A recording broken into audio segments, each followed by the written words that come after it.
They got here before us. Uh-oh.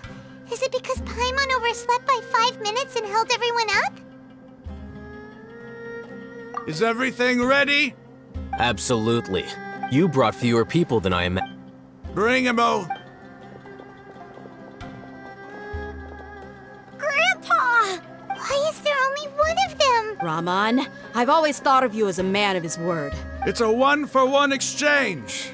Sounds fair, don't you think? And let me put it this way. Agreeing to any kind of deal with the Dendro Archon's people.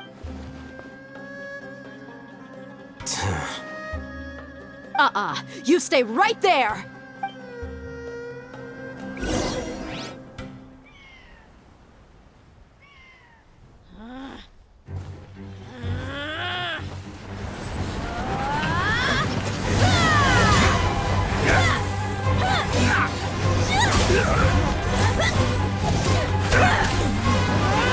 Playmate! What do you think you're doing? Grandpa! Don't you see this blade here? You coward! Why are your hands shaking? Wait a second! It's a earthquake! Grandpa!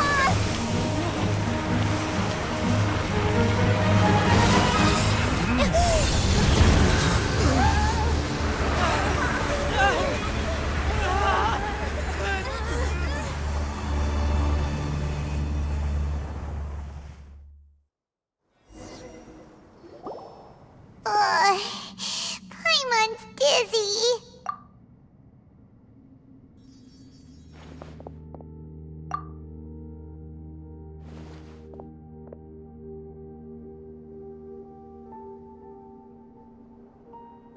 This day's going just great. What a nuisance. The sand dune collapsed. I saw an energy field. It glowed green with dendro. Just like you said, it may well have been the remains of Lesser Lord Kusanali's power inside the scholar's body. The Dendro Archon. Grandpa? Grandpa? Hey, look around. Did there used to be a temple here? It seems that when the sand dune collapsed, it exposed these underground structures. The symbols on the gate belong to King Deshret's civilization. This structure must be ancient. Over time, the sandstorms completely buried it and left it in the state we see now. It could have been an underground palace in the distant past. Oh, a miracle. Praise King Deshret! What's he doing here? And his men too? They must have fallen down here with us. Pretty lucky if you ask me. Most of them seem in really bad shape. Except for him. He got off lightly. Mind your head. No, this isn't the time for conflict. Our exalted lord has shown us the way to his sacred palace. He's not actually gonna go in there, is he? As it happens, I want to take a look inside too. What are you doing? Don't you think it's curious? 1 minute, Lesser Lord Kusanali's power protects us from harm, and the next, remnants of King Deshret's civilization appear. 2 major deities are vying to showcase their power to us. It would be a shame not to witness them both. Paimon thought you weren't interested in gods. Indeed. In my view, gods are just a higher form of living being, or creature, you could say. New discoveries are always worth investigating. Whether they have anything to do with gods is neither here nor there. Raman, what are you gonna do about your men? I'll just let them lay here. King Deshret will take care of his people. Right now, I'm going inside.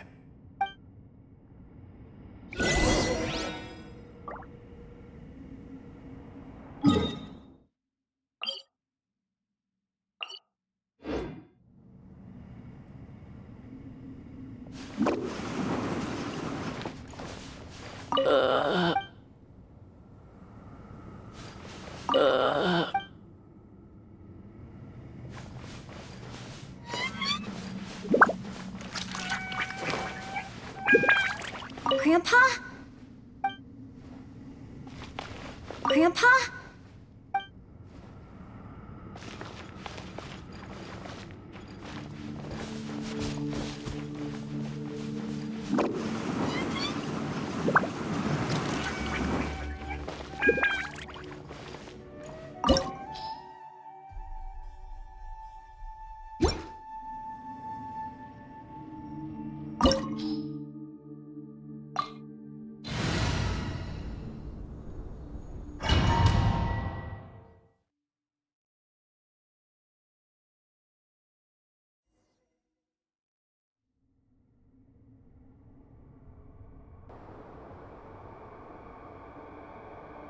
It's full of life here. This defies comprehension. It looked completely desolate from the outside. Yet, it flows with energy inside. Yeah! And there's so many plants. It's so pretty! Sir Rahman, Huh?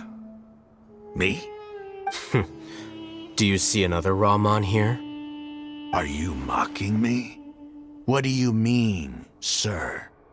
Interpret it however you want, but there's something I'd like to draw your attention to. While this structure is clearly left over from King Deshret's civilization, the energy that flows in here is that of the Dendro Archon. Whatever you say. It's not like I have a vision. There's nothing to be angry about. Think of this as an academic journey. It does seem kinda strange. If that's true, then we might have to explore this whole area to find an explanation.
Written in the stars. With sword comes shadow. Incoming.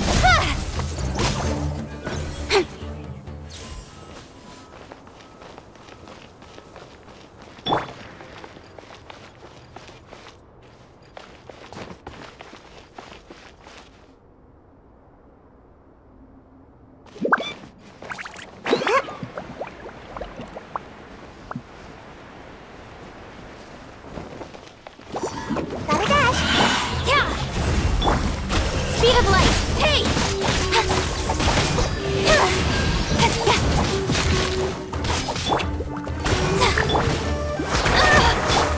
Come on out.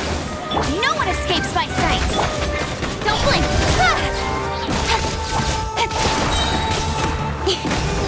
Decided by destiny.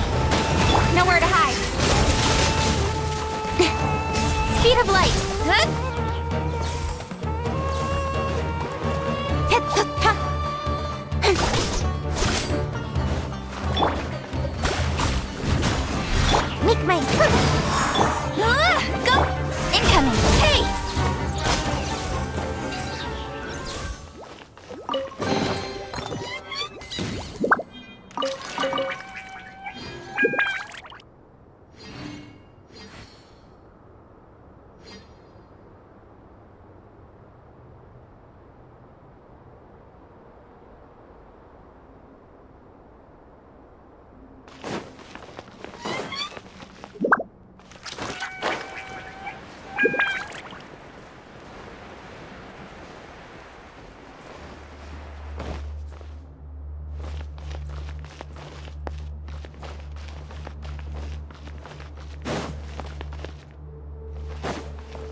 Speed of light.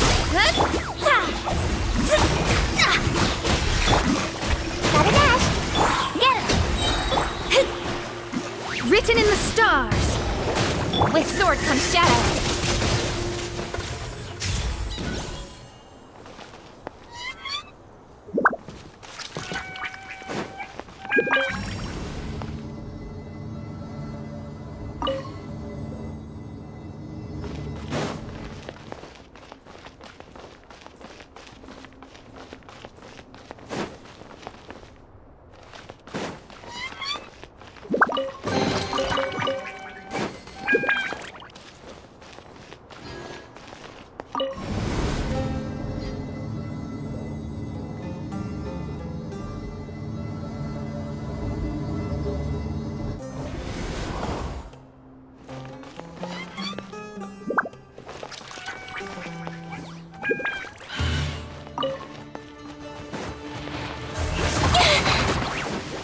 Incoming!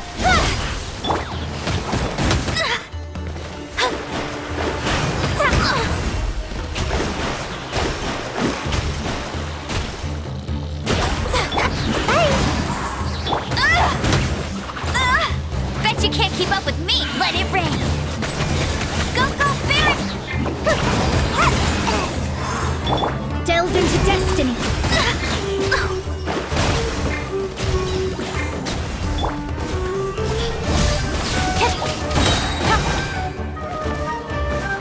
Got lucky that time. Fate is upon you. Nowhere to hide. Don't blink. Huh?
Speed of light! Hey!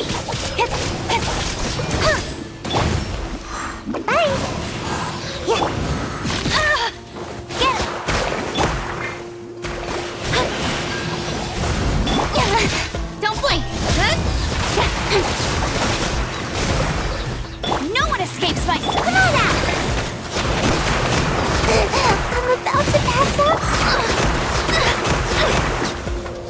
Written in the stars. Cut to the chase. Incoming.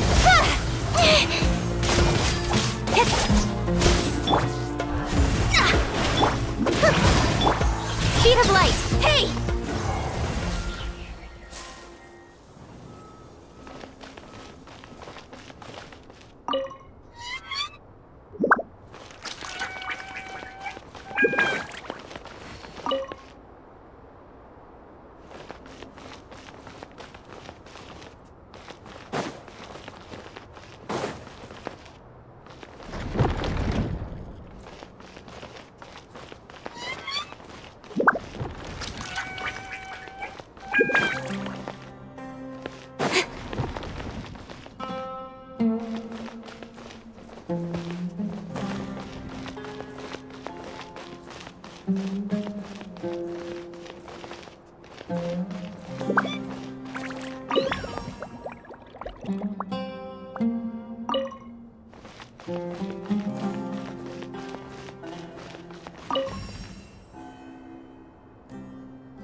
It's a sight to see. King Deshret's splendor surrounds us. There's so much vegetation here. It's different than what I expected. Sure are a lot of plants for a desert. That's what I call divine providence of King Deshret.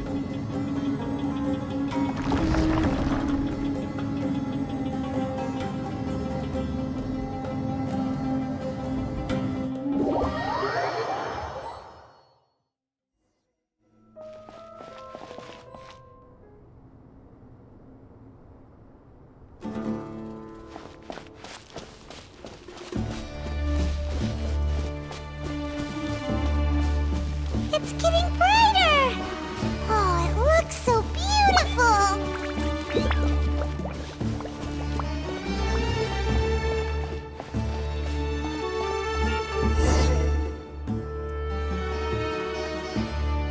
Wait, what's that? A load of flowers! And it looks like there's something among them. These are King Deshret runes.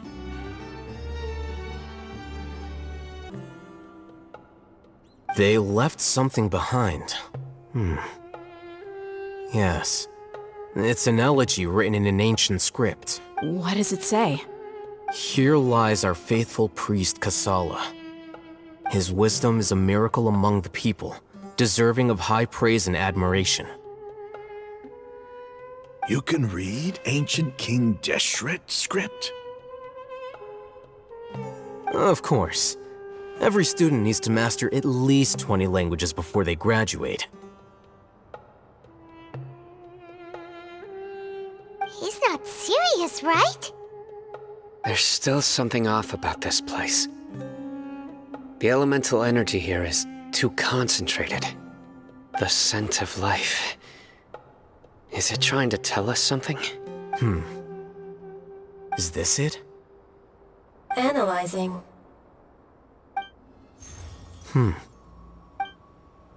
There seems to be a hidden message among these skeletal remains.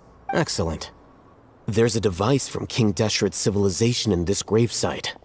I'll transmit the information over and project it for everyone to see.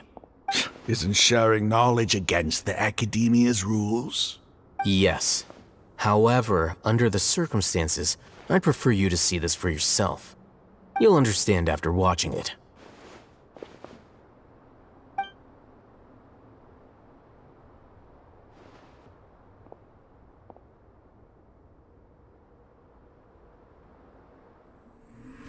Civilization is born of knowledge, but so too can knowledge be its demise. A disaster caught us unaware. It was knowledge that did not belong to this world. King Deshret brought this forbidden knowledge into our world, and it quickly spread like a plague. People's minds were filled with crazed whispers.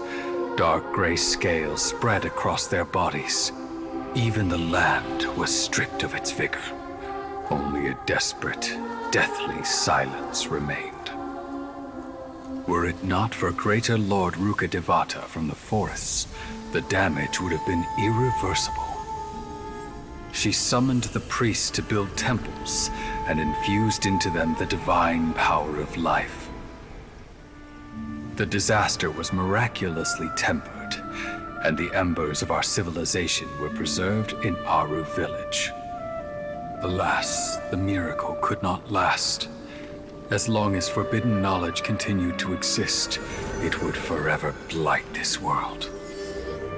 In the end, the proud king of the desert, my eternal lord, chose to sacrifice himself.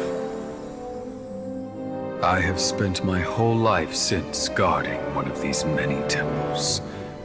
But now, my duty is coming to an end. As I close my eyes for the final time, the sight of that noble deity will appear in my vision once more. In helping King Deshret to eradicate forbidden knowledge, she exhausted her strength, and her form became that of a small child. How strange. Now that I think of her, I no longer have any fear of death, for I sense that the spirit of life will abide with me during my eternal sleep. Children of the desert, cling no longer to past grievances, but hold tight to the memory of this act of benevolence. What was that? The priest's memories. No, impossible. Greater Lord Rukkhadevata. So the former Dendro Archon and King Deshret were never enemies at all. But this doesn't make any sense. The Dendro Archon's followers, they're clearly... Was that the former Dendro Archon? She became so tiny in the end.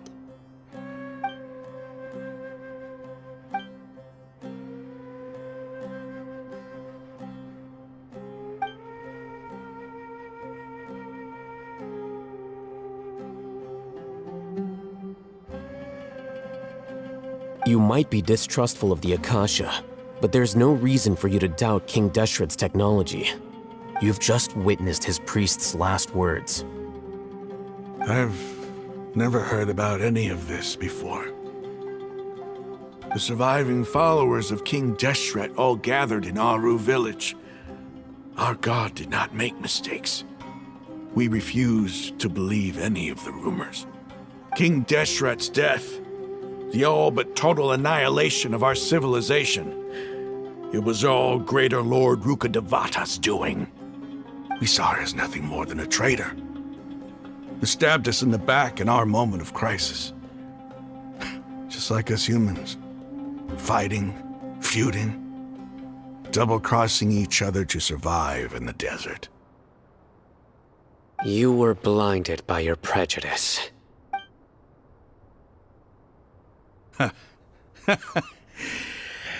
If I hadn't seen this for myself, if I hadn't witnessed his last words with my own eyes, ears, and heart, how could I ever begin to accept this? The truth is so far from what I've always known. Am I really supposed to believe that after all these years, all this time seeking revenge, suddenly now my enemy is my savior?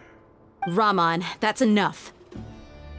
Give it a rest. You're starting to make a fool of yourself. Dia, tell me. My Eremites and I, what are we even fighting for?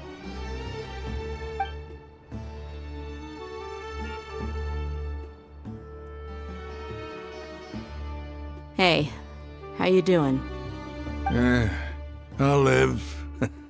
Thanks. I should probably go. Can't just stay here forever. What's your next move gonna be? Oh, I know what you're going to ask. I feel deeply ashamed of everything I've done. You'll get everything you're asking for. But please, give me some time. After everything that's happened here today, somehow I need to explain it to the others. It's not gonna be easy. Well, I guess that's for me to deal with. Dia, this is where our camp's located. Make a note of it. When would be a good time for us to go? Tomorrow, I'll convince everyone that we're all on the same side. And I'll return every last one of your your village keepers. We'll share our other resources with you too. You seem to finally understand that our true enemy is the sages. Yes. The gods never gave up on anyone. It's the people responsible for all this that need to face the consequences of their actions. That must have been rough, but he seems to have figured things out now. Ramon's no fool. Being the leader of your own faction in the desert is no easy feat. It's too bad he was held back by his belief in King Deshret. But now that that's changed, I guess we have a few more people on our side. The outcome, at least, is favorable. We should get going too. Let's head back, have a proper meal, and a nice, long sleep. We'll need all our energy tomorrow.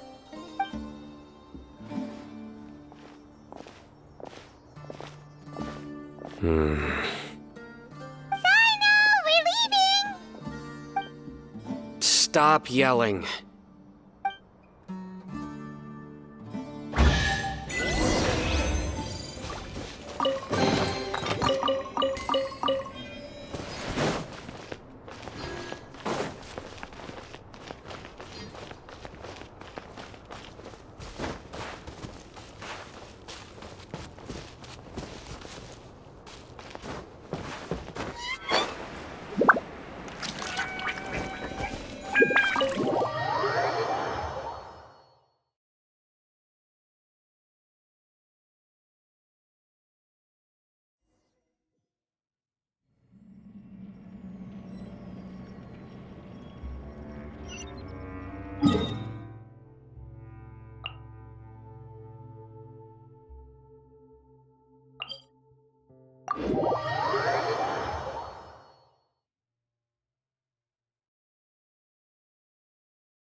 Raman, we're here. Everything's been arranged. Someone will bring the village keepers back to Aru village shortly. I guess all I can say now is, thanks for agreeing to help. Don't mention it. I think we can both agree you went to hell and back for it. But we share a common cause now. From here on out, we're allies. Where are the perpetrators? I'll bring you to them. Follow.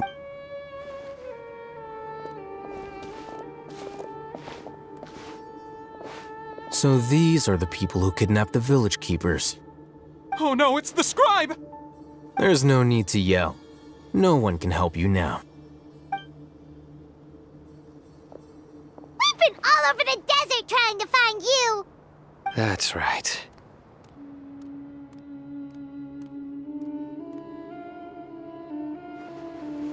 General Mahamatra? No, no. Make it quick, please. Swift and painless. Whoa. The moment they set eyes on Sino, they turned pale like they've seen a ghost. You should have known that I would be coming for you. Wait, we were just following orders. You know what I'm talking about, right? There's no way we could have done all this by ourselves. No, not Sino. He's gonna tear us limb from limb. I could do worse. Please have mercy. Start talking. Otherwise, I'll have to resort to other methods. So, your superiors have kept you quite busy recently. Why?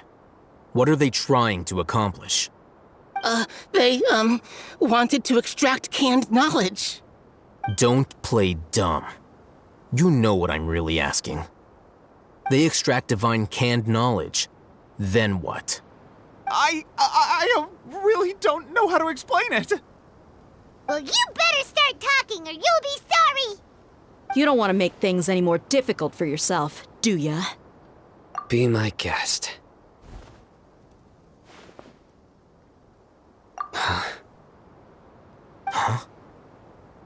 Uh-huh. That sure didn't sound like a fancy metaphor or anything. You're serious, aren't you? How did you know? There's no use hiding it now. Yes, you're right. The Academia is working on an important and potentially world-changing project. They are creating a new god. A god that will belong to them and to the people of Sumeru. It may seem as if Sumeru's academics are thriving, but ever since the death of Greater Lord Rukkhadevata, scholarly breakthroughs have been few and far between. The withering of Irminsul has been getting worse recently. The sages have tried everything they could think of, but nothing's worked. I'm always hearing them say things like, if only Greater Lord Rukkhadevata was still with us. Continue. And then, someone from the Fatui showed up. They called him the Doctor. He brought a gnosis and said he wanted to borrow the Academia's research facilities. The Doctor was previously expelled from the Academia. At first, the sages looked down at him in disdain. But when he said those words, everyone's expression changed. He asked them, "Do you wish to create a god?" This is what the arrogant ignorance at the extreme end of academia looks like.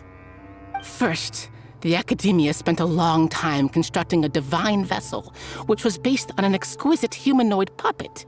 After that, they harvested dreams via the Seb-Zerus Festival Samsara, maximizing the Akasha's output. With the Doctor's help, and the Akasha now functioning at maximum efficiency, they were able to use it to extract the power from the Gnosis and convert it into a divine core. Next, they decided that their new god needed to possess divine wisdom. For that to happen, they needed a huge quantity of divine canned knowledge. It adds up. But how do you determine whether the knowledge extracted is of divine origin? Call it an educated guess? The Academia has been trying to figure out the exact source of the Scholar's madness for centuries, but to no avail. Nobody can explain the cause of this phenomenon. Surely you can see what that implies, Scribe Alhaitham. If it's knowledge no mortal can comprehend, then it must be something only gods are able to decipher. In other words, it's the source of the God of Wisdom's omniscience and omnipotence.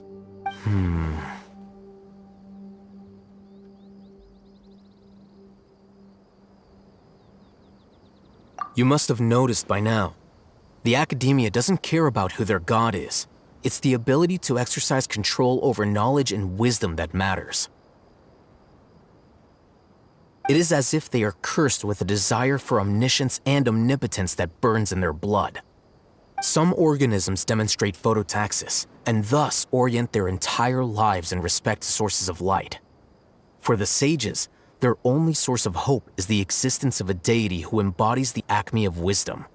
This is but a form of phototaxis. For many scholars, the absence of a god of wisdom means stumbling in the darkness for the duration of their lives. Then what does Lesser Lord Kusanali mean to you? Is she not a true god present in this world?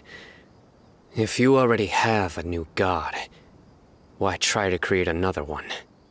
From the beginning, the Academia has never treated her as a god.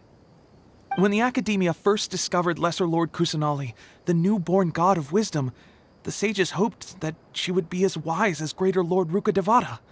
But upon evaluation, they found that at the time she possessed no more intelligence than any ordinary human child. The sages never had a ruder awakening. This forced them to accept that Greater Lord Rukkhadevata had indeed passed away. Not to mention that Lesser Lord Kusanali's gnosis had been used to power the Akasha this entire time. By herself, she has neither an Archon's raw power, nor the spectacular insight expected of a god of wisdom. Slowly but surely, people began to forget about her existence. So, this is the path the sages have chosen.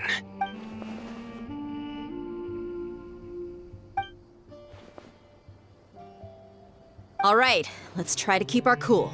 If everyone's in a bad mood, then let's change up our scenery. Raman, give me a few men to help us escort the village keepers back to the village. And these two scholars, they're coming too. Sure, as you wish.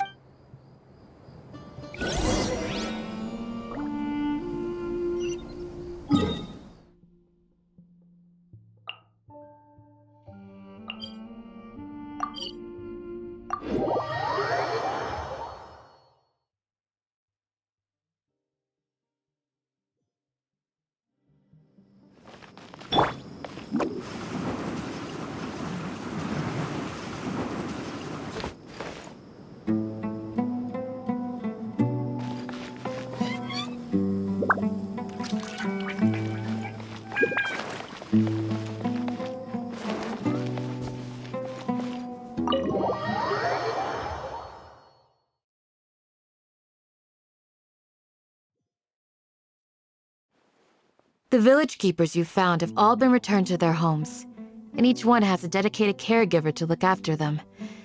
The two new scholars are— The atmosphere is so heavy.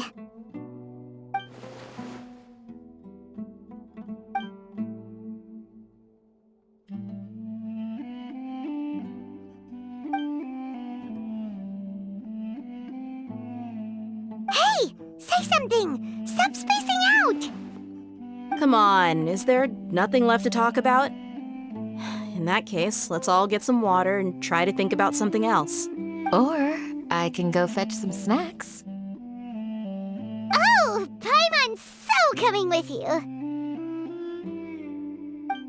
Do you have any plans, traveler?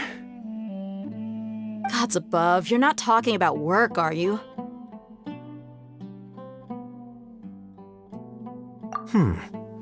So you were still withholding some information?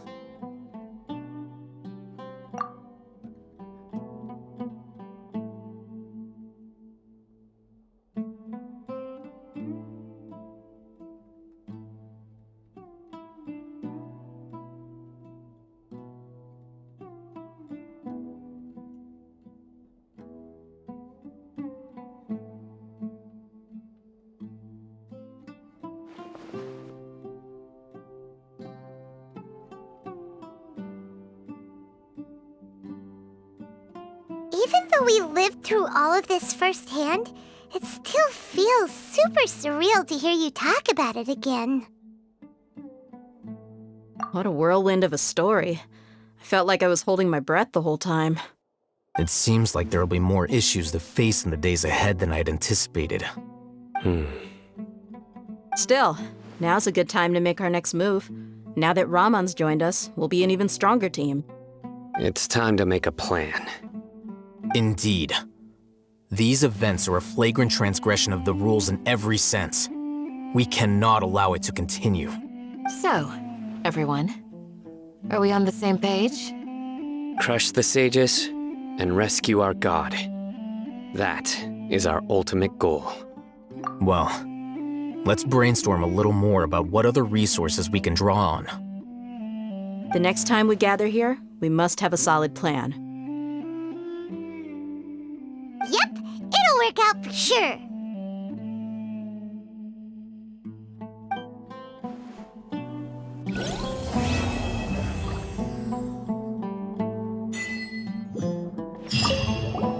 Don't rush. This is a big undertaking. Take it slowly. He's starting to read his... Would you like me to lend you some? No way! Your book... I was joking. I know my books are far too difficult. Ugh, you're still in...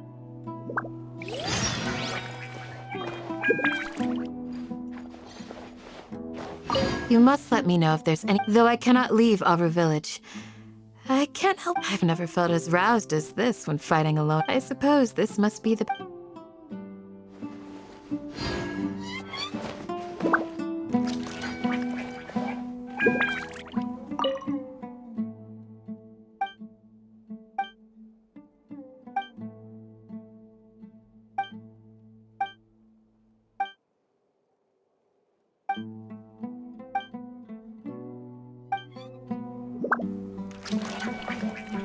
The past few days have been some of the most and none of it'll earn me a single mora. I can't believe it. Look on the bright side, Dia. Maybe we'll get a huge reward after this is all over. You've got a point. Hey, what would you do if... Paimon would buy boatloads of... That's it? And maybe...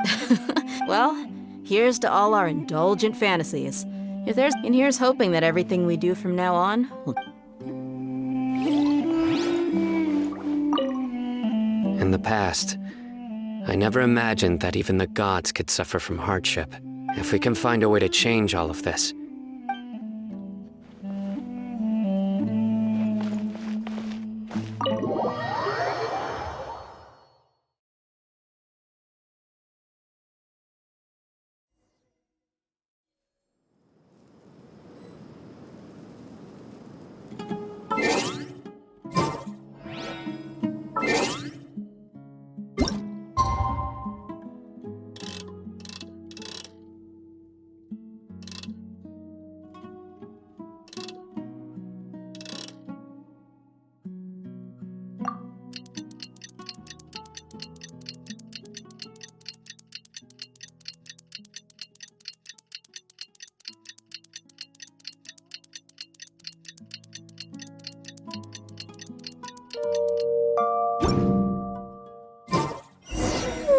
Surely I should be due a growth spurt by now.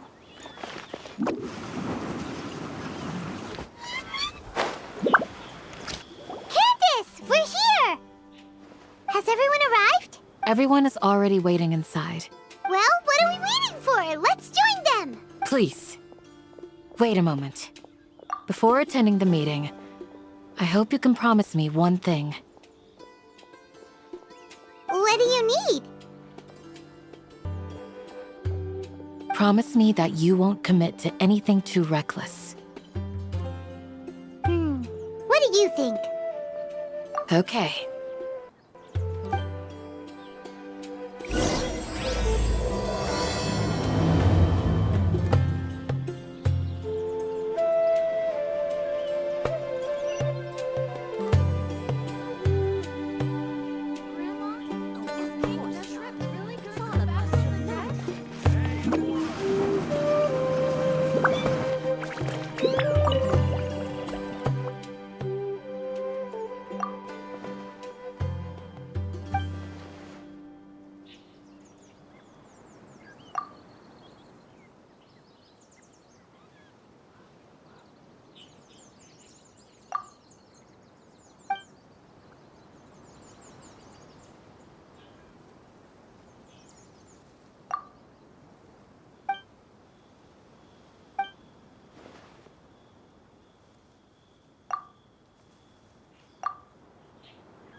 But why isn't anybody talking? We already discussed things a bit. Hey, where have you been? I've missed you two. Are you ready? Very well. Are you sure this is gonna work? I gotta admit, it's bold. Color me impressed. It's worth a try. The point of discussion is to arrive at a solution. Let's cut the small talk and move to the next point. You're making Paimon nervous.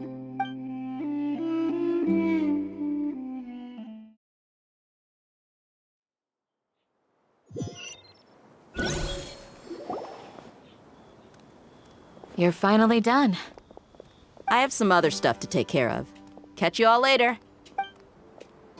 Come on, don't give me that face. I know which. That's what I wanted to hear.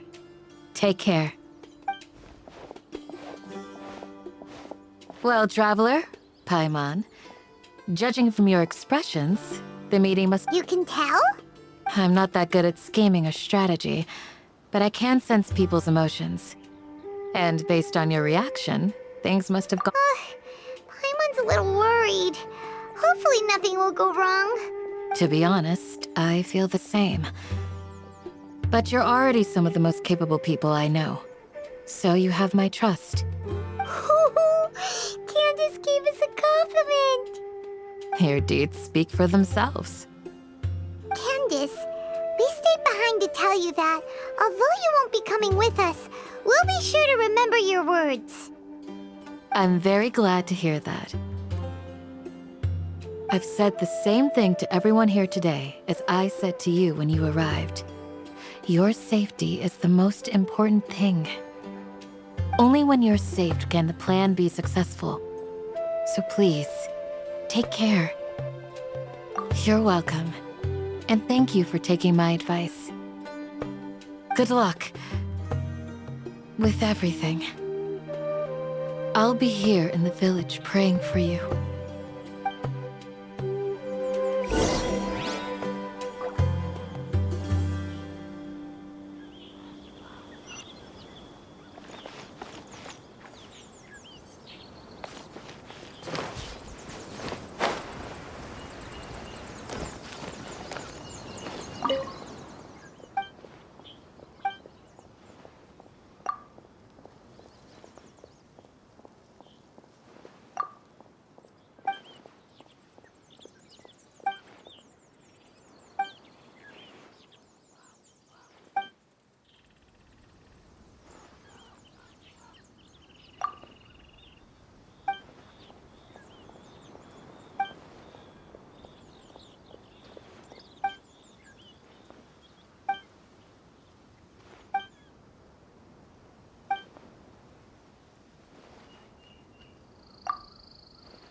Looking to buy some handmade goods.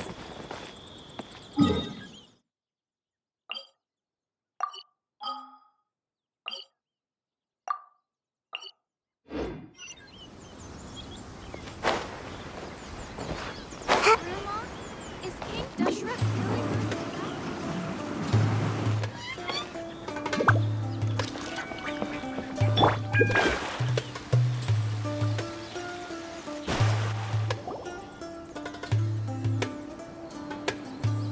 Sounds good. I'll go make some preparations. Okay. I'll hate them! Have you finished saying your goodbyes? Yeah! Also, Candace told everyone to be careful. Yes, she did. But I think my point also bears repeating. Our plan is not child's play. We won't be able to achieve anything if we're simply careful. We must go beyond that and fully commit ourselves to it. I hope this is clear to you. Huh? Shouldn't you be saying something more cheerful to boost our morale right now? Didn't we already do that during the meeting? You can never have enough words of encouragement. In that case, Candace can cuddle you to your heart's content while I continue to remind you of the seriousness of our situation. We all have our jobs to do after all. It's like how some people can be put in charge of logistics while others will fight on the front lines. front lines? You don't look anything like a soldier. Of course. Compared to the mercenaries, I'm merely a feeble scholar. But the advantage of not being a mercenary is that I get to stay in a safer place and offer my strategic insight. Just think about that mercenary who lost his mind. Mercenary groups are facing constant danger every single day. Well, being a scholar is also a high-risk occupation, and you are a scholar. I'm not like the rest of them. Even among members of the same species, some will exhibit far more potential than others. This guy. Paimon still remembers when those mercenaries in Port Ormos called you a lunatic. All intellectuals are lunatics in the eyes of fools. I'll take that as a compliment. That reminds me. Do you remember the record we saw in the King Deshret ruins? It mentioned forbidden knowledge. You have a good memory. Forbidden knowledge has the power to drive people insane, but this fact has never been shared with the public. Even I, who has worked in the academia for some time, was never once informed of this. I think those mad scholars and mercenaries we encountered may have all fallen victim to the corrupting qualities of forbidden knowledge. But the academia has always held a different view. They've always believed that symptoms of madness are a side effect of human contact with divine knowledge as mere mortals. Come to think of it, perhaps the academia has also never understood the true nature of forbidden knowledge, and thus always approached the issue from the wrong direction. The Withering, Elazar, and the sandstorms. Don't you think what is happening right now across Sumeru is rather similar to the forbidden knowledge pollution that occurred in the desert thousands of years ago? But Paimon thought that Irminsul's disease is what caused the withering in the sandstorms. At least, that's what Tainari told us. Wait a second. Could it be that? Ah, you've connected the dots. The cause of Irminsul's illness may precisely be the pollution from forbidden knowledge. But if that's the case, what should we do? This is huge! Wait. Why do you think Lesser Lord Kusanali would have a solution to this situation?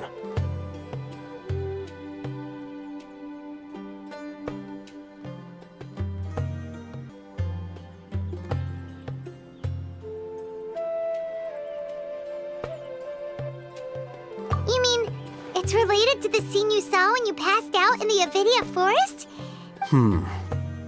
In that case, it's imperative that we rescue Lesser Lord Kusanali. To make sure we're still on track, I would like to check on the state Where are we going? to an eremite.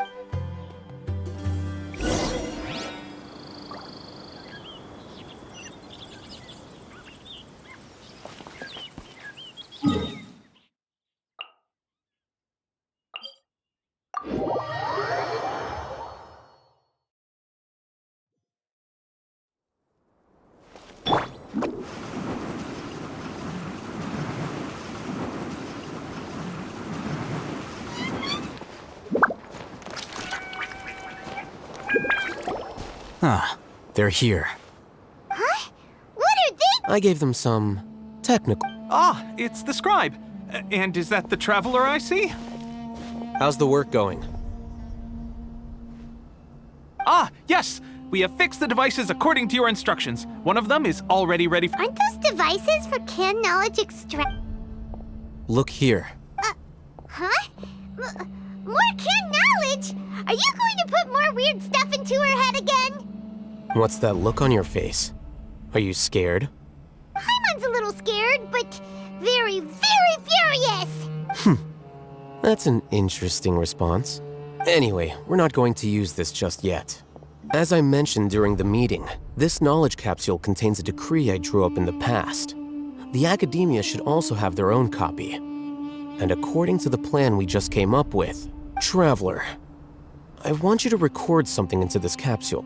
Do you believe we can save Lesser Lord Kusanali?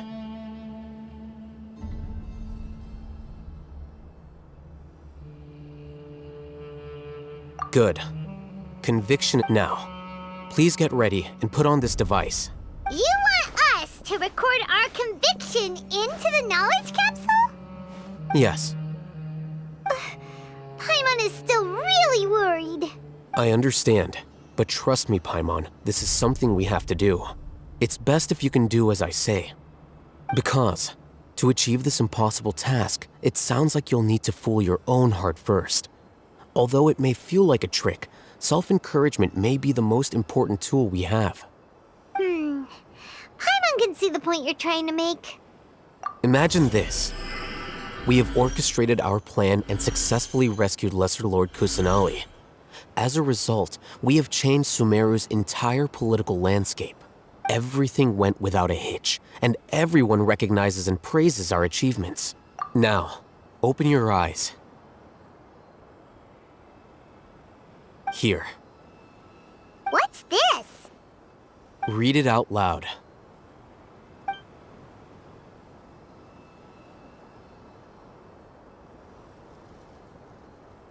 It's done. Is your head okay? Does anything hurt? It's just a recording. There should be no negative effects. But what was the point of doing this? Paimon doesn't get it. And that's perfectly fine.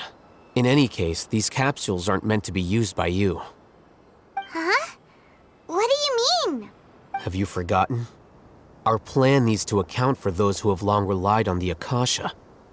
You may find it hard to believe, but for those people, everything the Akasha transmits to them is nothing short of absolute truth. Imagine if you've been using a device like the Akasha since the day you were born, and this device has always supported you during times of need. After all that time, what do you think you'd become? A fool? A machine? A slave to orders. And that's why rules are so important. In addition, those who understand the rules can delineate boundaries and identify gray areas. But why would you need to identify the gray areas? You could say that those kinds of ambiguous zones can be very interesting. One might even say they're advantageous in the right hands. The things you're interested in are really out there. Are all Sumeru scholars like this? Anyway, that's enough chit-chat. I'm going to take those two to work on some small projects. You can head to Caravan Rebot and start preparing for the next step. Small projects? We're going to tinker with the Akasha terminal and make a few modifications.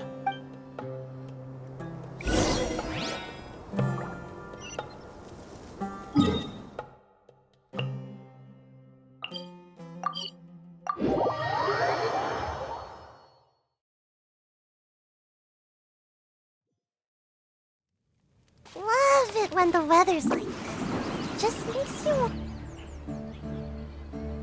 I thought we agreed on a plan. How can you go back on your word? The plan is too radical and carries a high risk for casualties. I've given it a lot of thought. And in the end, I still can't agree to it. But it's still the best plan we have. As a former Matra, you of all people should be able to see the bigger picture and recognize the innate advantages of our plan. I did. And that's how I saw the danger behind these so-called advantages. Alhaitham's plan is even more radical than I imagined. Huh? Why are you guys arguing?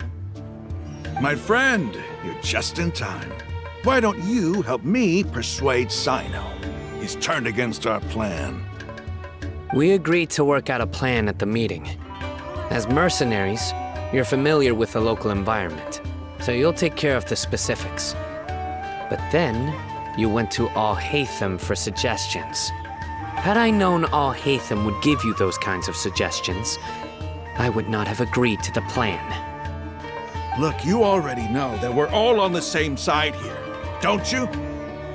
Mercenaries place a lot of importance on their bonds of friendship, but also will not hesitate to make sacrifices if they deem the situation to be sufficiently dire.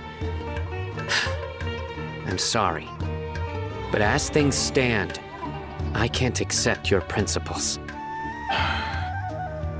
Seems you really do understand the ways of the desert. Traveler, Paimon, This is also something you should know. Rahman's plan is to have me work with the Caravan Reebok guards in my capacity as a Matra. We will arrest the mercenaries and escort them into Sumeru City. Wait, how can we work with the guards? We can't get through that wall easily, remember? Caravan Reebok would never let so many unregistered members of the Eremites enter Sumeru City. My plan will clear us of any possible suspicion, and also let us enter the city as a big group. There is no better way. That also sounds like something Al-Haytham told you. Am I right? Doesn't Al-Haytham know how dangerous this plan is? Of course he does. He told me, there is no perfect plan, but this can get the job done. He also said that with the help of Sino and the Traveler, our chance of success would increase significantly. I never blindly trust anyone, and I've always had a good eye for people. I think he made a number of valid points. It's my own choice to trust you. If I make the arrests alone, I can control myself and prevent you from getting hurt. But I can't guarantee that kind of discipline from the guards. To make the whole thing more convincing, you'll need to resist to some degree. Casualties are inevitable once push comes to shove. I'm okay with the deaths of enemies. But now that we're allies, I'm against the meaningless loss of our own. I can't believe a Matra would actually care about us. I've lived a hard life, and I can say that people like you are hard to come by. I've always treated my allies with honesty and respect. They have the right to know important things like this. Now you're making this hard for me. Hey, is there something we can do to help? I knew you would say that. We can help fight some of the mercenaries, which should reduce the number of times you'll have to struggle directly with the guards. That should help at least a little bit. Sino, on behalf of my people, I thank you for your kindness. But this is a mission we cannot turn our backs on. We strongly value the lives of our friends, but the goal we are about to achieve is even more important. We have no fear of casualties, because we crave the spoils of victory. So please, lend us your support. We will show you the determination of us desert dwellers. Well, now that you've put it that way, I can no longer refuse. But remember, you need to follow the plan and not do anything reckless. Candace made it very clear that we can only achieve our goals if we can ensure our safety. Since you and I both recognize the significance of this operation, there should be no more animosity between the followers of the Dendro Archon and those of King Deshret. Everyone's life is equally important. Okay, you have a deal. Let's do this for our shared dream. The guards should be stationed in the courtyard nearby. You can find them there.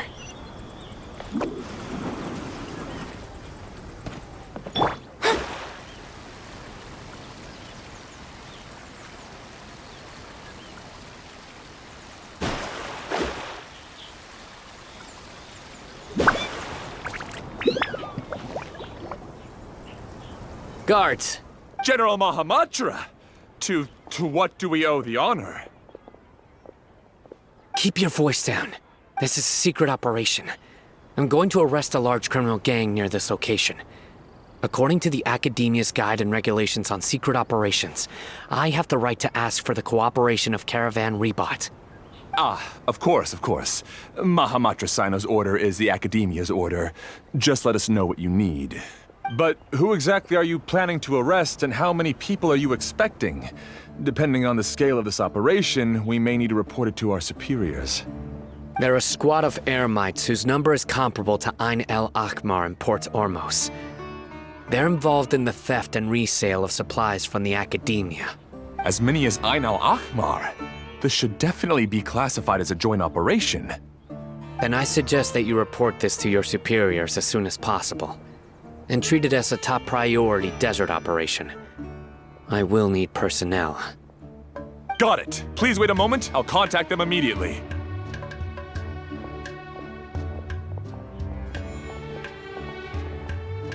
Because this is work. Because I trust you. Paimon can't believe you're still in the mood to chat. This whole thing has Paimon scared stiff. Aren't you even a little worried? What if these guards already know that you have betrayed the Academia and are no longer their General Mahamatra? Even if that guard doesn't know, their superiors might, right? We discussed this, remember? The Caravan Rebot operation is of great importance. But don't worry, the guards there shouldn't know that Sino has stepped down. How can you be so sure? First, the other Matra still don't know why Sino has left, which proves that the Academia has been covering up the matter. Second, this is a crucial moment for the Academia's God creation plan. If something were to happen to the General Mahamatra, it's bound to attract a lot of unwanted attention. No matter how you look at it, they don't seem interested in sharing the news of Sino's departure. A reasonable inference. I agree. Which brings us to our next issue. I'm sure some of you have been wondering if the prediction function of the Akasha will affect our operation. The Akasha is still in operation, so I must remain on high alert. Actually, considering the power of the Akasha, it's quite strange that it hasn't already tried to interfere with my actions. I've given that a lot of thought. For now, I don't think you'll need to worry. If you remember, when you first came to Aru Village, all your actions and routes were predicted by the Akasha. It even gave that information to those who kidnapped the village keepers. But things like that never happened again after we met up with the Traveler. That's true. But why? Look at it from a different angle. Why do you think the Akasha will predict your actions? Because my personal data has been entered into the Akasha. That's true, but the key to this question is, how well can the Akasha make predictions about a person? Haven't you ever thought about it? Just how can it do this in the first place? Because the Akasha controls the entirety of Sumeru. The Academia firmly believes that all human actions can be explained through logic.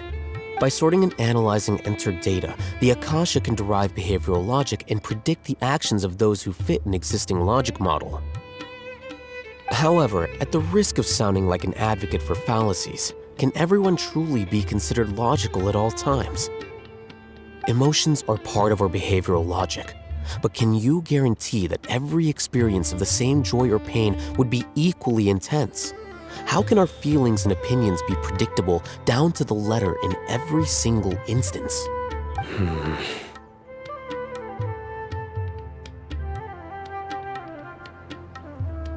Sino, in the past, you've always worked alone. In the absence of another person who could sway you or your thoughts, the Akasha could produce predictions that were similar to your real-life behavioral principles. Decisive and principled, you were used to solving problems alone. That's why the Akasha could figure you out. But now, you've joined a team. And I believe the Akasha hasn't yet figured out the full composition of it. Our thoughts and logic have intermingled and weaved themselves together to become a complicated, chaotic mess. Any one of us could potentially disagree with another. The Akasha lacks data on these interactions, and it's impossible for it to predict your actions in the future based on your decisions in the past. After all, there's probably a limit to just how much we can be modeled or controlled by data. So, in my opinion, you're probably safe for now. Makes sense to me. I agree. The Akasha is not alive, and I don't think we can be completely controlled by something without a mind of its own. Is that so? I guess there are things that even the Akasha cannot calculate, and people will not be forever trapped by the past. Whew! Paimon's so glad that this is settled. Next time, pay attention during our meetings. Will Just remember to stay vigilant. Ah! Footsteps! General Mahamatra, we were not expecting your presence here. I'm the security officer of the Great Red Sand District. My name is Luxembarbo. This is my assistant, the Traveler. She will be working with me. The construct next to her is for her work. Beep! Construct, beep! What a great honor to meet you. Your golden hair is as bright as the sun.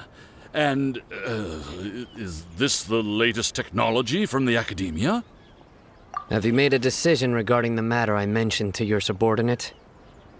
It seems to be a dire situation, so of course you will have our full cooperation. To be perfectly honest, I've always longed to go on a mission with someone as well known as yourself. There's no need for flattery. Yes, sir. Take your most elite platoon and follow me to the eastern side of the district. We will carry out the operation there. Understood. Map. Hurry, bring the map!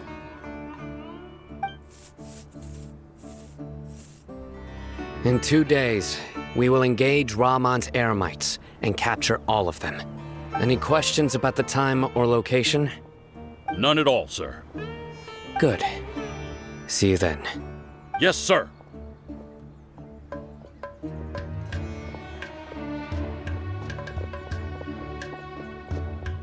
Maybe hanging around the General Mahamatra isn't so bad after all. Everyone's so respectful towards us. This is all due to the absolute authority of the Academia. And now, we're going to strike back against that massive pillar of power. Get ready. We will move out in 2 days.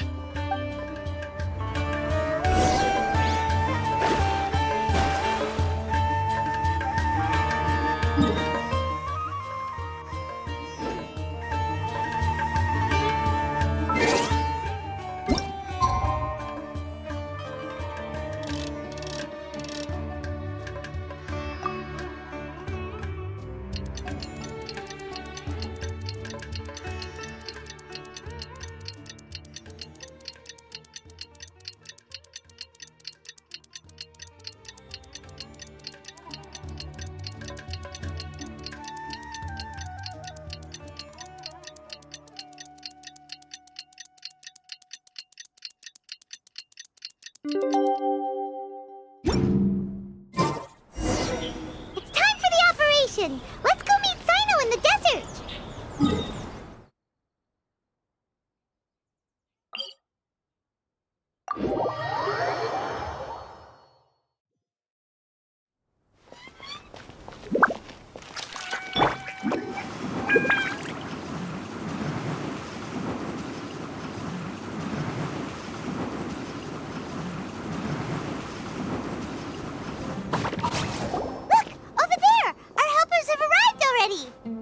Let's hurry over!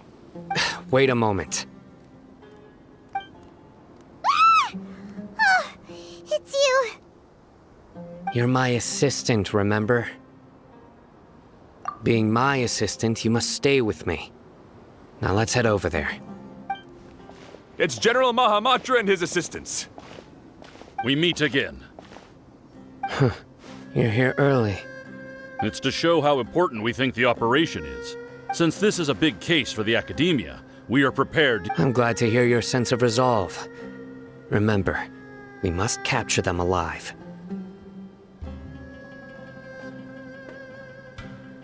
They are our only leads for the case. If they die, we will be unable to continue the investigation. Understood. Everyone! The Eremites are approaching from the west! Make preparations and be ready for combat. Halt! Oh? What a warm welcome! What do you want? Judging from those shiny weapons in your hands, it seems like you're not interested in a deal. Ramon, the Academia has caught wind of your smuggling and illicit sales. If you value your life, I advise you to surrender. Who are you supposed to be? A Matra from the Academia? I can't believe you came all this way just to catch us. I'm not here to talk. Oh. Nobody's given me this much time of day since I became a mercenary. Brothers! For that slight, let's wash our blades with their blood. Let's show them we Eremites are not to be messed with.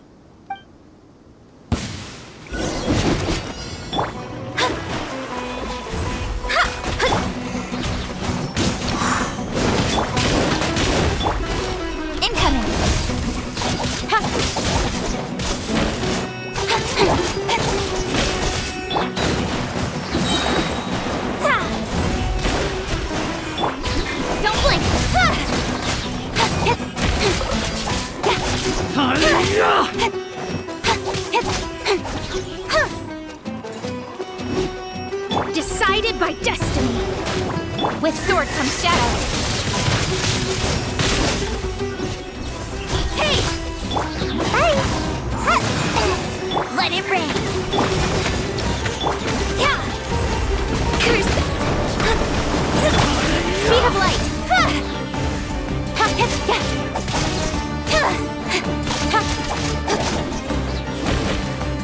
Don't blink. Hey!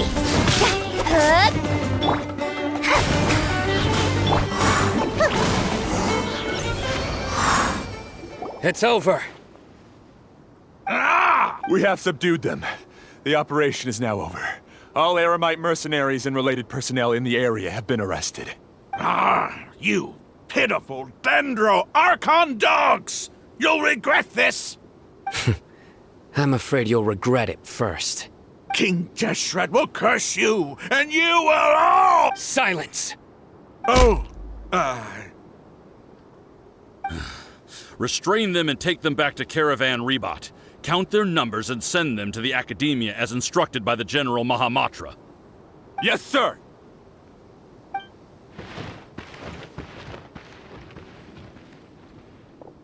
Mahamatra Sino, I will now take my leave.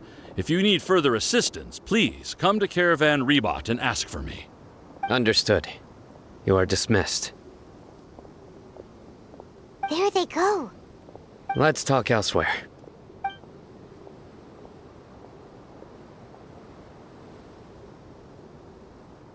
This part of the plan went really well. Yes, things went perfectly. That's fantastic! And that punch you gave Ramon there sure looked convincing enough. Once we're done here, I'll return to Caravan Rebot and oversee the group's transport. I promise. I'll get everyone into Sumeru City safely. Yeah, you're the reason why everything went so well. It's not the time to celebrate yet. I believe Dia should already be waiting for you. Go join up with her. She will need you to introduce her to Tighnari. Speaking of which, is it really okay for us not to share the full plan with Tighnari? What if he'll feel miffed about it and refuse to work with us? I have a very close relationship with Tighnari. Given how well we know each other, I believe my message alone should be enough to bring him to our side. He knows I won't make jokes about things like this. If we need help, Tighnari is the best option. Get ready for the next phase of the plan. Don't keep them waiting.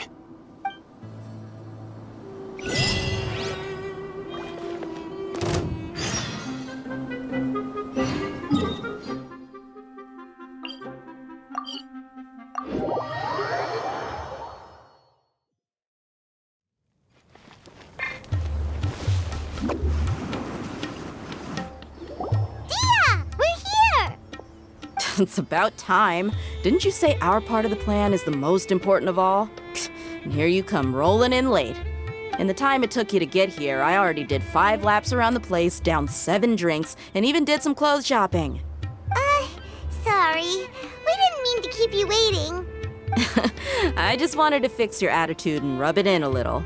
After all, you took your sweet time getting here, and we've got important stuff to take care of. I just like seeing that serious look on your face. All right, I'll stop. All joking aside, I'm glad you're here. Let's get moving and take care of this as soon as possible. But where should we start? Our responsibility is to get a status update on the Fatui Harbinger known as the Doctor.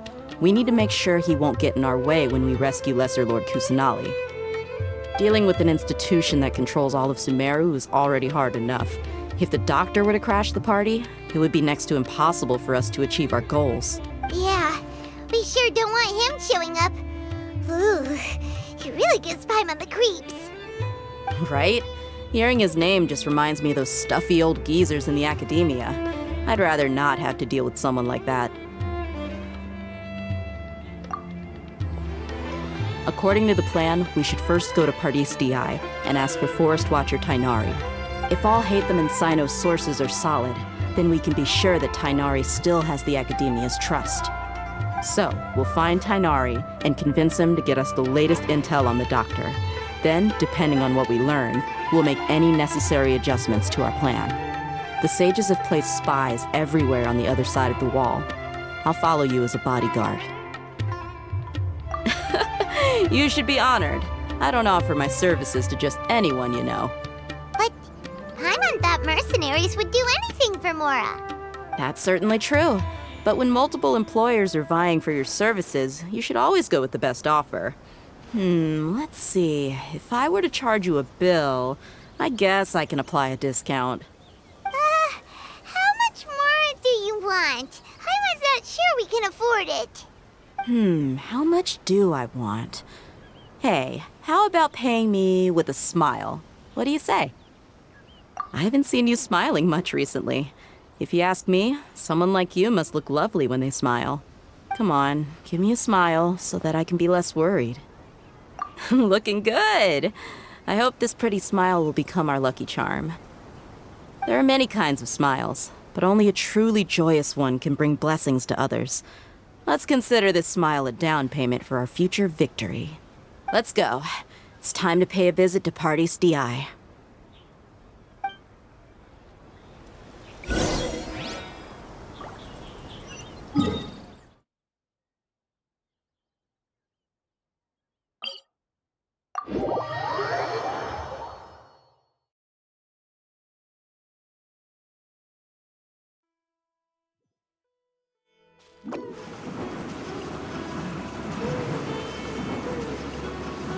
He's over there! Let's go say hi!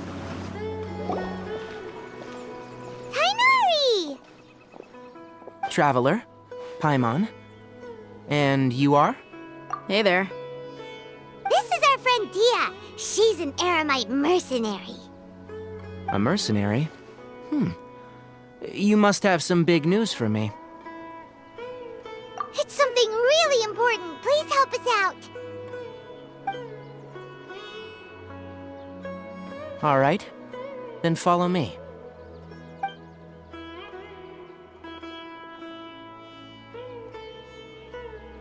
This place is better. We won't be disturbed by any passerby. Okay, what is this important thing you want to ask me?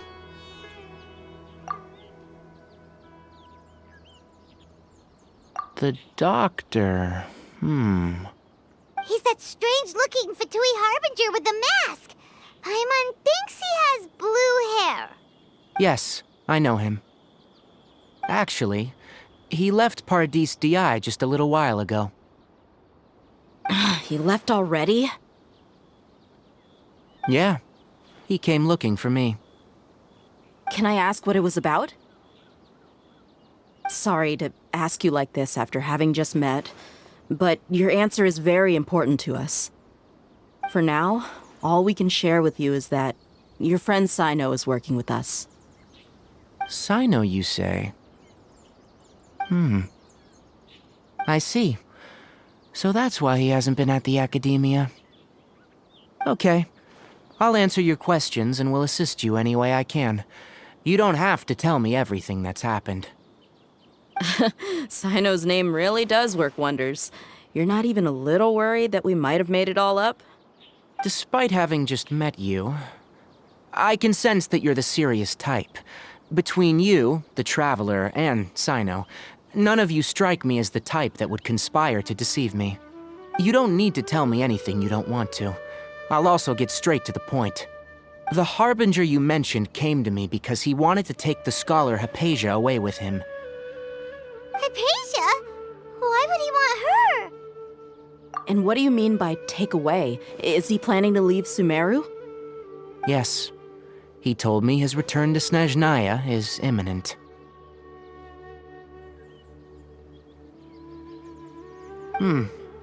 So you mean you're leaving this place soon? Indeed.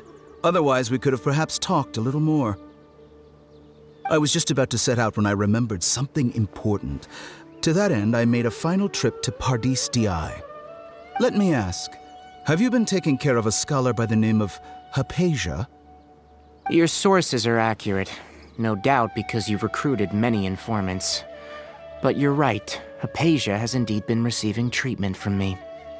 Forgive me for asking, but how's the treatment coming along? Given the way you're asking, I assume you have something to say. Since you asked, I'll be frank. I would like to take Hypatia to Snezhnaya. It's incredibly difficult to transfer a patient. As a scholar yourself, shouldn't you at least be aware of this? Oh? I can't believe your utter lack of faith in me, to the point of even questioning my general level of knowledge. How unbefitting. Well, you're the only one who's ever made such a request. I have my ways of keeping her safe during the journey. In addition, I can also promise that under my care, Hypatia will receive the most advanced and effective treatment. I will personally supervise her treatment and see to her recovery. Would that be agreeable to you?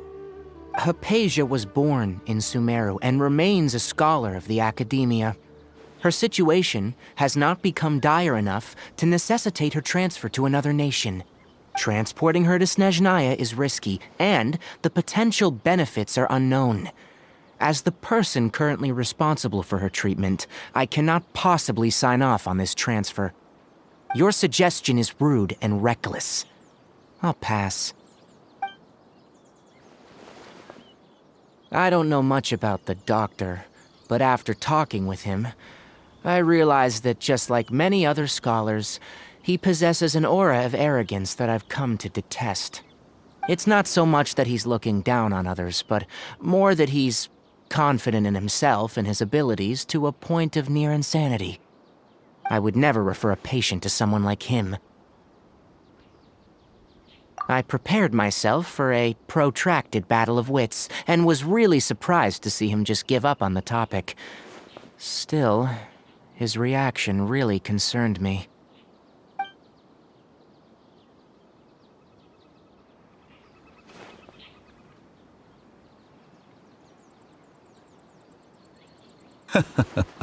I see, I see. Of course, your opinion makes perfect sense. You're still young, but already quite stubborn. I must say, you are not like what I had expected. Under normal circumstances, I wouldn't just let you off the hook like this. But unfortunately, I'm in a hurry today, what with Her Most Noble Majesty the Tsaritsa calling for our return. Luckily, there is still some time left for me to take care of everything before I leave. It's just as the Academia said, you're a responsible and gifted scholar. Sadly, even with all of that, you're still lacking a bit of shrewdness. And that's also why people like you can never realize that sooner or later, everyone must pay the price for what they've learned.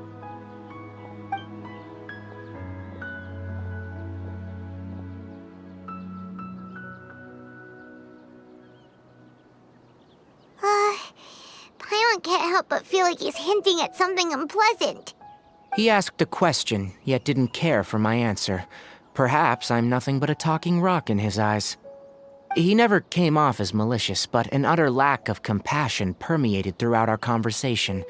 From his tone, I can sense that he's always looked down on others. I can barely believe it myself. But if that's true, the situation will be in our favor. I don't think I missed any details.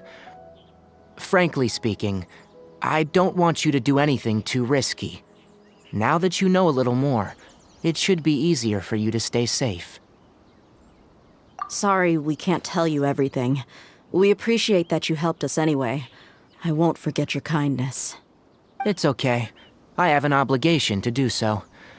To be perfectly honest, all of this may have started because of me.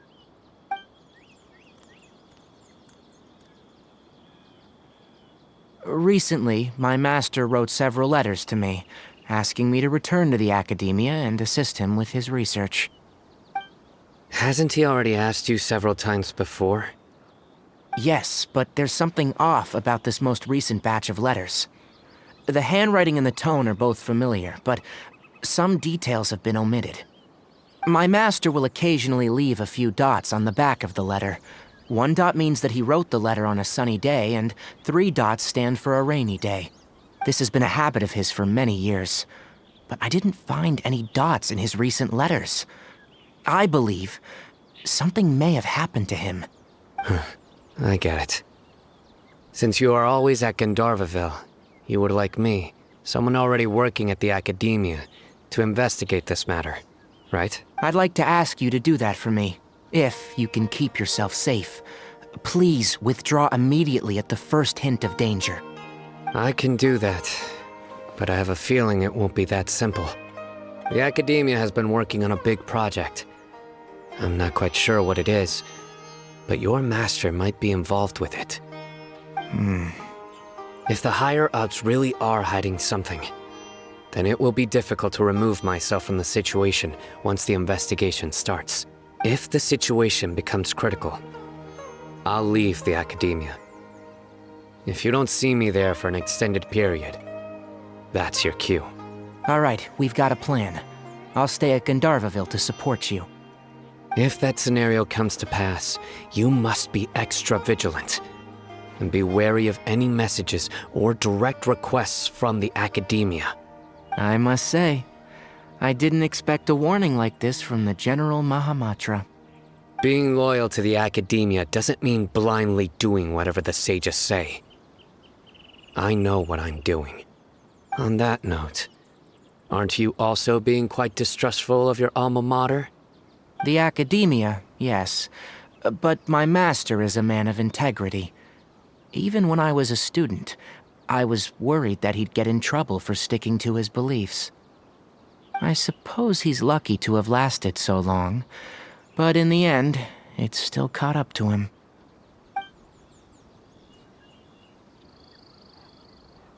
I see. So you noticed something was up with the Academia from the very beginning. This may well be how Sino became involved in all of this. In which case, I must keep my promise and help you however I can. Also, if you run into Sino again, please help me pass on a message to him. Trust your own senses and experiences. I think this may be something he needs to hear right now. Okay, we'll find a chance to tell him. Thanks. Right. Now let's go hunt down this Harbinger. Oh, by the way, which way did the doctor go when he left Pardis Di? That way. Gotcha. Thanks so much. We'll be on our way.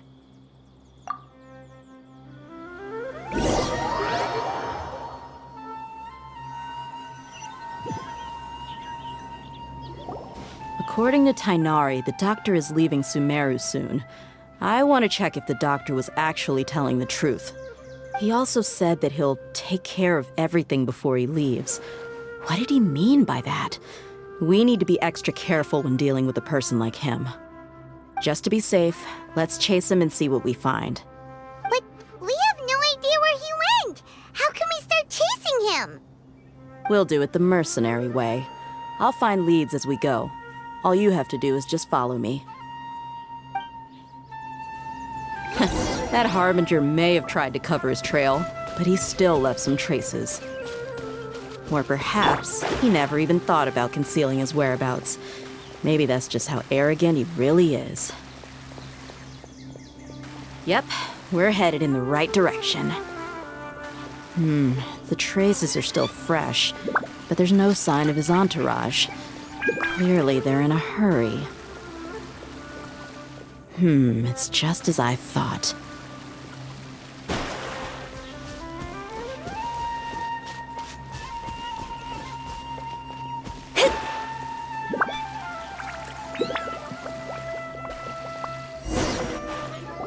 We can stop here. I think I know where the doctor went.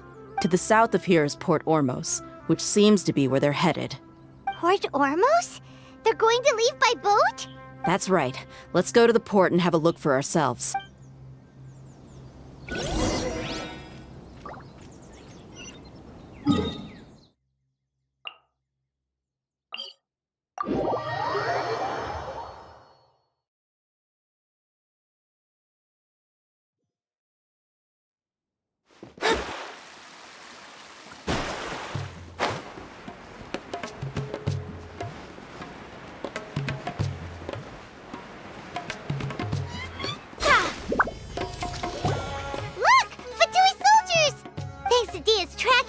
Seems we found the right place. Shh! Don't draw their attention. The port is crawling with Fatui soldiers. Let's keep going and see what we can find.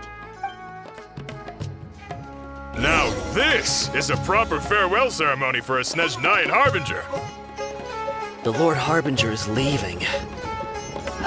I've still only seen him once or twice. I used to hold a position in our homeland, and back then, the doctor spoke in a very different way from the way he speaks now. Maybe the way people talk in Sumeru has rubbed off on him? It's always like that when you spend too long away from home. When he gets back to Snezhnaya, perhaps it will also take him some time to get used to the life there again. Huh? But, sir, that can't be right. No, I remember it like it was yesterday. Both his expressions and tones are now very different. Also, for some reason, he seems like he's all smiles now. You must be mistaken. Nobody's supposed to look happy when they're on a business trip.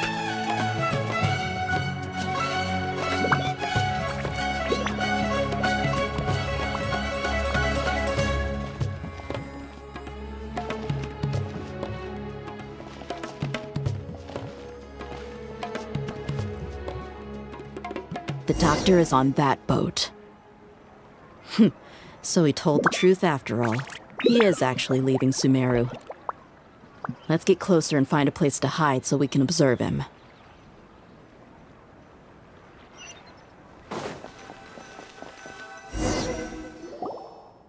This place will do.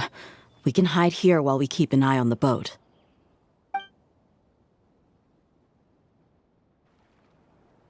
Uh-oh!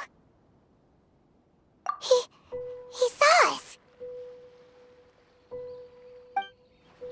Huh? Is he waving at us? It's time to say goodbye. Wait, is he the only person on the boat? Huh? You mean there's nobody with him? And where are all the soldiers we saw in the port just now? They were all here just a few minutes ago, but now they've vanished. So this was a trap.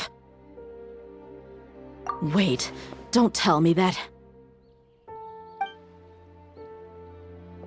Luckily, there is still some time left for me to take care of everything before I leave.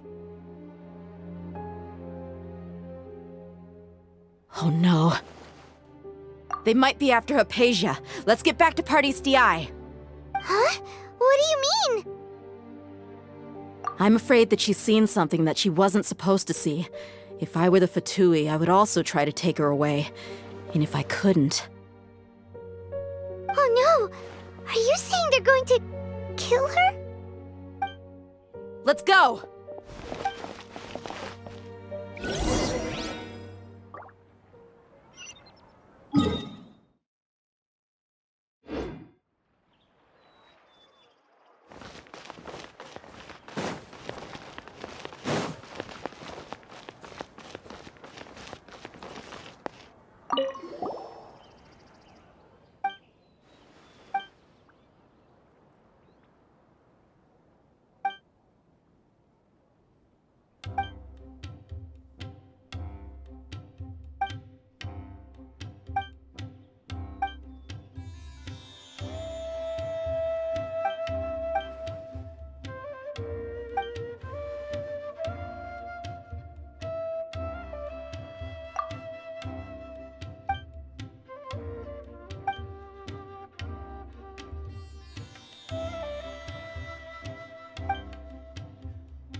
Pardis Di is not a place you Fatui can just show up and do as you please. I believe we've already made ourselves quite clear. Our superior gave us permission to search for and collect medicinal herbs in Pardis Di for research purposes. But you've been in Sumeru for some time already. I find it coincidental that you chose to only come here today. Even the Grand Sage himself may not have the right to question our research, much less an ordinary scholar like yourself. I've done my duty to inform you. Don't make things difficult for yourself. It would seem that my words have fallen on deaf ears. You can keep trying to deny it, but coming to Pardis Di now, I'm pretty sure you're not just looking for herbs. With all due respect, your baseless speculations will only lead to unnecessary trouble. Well, you only have your Harbinger to blame. He knows nothing about keeping a low profile. I may be staying at Pardis Di as a scholar, but that doesn't mean I'm no longer a forest watcher. It is still my duty to protect the peace and safety of the scholars who have contributed so much to Sumeru. Then it seems our conversation has hit an impasse. No one will lay a hand on you, Hypatia. Not on my watch. Tighnari, are you alright? I'm fine. These Fatui have really crossed the line. Time to teach them a lesson.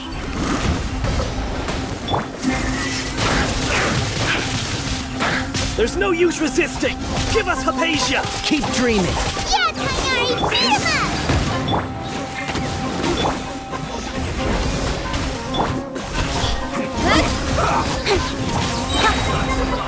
Written in the stars. Cut to the chase. Let's not waste time. Hey! Gotta dash!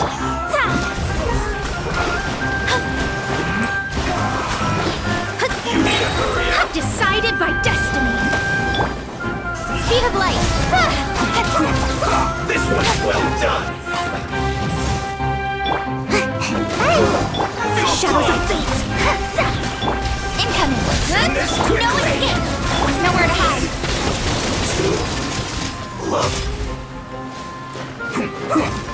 Don't blink. The doctor's orders are absolute. Yeah? You've been someone's lapdog for so long that you don't know anything else now!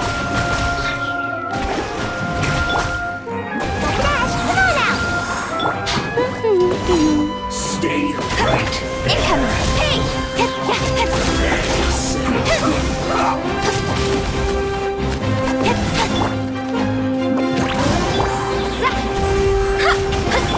Speed of light! No one escapes my sights! Written in the stars! Cut to the chase! Don't blink!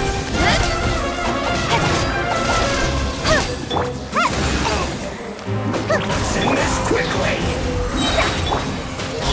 Hey! No escape!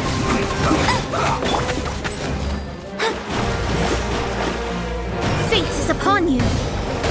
With sword comes shadow!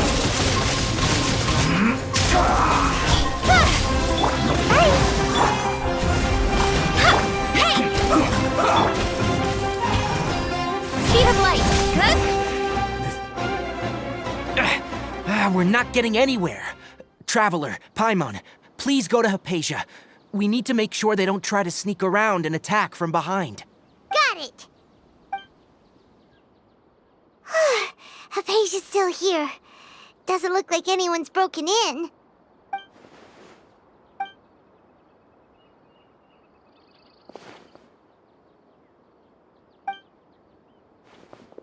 Well, how is she? Oh, that's good.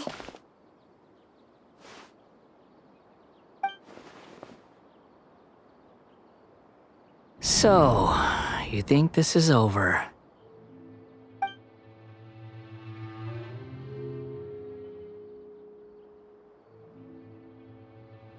What? The Balladeer is here?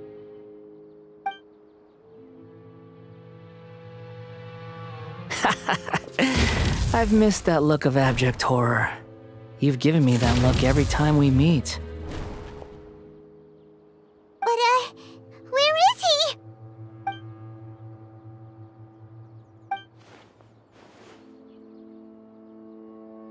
I can hear all of your thoughts, you know. Don't you remember? I already saw you the first time you came to Party's DI and made contact with Hypatia. I didn't need to do anything. It is her honor to be able to connect her consciousness with me. Who are you talking to? It can't be the Balladeer, right? That's impossible. I know you must be curious. I might as well tell you that I decided to enter Hypatia's consciousness the moment I sensed your touch. I wanted to observe you on a fool's errand. Hey, Traveler! What are you doing? My deification is nearly complete. All that's left now are just some final details. Do you understand? Even if you manage to rescue Lesser Lord Kusanali, it will be impossible for you to defeat a bona fide god like me. Is it wise to force that childlike god into a divine battle against me?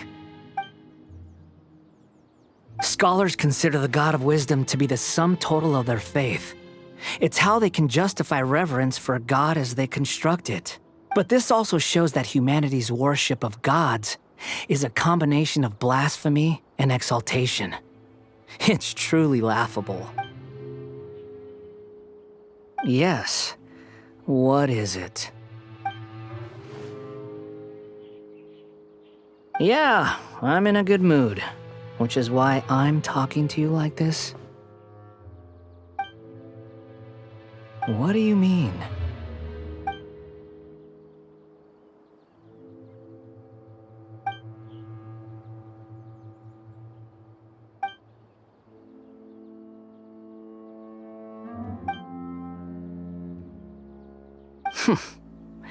Those words almost make you sound like a friend who actually cares.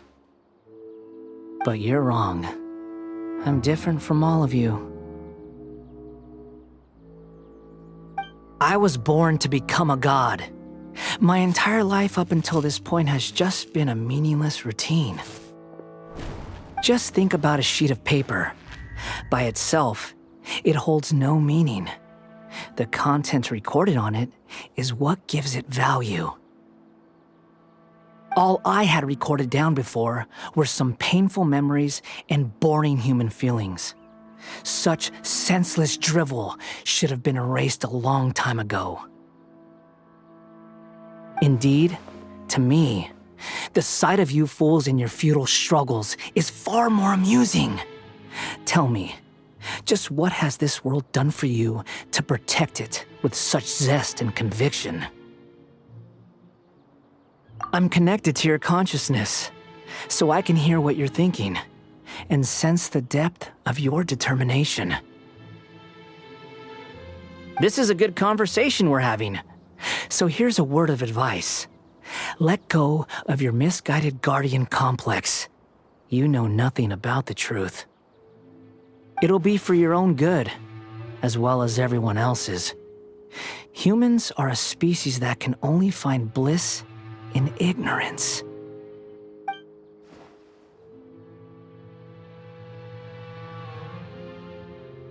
Ah, you've seen my affection for her. If you were in my position, I think you'd feel the same way. She peered into my consciousness and saw my past. Someone like that is qualified to become my first follower. All gods need followers. So Hypatia has been chosen. Her appearance heralds my imminent arrival at the throne of divinity, while her worship shall become my glory. You're doubting me again? No matter. Soon, you'll know what kind of authority you're challenging.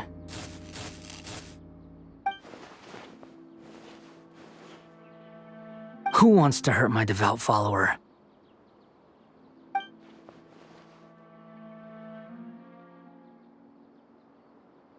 The doctor wants to hurt my first follower?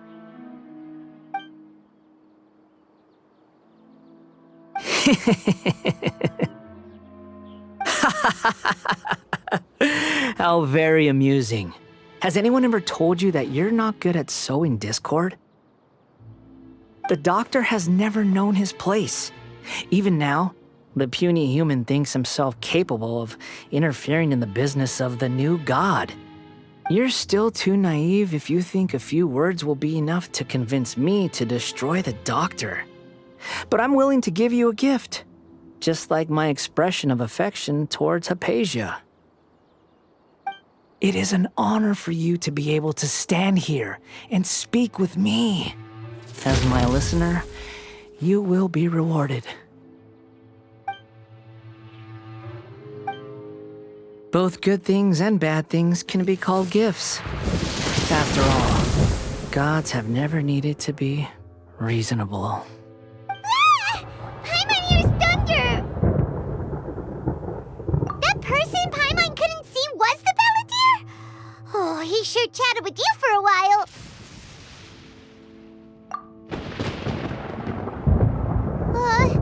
Where is the storm headed? That means anyone outside is in danger! Let's go! Tighnari and Dia still must be fighting!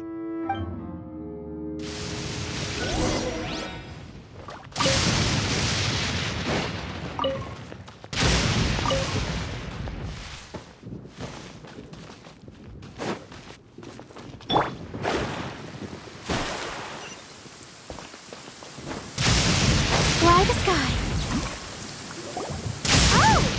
Have the Fatui retreated? Hey, what happened to you? He's hurt.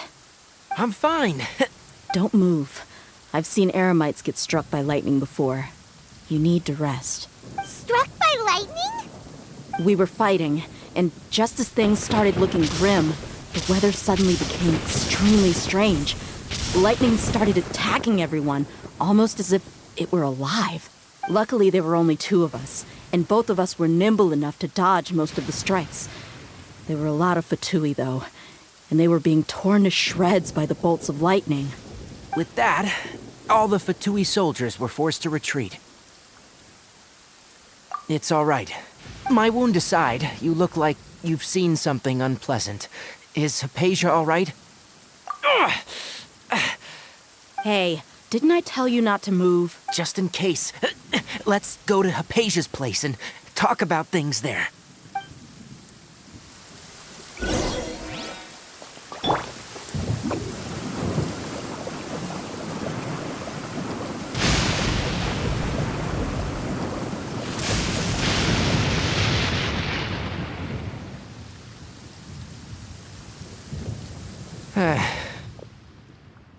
Thank goodness, she's fine. Hey,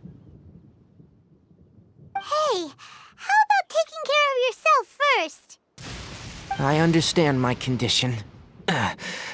The wound is not fatal. I'll be all right. Ugh. The more you understand medicine, the worse of a patient you become. I know. They always think they can push through the pain. Oh, he sat down. Let me rest for a bit. Sorry, traveler. Now you may start.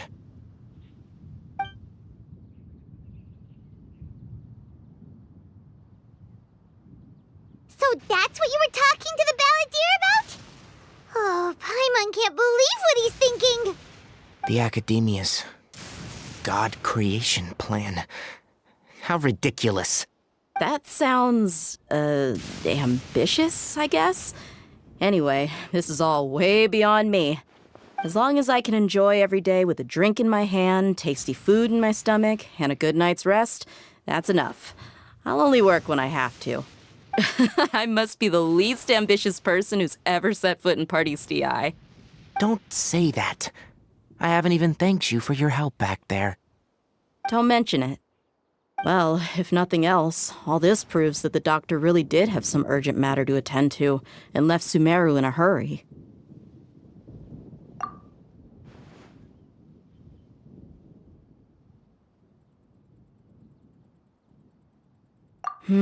Maybe the Fatui want to cover up some secret of the Balladeer. Is that why they tried to seize Hypatia? The Balladeer claimed that Hypatia has seen his past. So, what could be there? Have you noticed? The Balladeer is not happy with the Doctor's actions. He thinks the Doctor has no right to consider himself as his equal.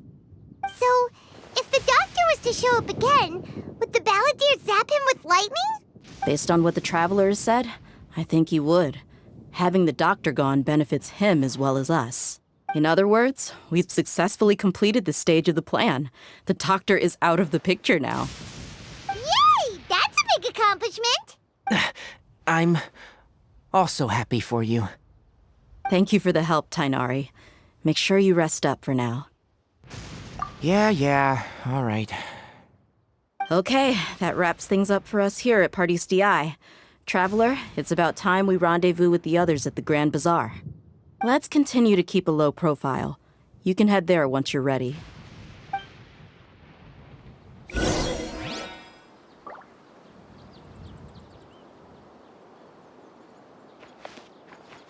You can just focus on your... My wound is not going to get in the way.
All right, everyone is here. How did everything go? Any luck with your missions? Let's report back one by one. I'll start first. We've made the necessary modifications to the Akasha terminal. In addition, the props required are also ready. I'll go next. The Traveler and I went to Party's DI. The situation was a bit complicated, but we found Tainari. Unfortunately, he was wounded during a fight. Who is behind it? Well, that's the tough part. What should I say, Traveler? The Fatui or the Balladeer? After some back and forth, we confirmed that the Doctor has left Sumeru by boat. He has something urgent to attend to back in Snezhnaya. So, we've successfully removed the Doctor from the picture. Also, Tainari's already resting, so he'll be okay. Good. Oh, Tainari also asked us to tell you this message. Trust your own senses and experiences. All right. I'll remember that. Everything also went smoothly on my side. The Eremites should have arrived at their destination by now. To avoid alerting the quarry, they will stay there for now. I can't believe you actually got so many Eremites into Sumeru City. It's all thanks to Rahman and his brave team, as well as their bold strategy. It appears to have been very effective. I'm glad to hear it. Well, is that everything? Okay, this meeting is adjourned. Huh? Wait, you mean that's it? Well, what else is there to discuss? Shouldn't you end with some words of encouragement? You know, to fire us up now? Personally, I'd rather we all go home and get some rest. I'll hate them, you... Ugh. Oh, and if you wanted someone to say something to that effect, then I must reiterate that I'm here to strategize and not to lead. So you should find someone more suitable to do that. But I thought all of you Academia big shots were great speakers. Then I should remind you that I'm the scribe. I know that. So what? A scribe is responsible for recording meetings, not speaking. Fine, whatever. Well, Sino doesn't seem to be much of a talker either. I guess that leaves it to my employer. Employer? Yep, the Traveler hired me. That's right. So come on, boss. What do you have to say for the team? Yeah, say something to boost morale. Huh? What are you all doing here? Oh, it's Nilu! Hey, everyone. I'm not disturbing you, am I? Not at all. I was actually just about to go find you. Judging from the group and all your serious faces, you were discussing something important, weren't you? But you also look like you're up to no good. Seems pretty interesting. Welcome, Nilu. Would you like to join us? Huh? Join you? You mean, you also want to discuss something important with me? Yes. Something very important. Nilu, are there any breaks in your performance schedule in the upcoming days? Huh? Wait, you're seriously inviting me?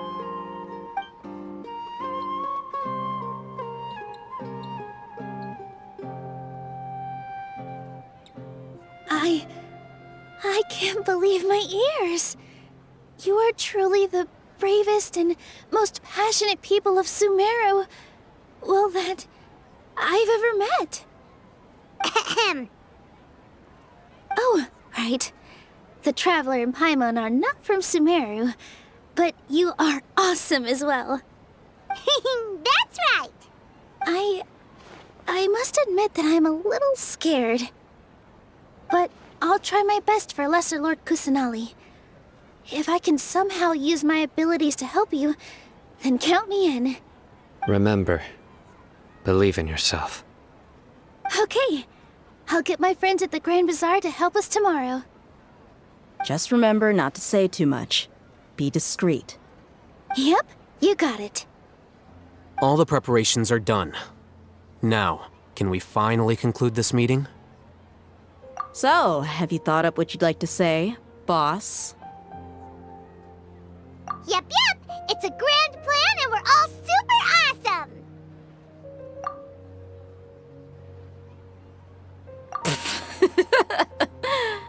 Well said.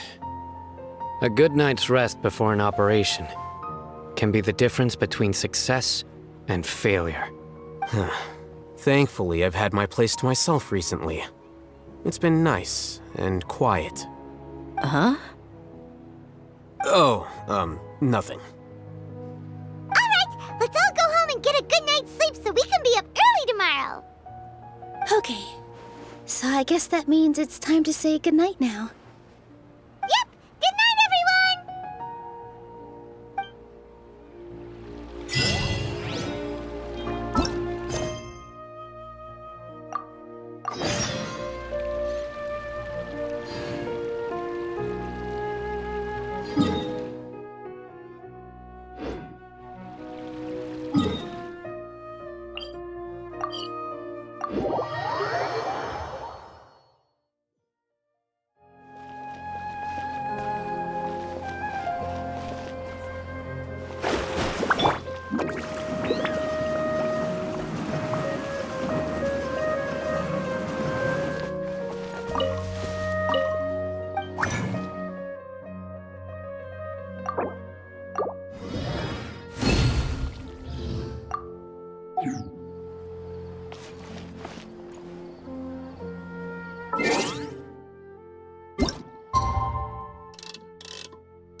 Today is the Academia's Nia Garbaha Day.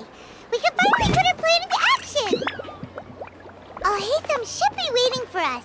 Let's go to the Academia and find him.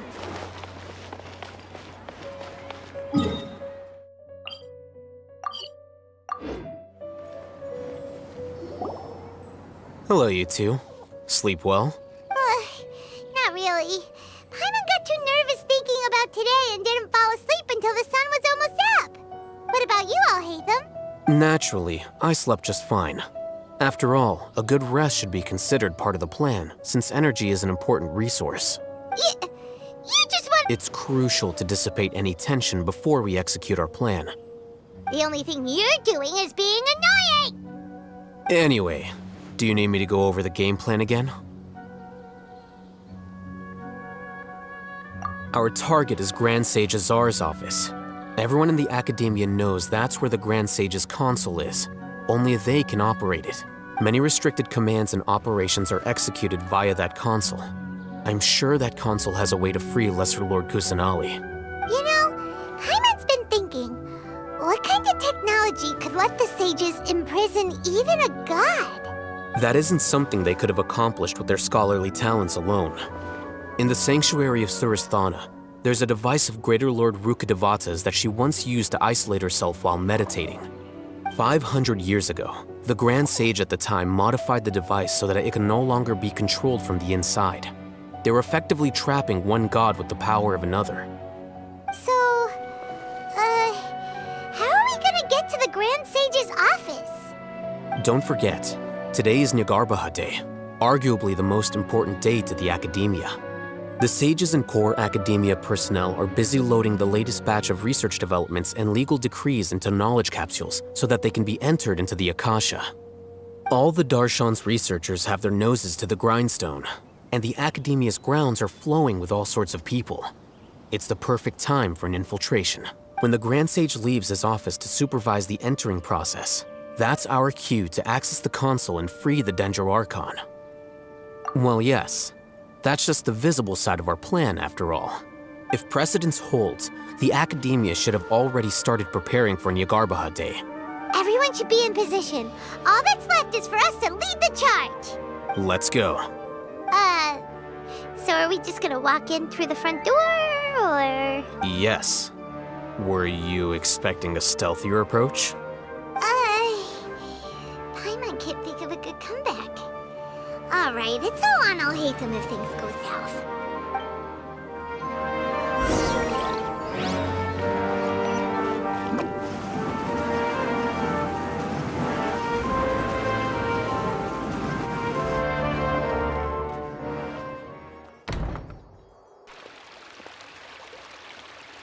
Scribe?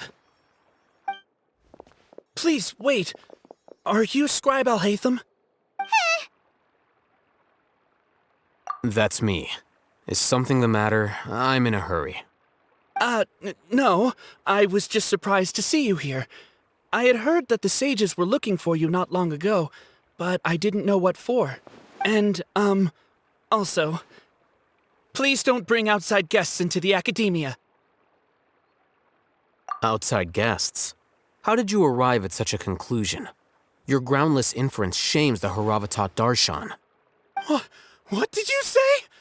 I'm the top student in Haravatat, and I earned 3rd place at the last Inter-Darshan debate. Don't look down on me! That wasn't my intention. As your Haravatat senior, I just assumed that you possessed a greater aptitude for critical thinking.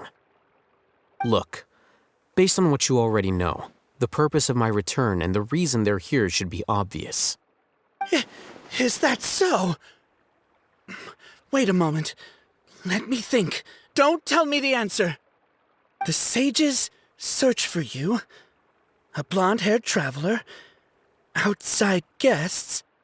So, from the start, the sages weren't looking for you, but this traveler? And you were gone from the Academia for so long because... Hey, shh. Yes, you've proven yourself as the top student in Haravatat. I surmise you've arrived at the correct conclusion. As I expected. Please, forgive me. I wasn't thinking clearly just now. Thank you for getting me back on track. It's nothing. We'll be on our way then. All right. Thank you for your contributions to the Academia, Scribe.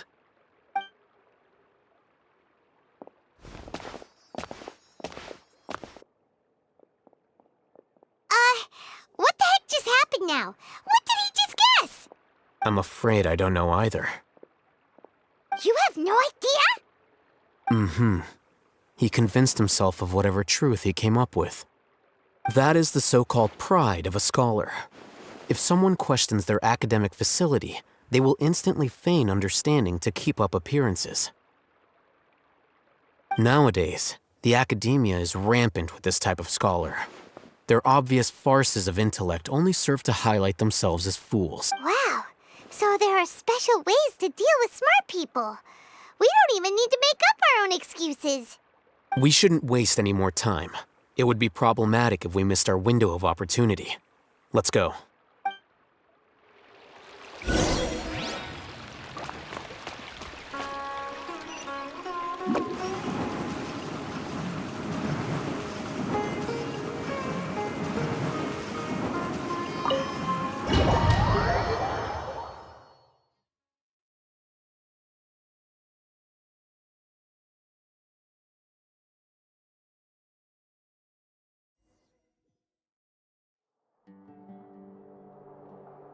Is this the Academia's library? Indeed. Known as the House of Dana, it is quite possibly the most extensive special collections library in Teyvat. There are a lot of students going through here. Is it really okay just to waltz right in? The Academia marches to a fast beat, especially since it's Nyargarbaha Day. They're all occupied with their own matters. Just act natural. Now, hurry along.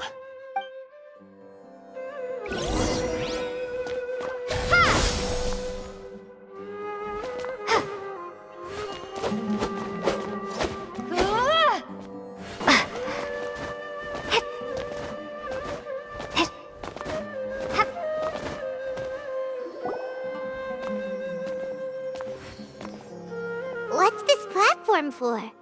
It's a lift that Academia personnel use to access higher floors. Are we gonna take it then? The Grand Sage's office is up there somewhere. No, not right now. We can't guarantee that we won't run into the Grand Sage. Let's step back and observe for now.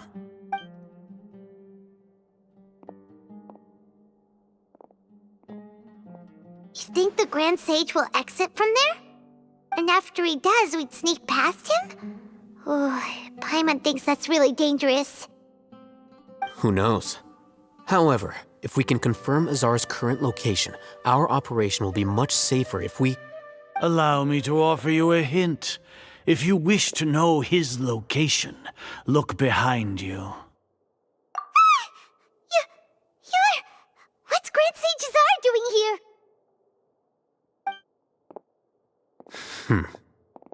Do not tell me you believed the Academia would not grow suspicious of you after such a prolonged absence, scribe. An eyewitness had informed me of your whereabouts, so I came to personally welcome you. Grand Sage, I didn't expect you to care so much about me. I'm truly flattered. I'm sure, but compared to you, I am far more interested in these two unexpected guests. You are the Traveler and Paimon, correct? It's a pity that only now have I been afforded the opportunity to formally meet two of Sumeru's most esteemed guests. I do apologize for my lack of decorum. Excellent. You immediately initiated discussion instead of attempting to prepare some perfunctory excuse. You clearly understand the situation at hand, and have no intention of making a reckless stand. The foot traffic here renders this place unsuitable for discussion. Please, follow me to my office.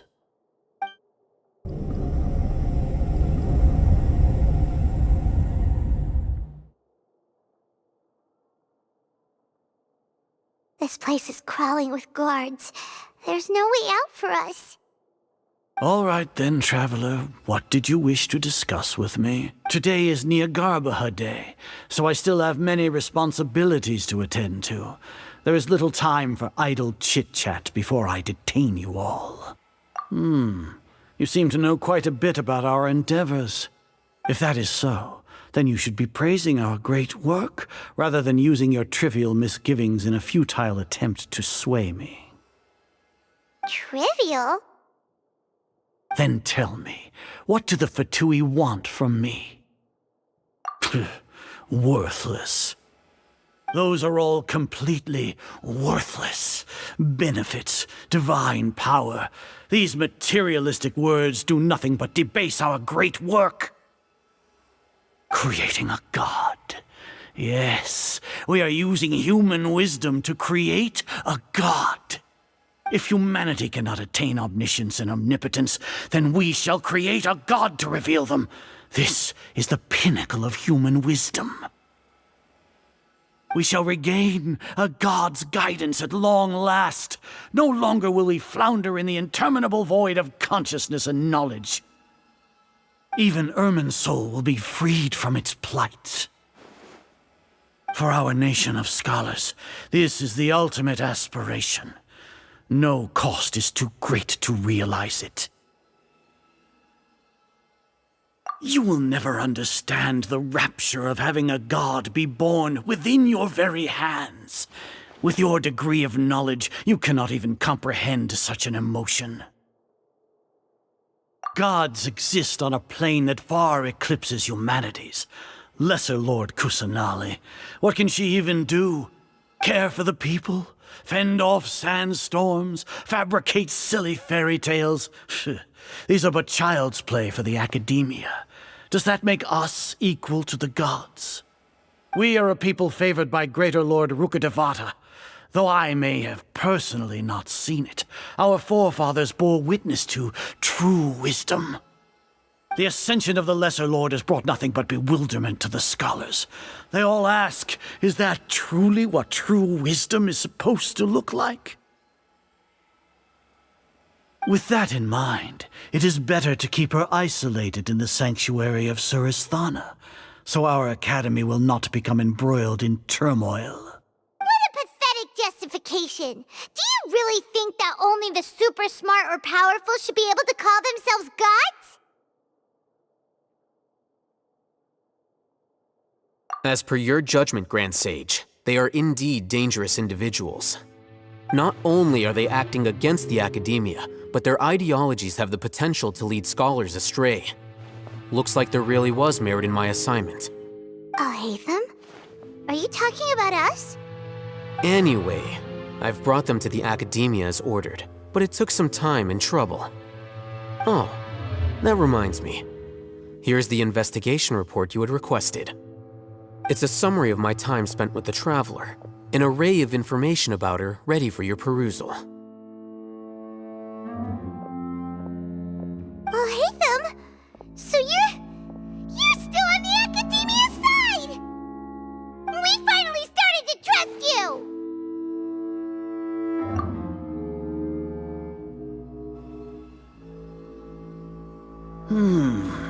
Excellent. Detailed contents with no errors. I would expect nothing less than an immaculate report from the scribe. As it is Niagarbha Day, I'll enter the information on you into the Akasha. Surely you know what that means. We'll be monitored, just like Sino. With the Akasha's calculation prowess, all of your actions will be predicted with an accuracy of at least 98%. Furthermore, your data will be updated in real time whenever new information presents itself. To put it into words you can understand, wherever you go, you will be walking under an invisible leash. This is Sumeru's greatest penalty for dishonest persons. Are you not familiar with the concept that great responsibility begets an equally great suspicion? In any case, you are Sumeru's most concerning external variable. Locking you down will greatly decrease the chance of any undesirable outcomes coming to pass. You're despicable! Despicable? Perhaps from your perspective, but I suppose you had mentally prepared yourselves for this, no? Your ploy was to sacrifice the Traveler here, was it not? Lord Azar, I know what you're trying to say, but I've been following your plan this entire time. Why are you doubting me at this juncture? Must I delineate your entire plan? Very well, I will spell things out. First off, I received an eyewitness report that you were spotted with the Traveler at Caravan Ribat. However, you immediately departed for the desert and escaped surveillance range. Judging by the time, you all likely encountered the truant General Mahamatra in the desert. Am I correct? Maybe Paimon shouldn't have mentioned Sino just now. The Academia had not received correspondence from its scribe for a prolonged time. You were also in the company of the Traveler, a close associate of Lesser Lord Kusanali and General Mahamatra Sino, who had defected from the Academia. With their instigation, what was the probability that you would betray the Academia? Rationally speaking, 50%? 70%? What do you think? Regardless, that's only a guess. The facts are that I've brought the Traveler right before you, and I gave you my report. Indeed, your boldness deserves praise. To think that despite status as an outlander, the Traveler is still willing to sacrifice for the sake of your plan. If I'm correct, you have a contingency plan to save Lesser Lord Kusanali and ruin our great work. Sneak into the Academia on Nia Garbaha Day, using Alhaitham's status as the scribe, for there is a good chance that an opportunity to save the Lesser Lord will arise. Should your intentions be discovered, Alhaitham will turn traitor and sacrifice the Traveler, thus proving his innocence. He can then stay inside the Academia and continue searching for a way to proceed forward. As for Sino, according to the Akasha's calculations, he will soon return to the Academia and confront me in person. I suppose this is also a part of your plan? You'll see me as a traitor regardless of what I say, no? Even if you impugn me, it would have little effect on you all. You misunderstand. Losing our scribe would irreparably damage the Academia's regular operations and the development of Sumeru's future academic systems. However, under the current circumstances, even that is trivial compared to what we stand to gain from our great work. You said that I betrayed the Academia, but you, Azar, you've betrayed all of Sumeru, betrayed its Archon. So flight has turned to fight at long last. Guards!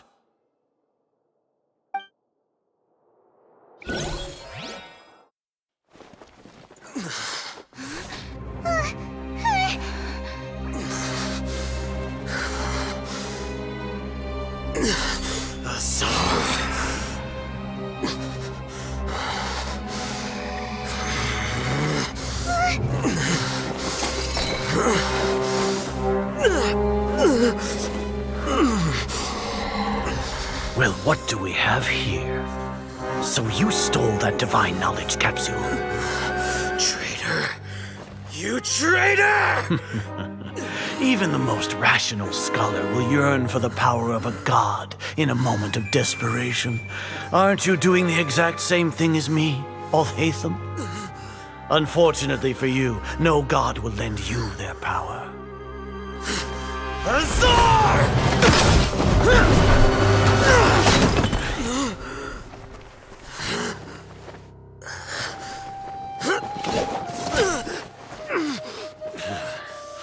He has gone completely insane.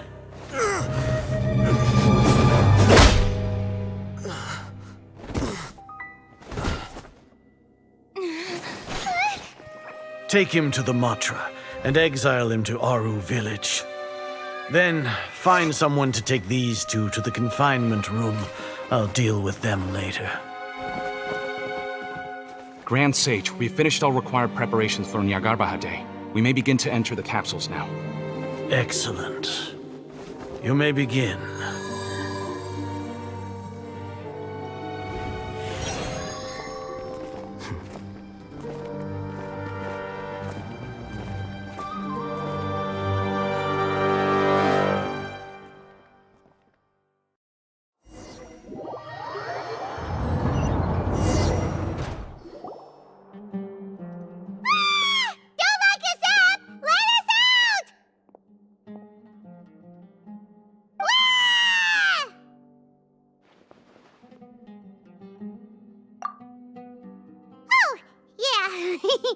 Paimon got a bit carried away there.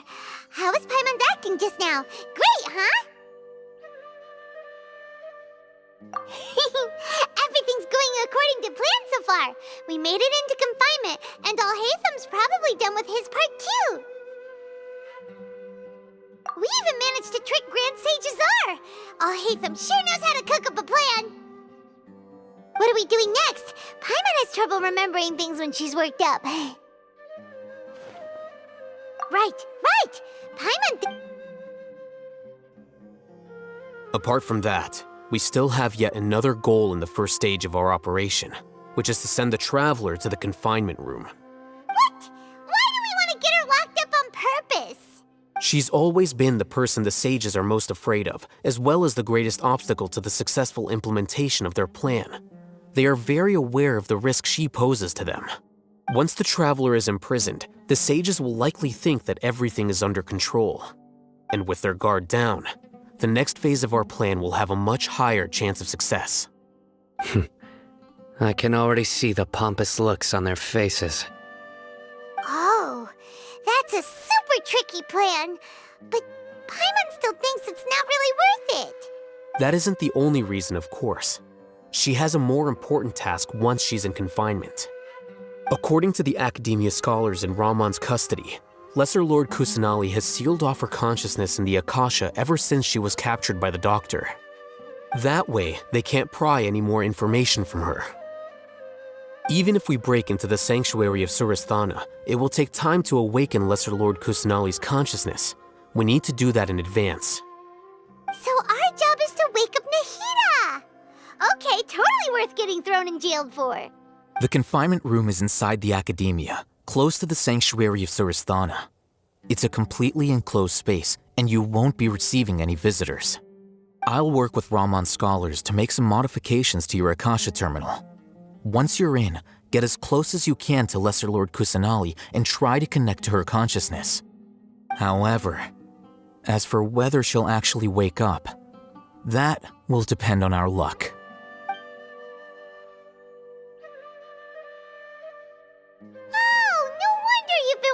Akasha terminal today. It's the one that Alhaitham modified. Paimon thought they'd take our Akasha terminals when they locked us up in here. Were they being careless? Alright, so what now? Sounds easy enough. We can finally talk with Nahida after all this time. Let's do it. There's a light flashing on your Akasha terminal. It's almost like... the faster it blinks, the better the signal!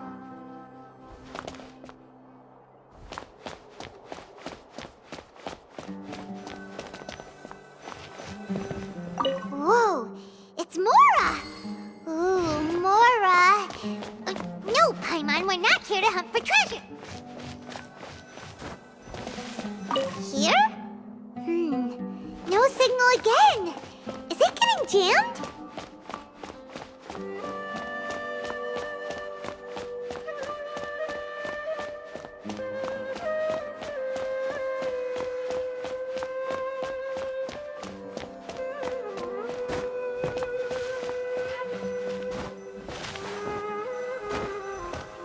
Here? No signal again! Is it getting jammed?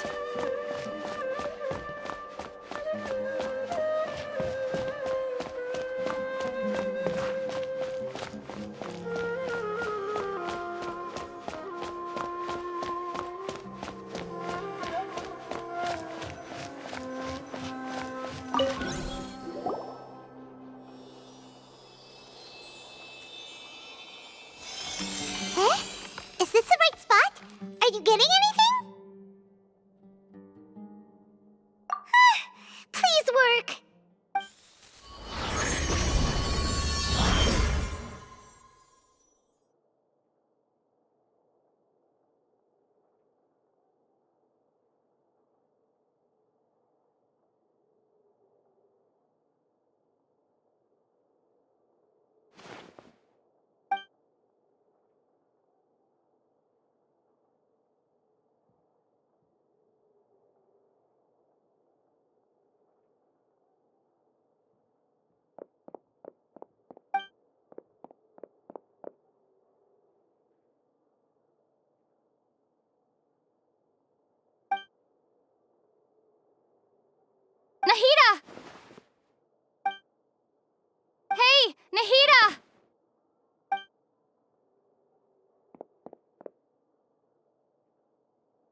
When did it first start? Oh, right. It started from the moment I was born. I want to become a worthy Archon. So I've kept studying. Kept listening to my people and their hearts. Kept looking for a way to save Irminsul. So I can catch up. Catch up to Greater Lord Rukkhadevata. But I'm stuck in the sanctuary of Suristhana. The sages are creating a god to replace me. And I'm forced to lock my consciousness in this boundless darkness. Nahida!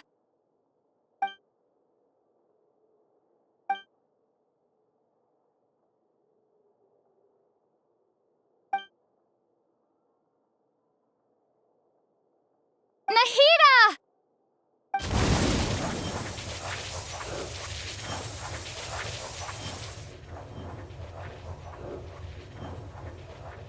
It's so quiet here. Now that I think of it, I don't think I've ever actually listened to my own inner voice. Do Archons have them?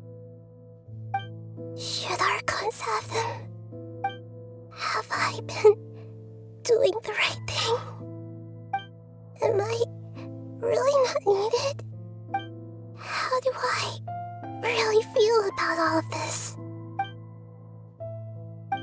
It's so quiet here. Since you're the god of wisdom, you've known the answers to all these questions since the very beginning, haven't you? Who are you? Whose voice is that? It sounds familiar. You're right, though.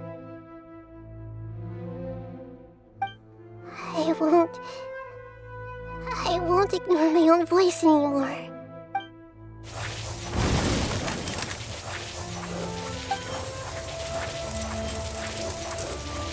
Nahida!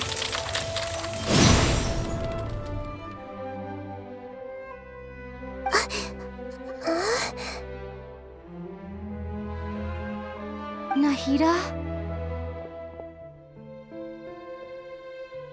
Did you wake me up? Thank you. Why are you here? We're here to rescue you. Are you alright? I'm fine. It's just... when I think of everything that's happened to me, I feel really angry now. You should have been angry ages ago.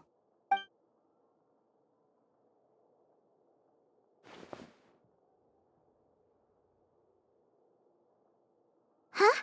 Oh, you're back! How's everything? That's wonderful news! Great! We weren't locked up for nothing! When you went to wake up Nahida, Paimon was listening for any sounds outside. You were out for a long time. There are fewer and fewer scholars going about now. You think everyone's done with their Nyagarbha Day stuff? Yep, so that means our next act is Nilu's performance!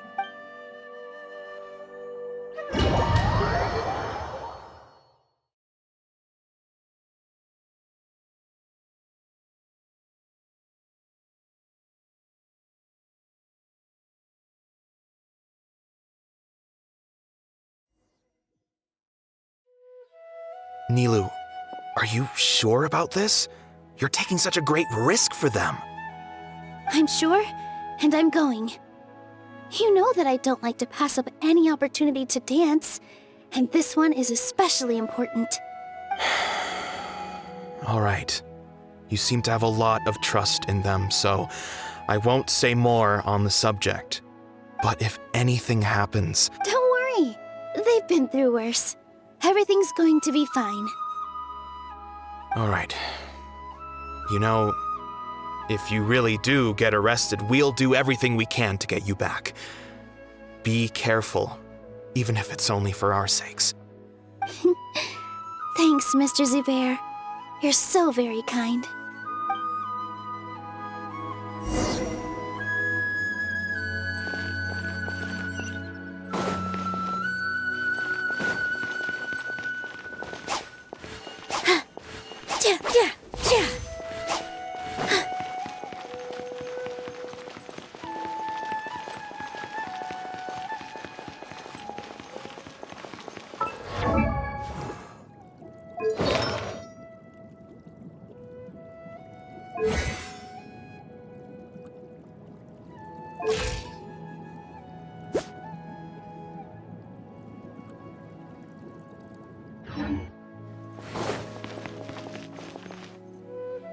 Nilu, how's it going?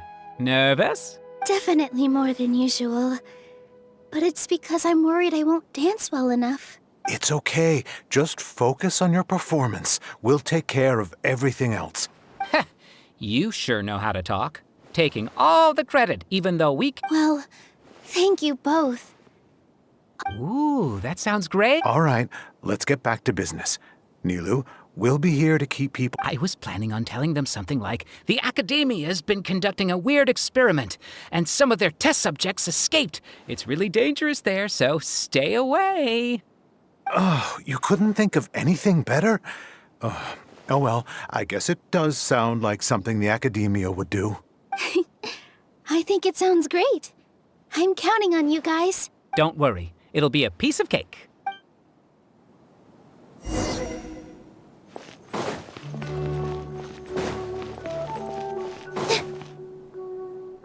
Hey, Nilu! Sorry, it's great to see you, but I'm really busy right now.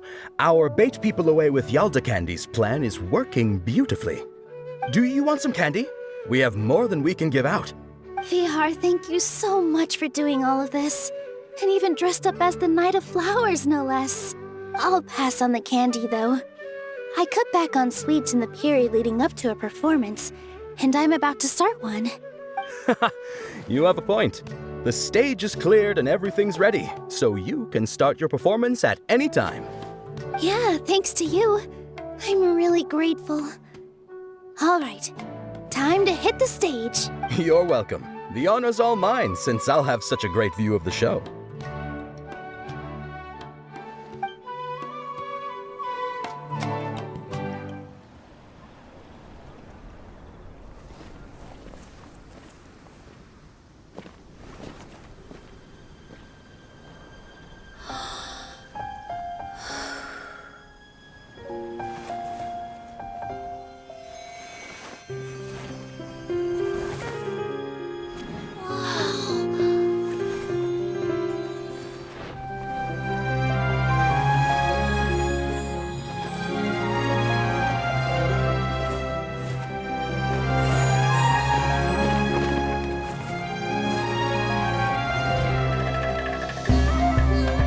I've never seen a performance like this.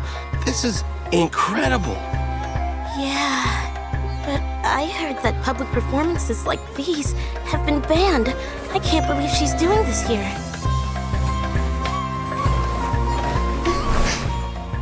Grand Sage, there's some commotion outside. How uninteresting. Issue the new Prohibition Act from the Akasha to the guards. They'll know what to do. Do you think we should, stop her? Let's just watch for a little bit longer.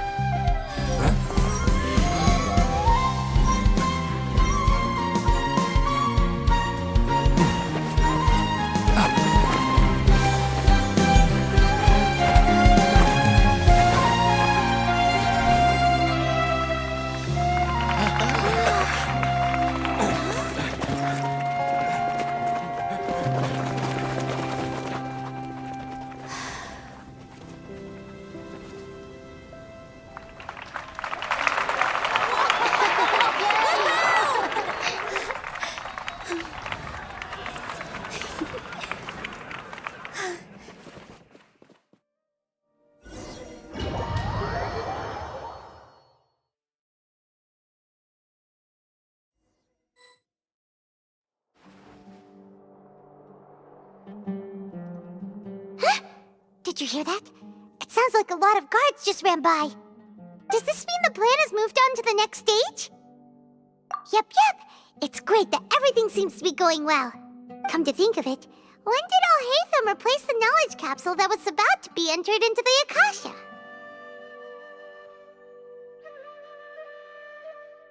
Oh, so that's when he did it! Paimon was too nervous to notice. Speaking of, didn't Alhaitham also yoink the divine knowledge capsule from that mercenary leader in Port Ormos when everyone else was distracted?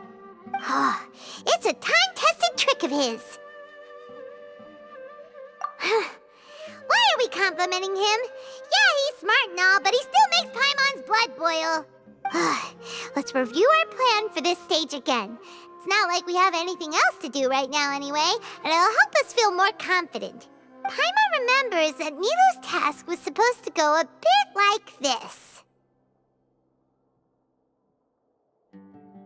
Now that Lesser Lord Kusanali's consciousness has been forcefully sealed, the core figures of the Academia and their guards have started to wear their Akasha terminals again. With the Doctor's technological support, they think they have nothing to fear. How despicable of them to rely on such a person. But this is also our chance. I was originally asked to draft the knowledge capsule for the Artistic Performances Prohibition Act when I was still at the Academia. It should be on the Grand Sage's desk right now, and will be entered into the Akasha during the next Nyargarbaha Day. Are they really going to stop all artistic performances? That's horrible! I'll make an identical knowledge capsule, but this time, I'll smuggle some misleading information into it. We only need to find an opportunity to switch the capsules. Once it's been entered into the Akasha on Nyargarbaha Day, if someone were to be seen performing in public, the sages would definitely use that opportunity to announce the ban, and so the misleading information will be disseminated amongst the guards.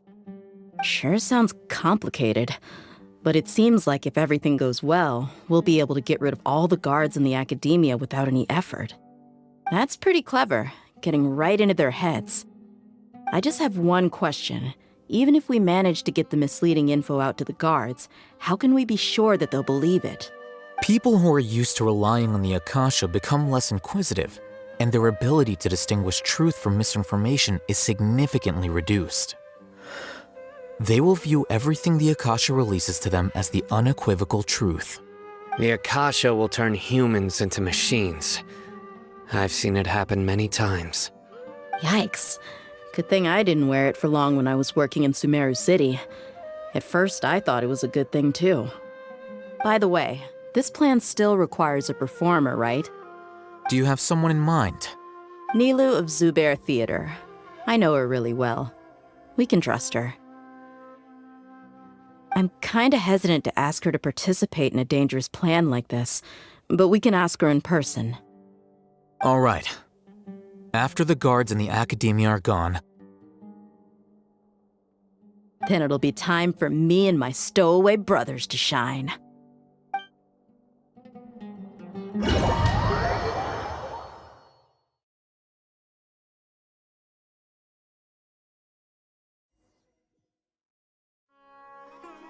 Here they come. Did you see that, Raman? They came out from the Academia in droves. After laying low in the city for so long, this is the moment we've been waiting for. My brothers have already sprung into action. We couldn't do anything to them inside their coop, but outside the Academia, this is our hunting ground. With a lioness like you, the prey sure won't be able to run far. We still need to eliminate the guards as soon as possible. If we give the sages enough time to realize what's happening, the plan's doomed. All they've done is to sit on their cushy salaries and twiddle their thumbs all day while we fought and struggled every day in the desert. The only advantage they might have is their numbers. Speaking of which, most of the guards who report directly to the Six Sages belong to the Corps of 30, but they have a completely different reputation. Following those blasted sages every whim, throwing away all the principles of being a mercenary. As someone in the same profession, I'm obligated to teach him a good lesson today. Indeed, the trap has been set. All we need to do is lead them there. All right, let's each take a road and herd those scattered guards back into one place. Make sure to attract their attention. Isak will be the key. You gave such an important task to that child. Will he be okay? It'll be fine. Isak was so determined to help, so let's put our faith in him. Besides, even if he's caught, the guards would be too scared to do anything to him. They've never seen Lesser Lord Kusanali in person, after all. You've got a point. Anyway, I think I see them coming. Let's head out. Good luck.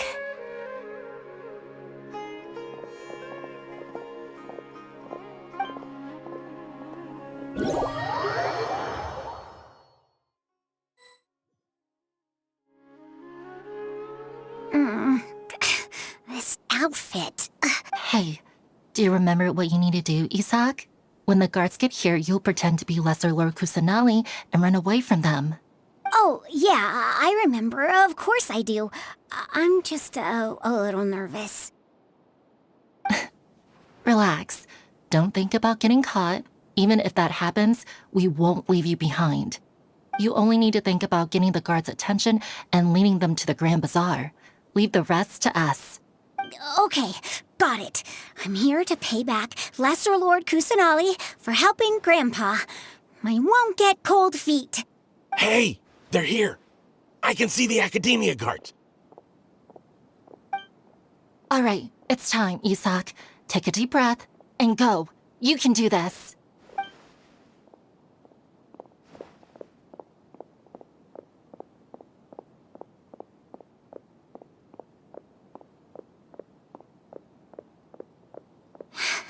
Why is there a guard over there?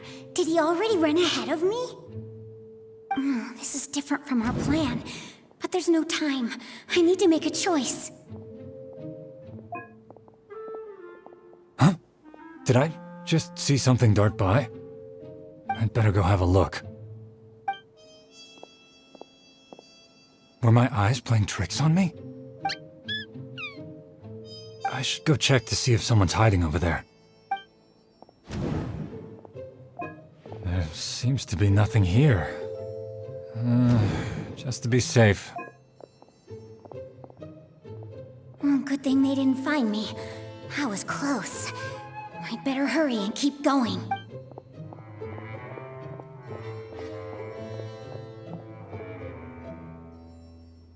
Hey! Lesser Lord Kusanali's over there! Stop! What? Lesser Lord Kusanali? How did I not see anything just now? Oh no, they found me. Where should I go? The target suspected to be Lesser Lord Kusanali has escaped into the Grand Bazaar. Assemble and arrest her!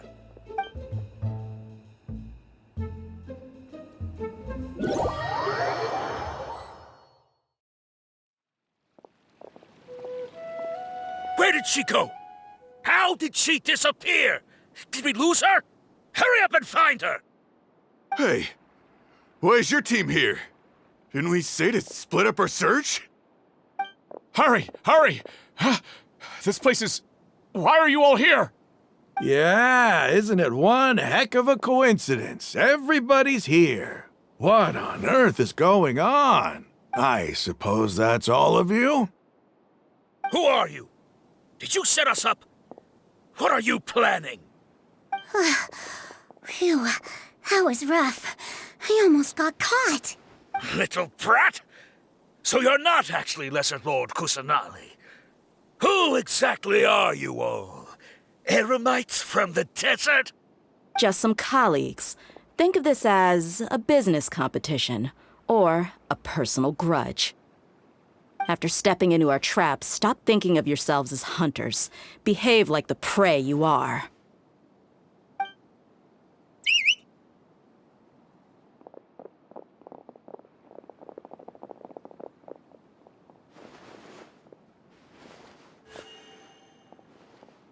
An ambush? How's that possible? This is Sumeru City, but mercenaries from the desert somehow ambushed us! You've spent all your time hiding away in the Academia. This place has long since become our hunting ground. Brace yourselves!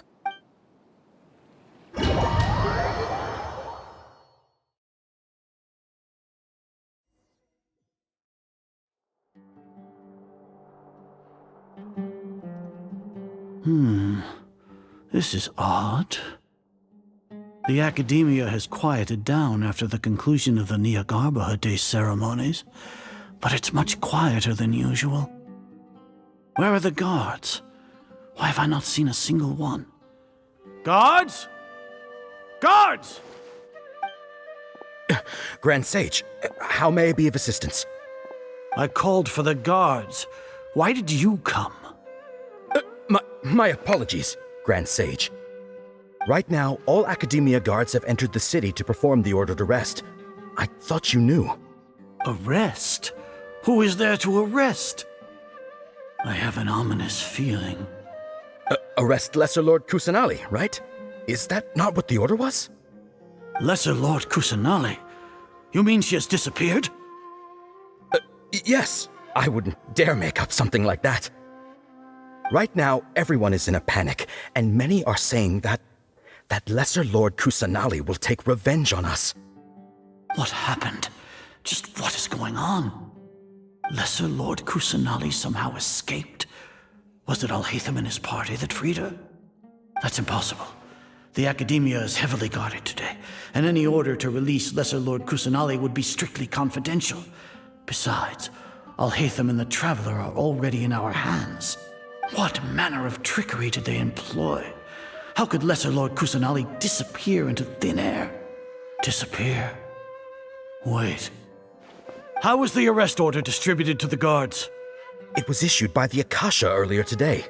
Only you have the authority to send messages like that, so I thought it was your order. Let me check.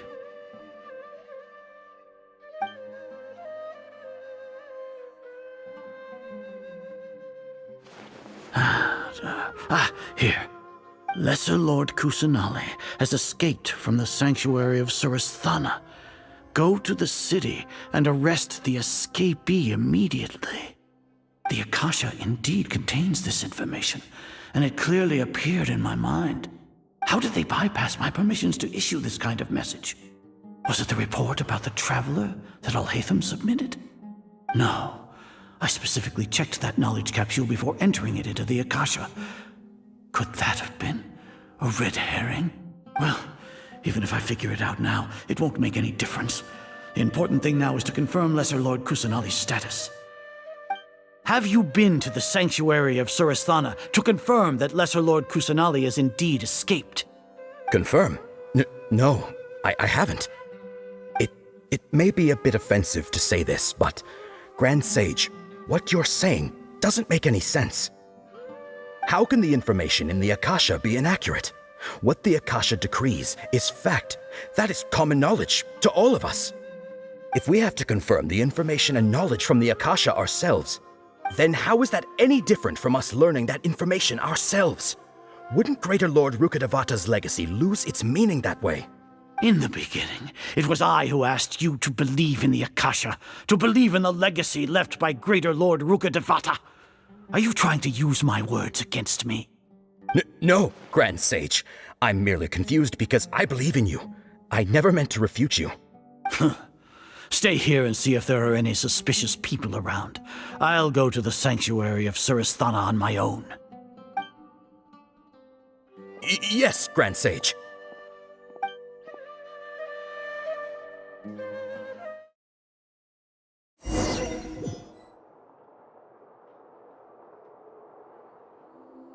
Lesser Lord Kusanali has escaped from the sanctuary of Surasthana. Go to the city and arrest the escapee immediately. How can that be? Stop thinking about it. Stop. It must be a trick of theirs. As long as I personally confirm it. Ah! Impossible. That's impossible. There must be something wrong with my eyes.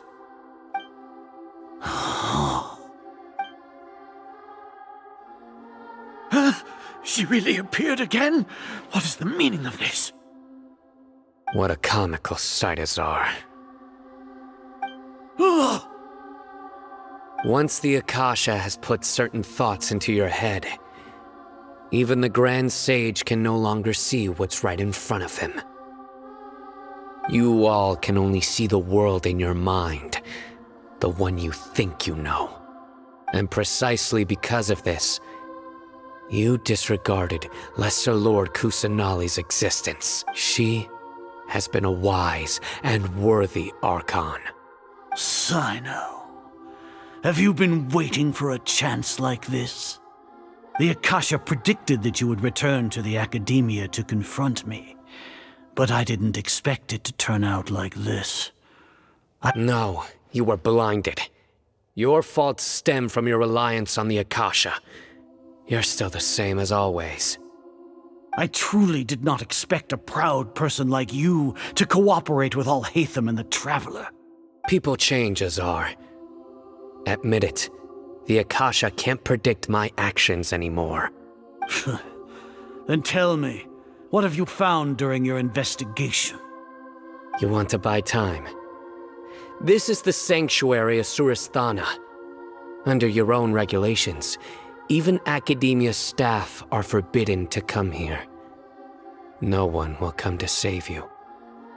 As for the investigation, I've at least confirmed that you are guilty of insurgency against the Archon. A serious crime. So what? Did you do all of this so I would plead guilty in front of you, General Mahamatra? No. I want you to plead guilty in front of the Archon herself. You once said that I had no standing to judge you. So now, how about judgment in the name of a god?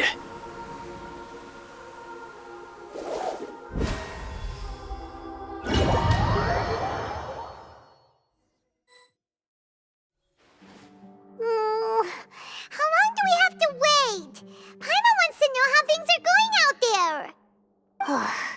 Paimon hasn't heard any sounds outside for a while. Hopefully something bad didn't happen.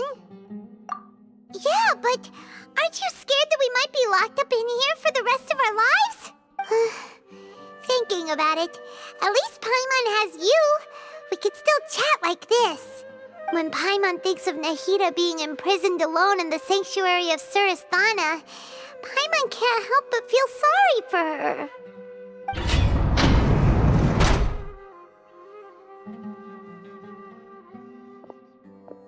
Here comes your savior. Dia! Paimon just knew you would come to rescue us! You two really owe me some big thanks. I had to search through who knows how many guards to find the key here. It felt even more tiring than whacking them. I'm exhausted. Thanks a lot. Need Paimon to rub your shoulders? No, that's, I'll pass. What are you afraid of?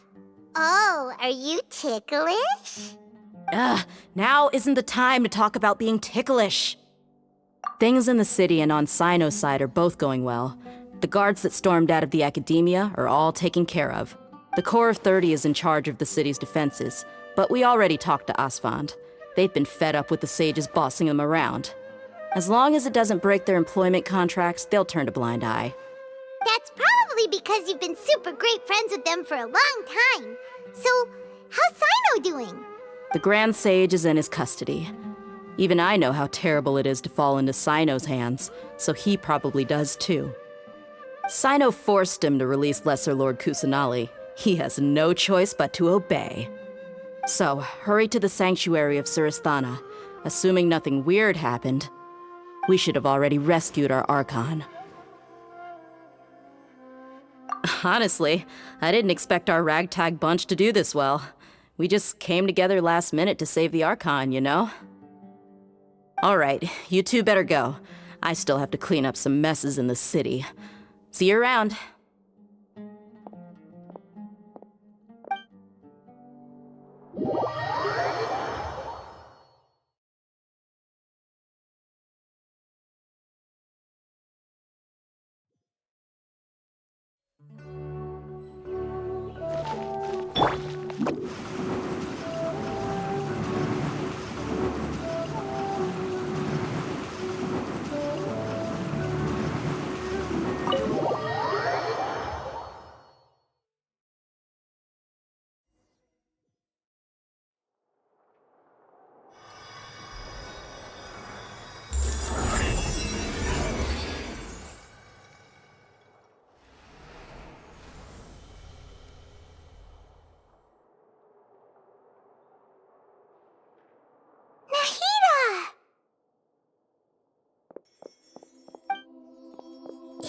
They say it's nice to meet you. This is the first time we've met in real life. Before, we've only met in dreams, consciousness, or when I was in someone else's body. Thank you so much for coming to rescue me. But I also need to apologize. During this time, I did some self-reflection. My sense of inferiority and yielding to the academia led to all of this, and created so much trouble for you all. Exactly! We're here because you're a good Archon and one of our friends! Thanks, you too. Amazing. So this is how it feels to walk out of that cage with my own body. It's like I just had an endlessly long dream. I can't even tell if I just woke up or was only now born into this world. My concept of self has become so clear. But now doesn't seem to be the time to indulge in this feeling. This is really embarrassing. You all just rescued an Archon, and now she needs your help to save her country, and even the entire world. It's okay. With you here, Paimon's sure that everything will work out. There's one more thing. What is it? For all the things the academia did to me, and for all the folly it committed in the name of wisdom, as their Archon, I will make them pay. Ah! Wow! That's the spirit! You're finally standing up for yourself and not letting people walk all over you! I understand now. To be a better Archon, I first need to better myself. If you haven't even figured out how to be a caterpillar, how can you be a butterfly?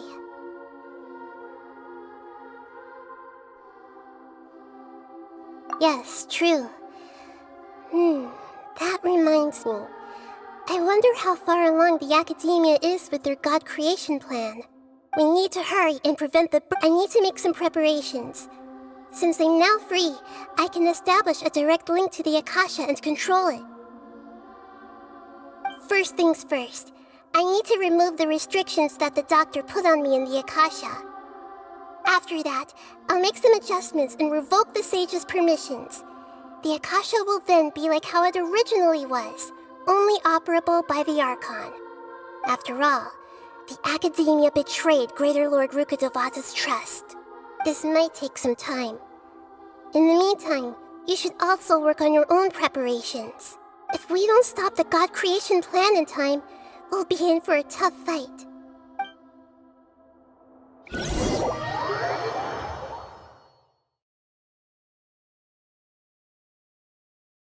We might as well prepare for a fight! When we're done, we can take a walk around. After all, we missed out on a lot of stuff when we were locked up.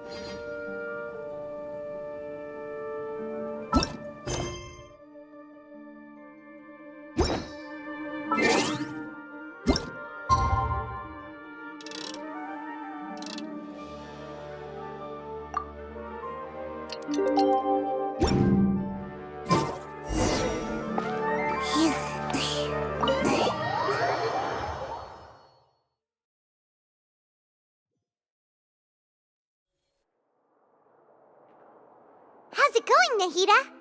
I'm done with the parts that needed my involvement to complete.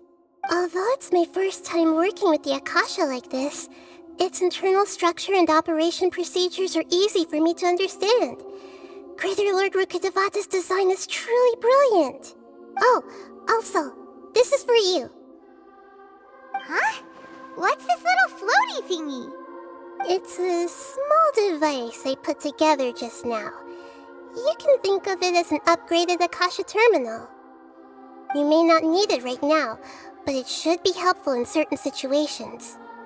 Wait! This thing has the same characteristics as Paimon! We're both small things that float! Oh, all the things that make Paimon special got copied! When Paimon appears with the Traveler from now on, people won't remember Paimon because she isn't unique anymore! It's alright, Paimon. It can't replace you. It's only a flying device, but you're the Traveler's irreplaceable friend. You're so good at comforting people, Nahida. If only the Traveler was as smart as you. I was simply telling you what I feel to be the truth. I wasn't trying to comfort you. Nahida, you're a natural at this. What you just said made Paimon even happier. By the way, there's something I need to confess. Even though I'm the Archon and in control of myself again, I'm not very good at fighting. You may have heard that an Archon's power is derived from their people's faith. However, I'm not as well loved as Greater Lord Rukkhadevata. If we get into a situation where combat is our only option, I'll have to count on you, and I'll do my best to provide support. I'm glad I can rely on you.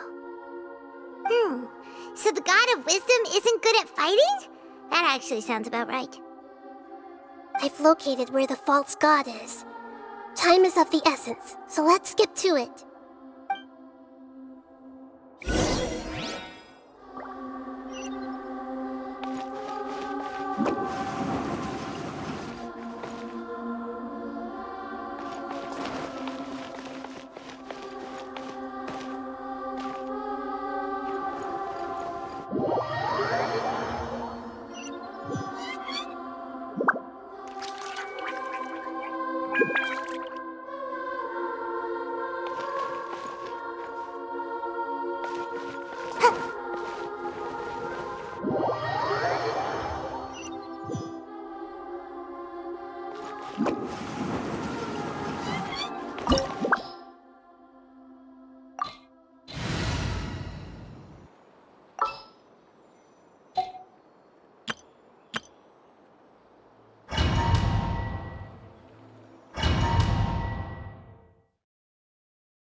What is this place?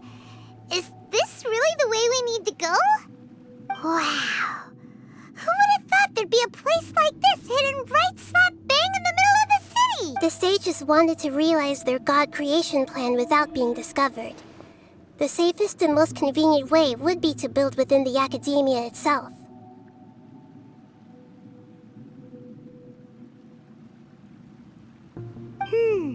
That's true. They were already hiding one god, so why not two?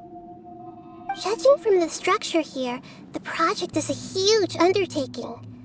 The sages really saw the god creation plan as their ultimate goal. But this place doesn't look like it could have been constructed by the academia alone.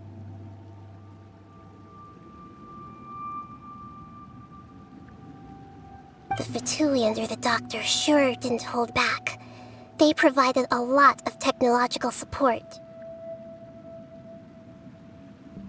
Yeah, or else they wouldn't have been that generous. Is that it, though? I've always felt that this Doctor is different from the Academia sages. He doesn't seem to share their sense of urgency. Instead of being interested in the end product, it's like he's enjoying the experimental process. The Fatui Harbingers are all such weirdos. So, the Doctor being weird is actually normal. So, this Fatui that they're trying to turn into a god is called the Balladeer? We had previously come into contact with his consciousness. He harbors particularly strong obsessions. One is the desire for a gnosis, since he was created to be the vessel for one. The other obsession is probably related to his past. I can't quite explain it. Paimon knows that he was a prototype puppet for the Raiden Shogun before he became a Fatui Harbinger. That's why he wants a gnosis so badly. There's no way he'd willingly be a test subject. Now with that temper and ego of his. It sounds like you know the Balladeer quite well. I see. Tell me more about him and what he's like. The more we know now, the better we can plan for and react to any future situation.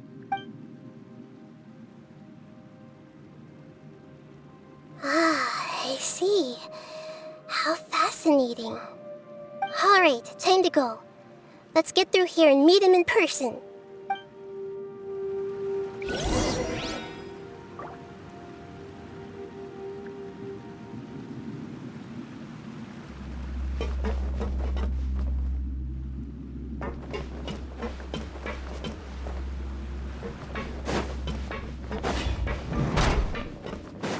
There is no escape! Everybody stand back! You're toast! Witness the power! Now you shall perish! I guess this is it.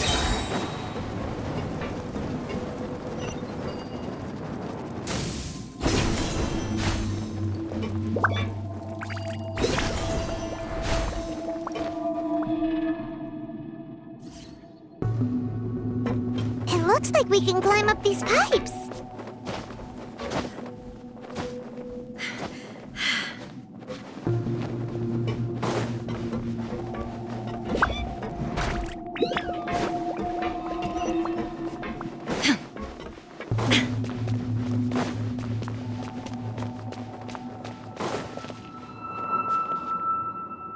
The pattern on the ground seems all messed up. Let's go around and see if there's a way to fix it.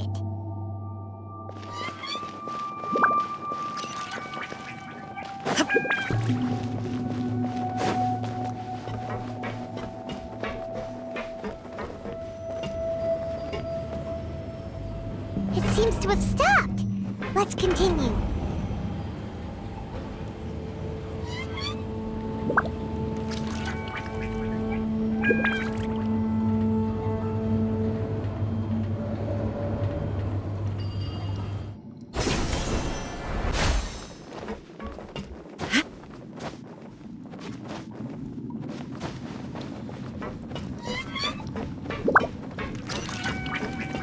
Illusion shattered! No more words.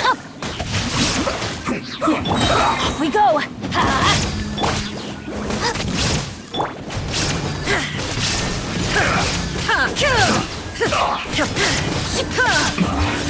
This isn't good.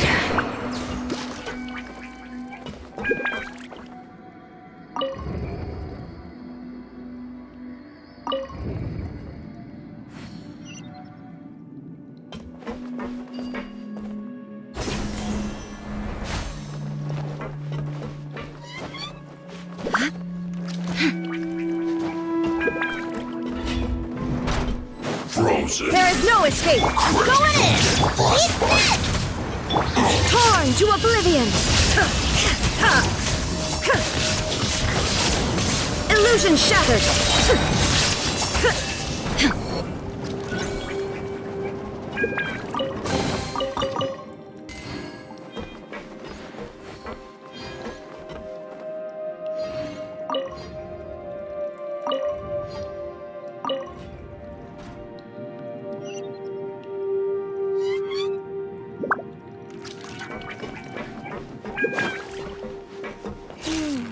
The cart is stuck.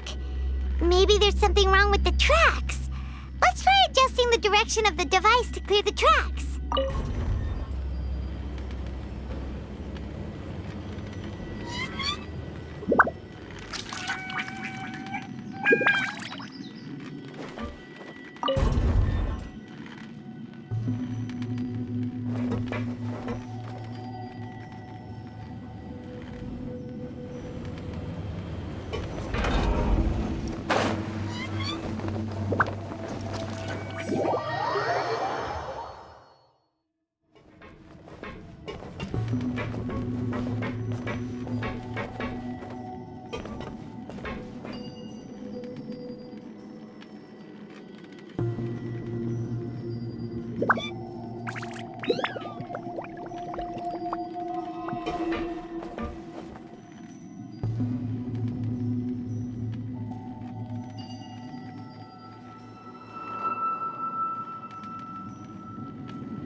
There is no escape!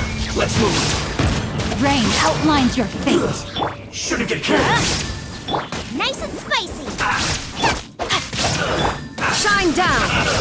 Let's light it up!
Inactivity serves no purpose whatsoever. Illusion shattered! That's right, yeah. No, my sword! Shine down! Right now you shall perish! Yes, quickly! There is no escape!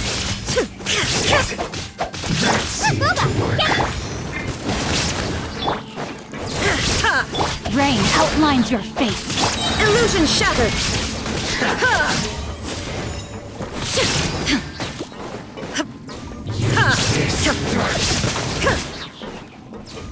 Shine down!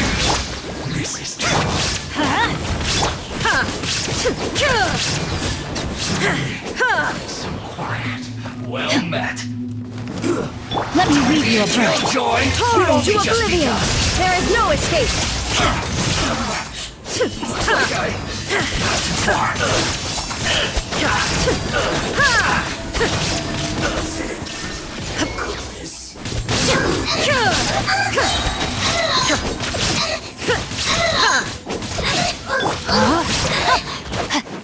Illusion shattered! Nice and spicy.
Looking at its operational status, we must prepare for the worst. The god they wanted to create is likely close to completion or already completed. Oh no! What should we do? Paimon can't imagine how hard it would be to fight against a Fatui Harbinger with a Gnosis. Are you nervous, Paimon? If you really want to know, of course Paimon's nervous. Aren't you too, Nahida? Yes, I am. This is probably the first time I faced with a calamity of this degree since my birth. I feel not just nervous, but curious as well. Curious? Curious about what? curious about our fate. To me, everything we perceive in this world, everything we learn, and everything that happens to us is considered knowledge. And if it's a form of knowledge, then it can be understood. However, only fate is about that which has yet to occur, so it has always drawn my curiosity. So to me, fate is the ultimate knowledge. That's also why I love observing humans and all the things that happen to them. It all brings me great satisfaction. And now, at long last, I'm not just an observer anymore. I will personally experience my own fate with you by my side. Isn't this such a wonderfully exciting thing? Ah, so that's what you mean. Paimon thinks she understands what you're feeling. Agreed. Okay, let's continue on. I can sense his aura from here.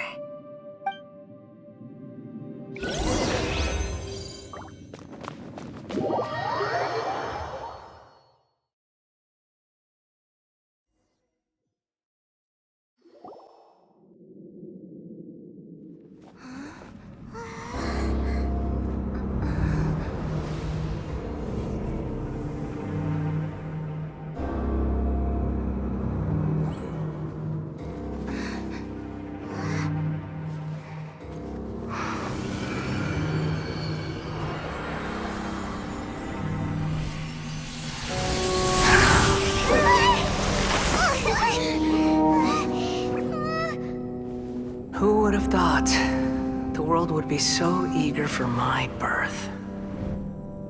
I remember you, Booer, the god of wisdom, and standing beside you, the traveler. Is he all-knowing and powerful now like Greater Lord Rukkhadevata? No, I can't feel the same kind of divinity I felt from the Greater Lord.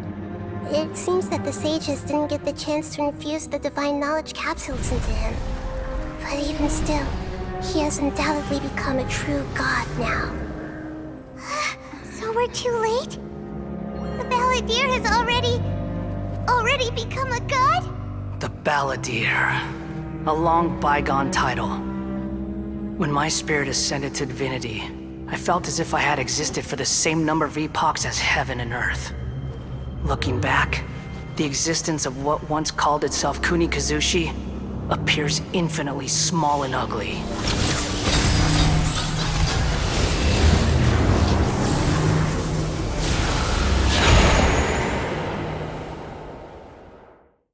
This imposing aura, it really feels like the gods! A body that capitalizes on the Balladeer's original construction as a mechanical puppet, with the Gnosis serving as a constant power supply. How much effort and resources did the sages put into this? From a purely technological perspective, it's a commendable achievement indeed. It's no exaggeration to say, this is the culmination of human wisdom. You sure are something! Dishing out compliments at a time like this? But I don't think he's reached the spiritual height of a god. Strife is engraved upon every god and every gnosis brought forth into this world. Can you feel it? The exhilaration of such power, and the thrill of anticipation for our contention. Nahida wouldn't feel the same things as you! Do you not realize that you are interrupting a conversation between gods? Lowly creature, know your place! The strife engraved upon a gnosis. You're talking about the Archon War. Tevat's current peace was not easily won. I didn't personally participate in the Archon War, but the way I see it, all those losses were meaningless, driven by the demands of the laws. There's no point in bringing it up again. Is that so? Yet I am deeply disappointed that I was never allowed the fortuity to personally participate in the Archon War. This is a first. Encountering a god in this world who does not crave power. No wonder your own people have abandoned you, god of wisdom.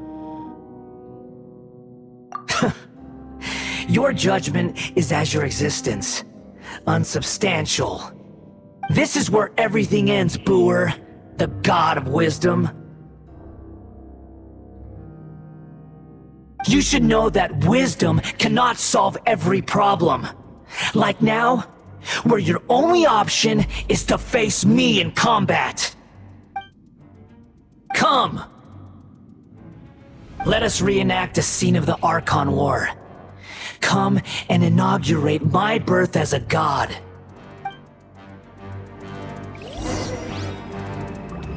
There is no escape!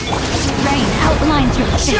Know my soul! Everybody stand back! You're toast! Witness the power of the one. Inazuma shines eternal! Shine down!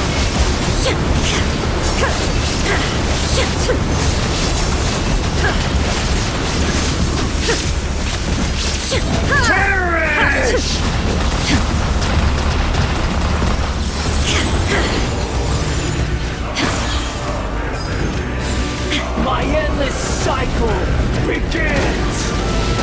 Illusion shattered! Rain outlines your fate.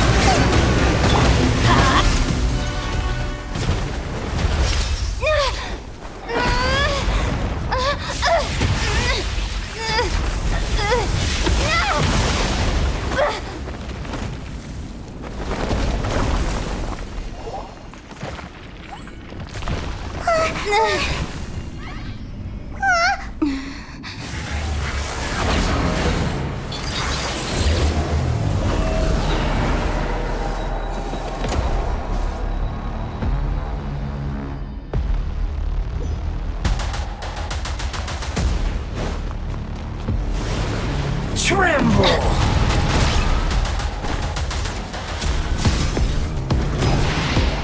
Burn to oblivion! Off we go!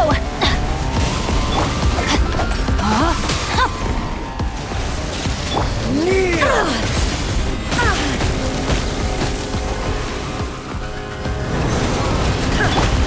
Body and mind.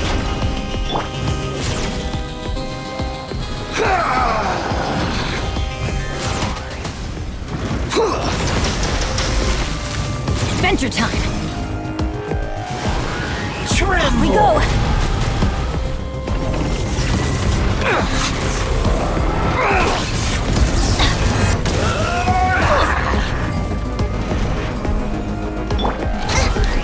Racy Boba! Get them! Reality is pain!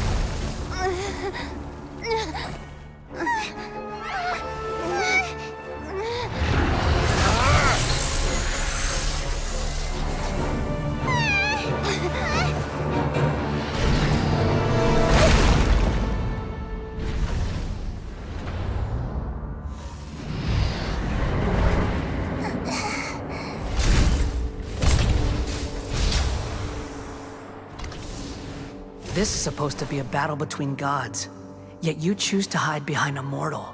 And now, you're acting like you'd sacrifice yourself for a human. Are you having fun proving a false sense of heroism to yourself, Booer?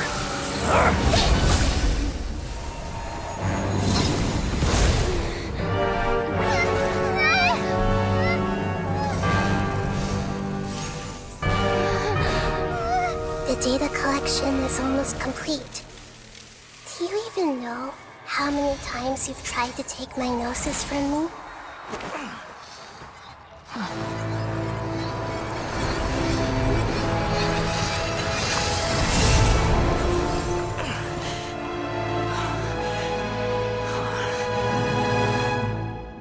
We just concluded the 168th loop.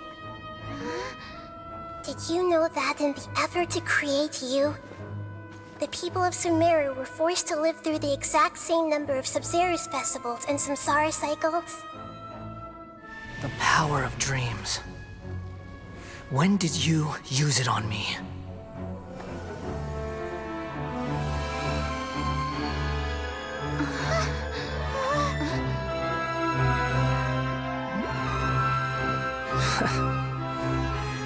You can't even defeat me in a dream. What do you hope to achieve with this little trick? Come, Traveler. Just like before. Allow me to awaken the memories in your dreams. All that battle experience! It's more than that. Compile everyone's wisdom in the name of the Archon. That is the original function of the Akasha. I've sent everything that happened just now to the people of Sumeru in the form of knowledge. I've asked them to help you find a way to defeat the false god.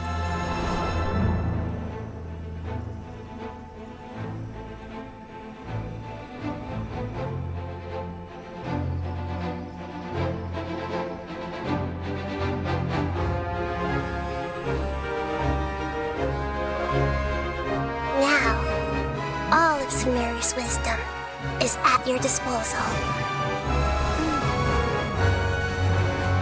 Meaningless tricks won't save you.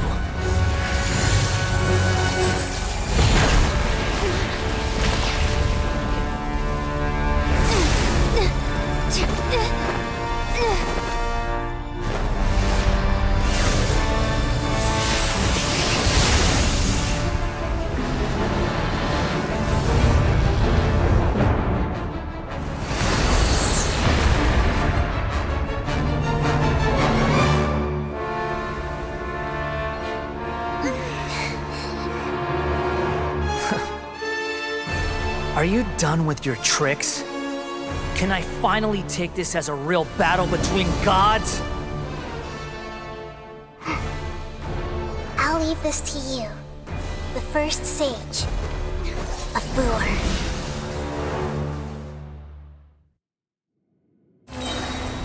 I am the all-knowing God!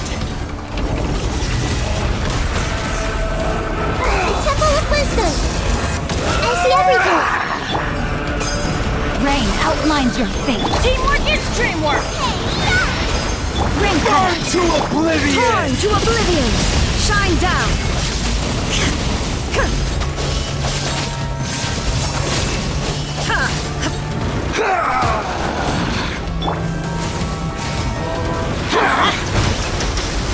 Off we go! That's gonna hurt in the morning! Kneel! No, my sword!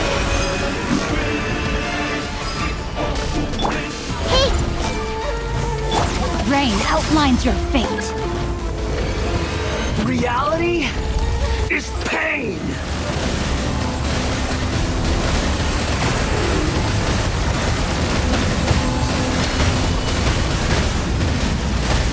Time to act.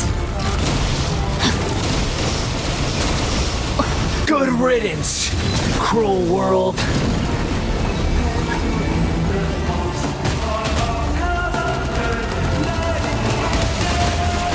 No, my sword!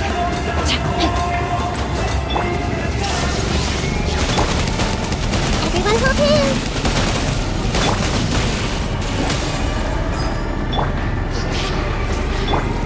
Illusion shattered!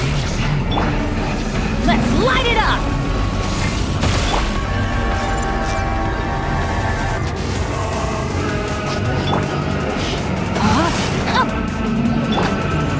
There is no escape!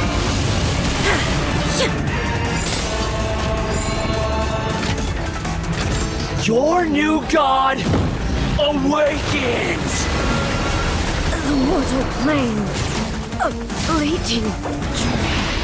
Godhood is mine now.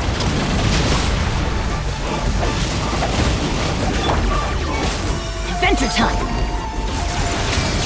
Kneel!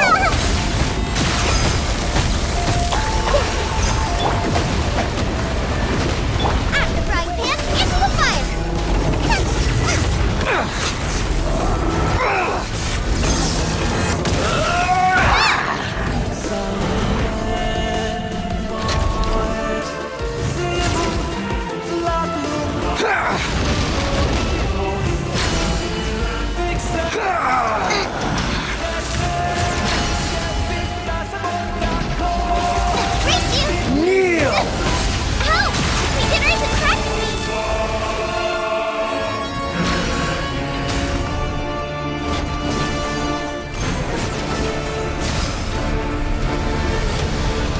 Reality is pain!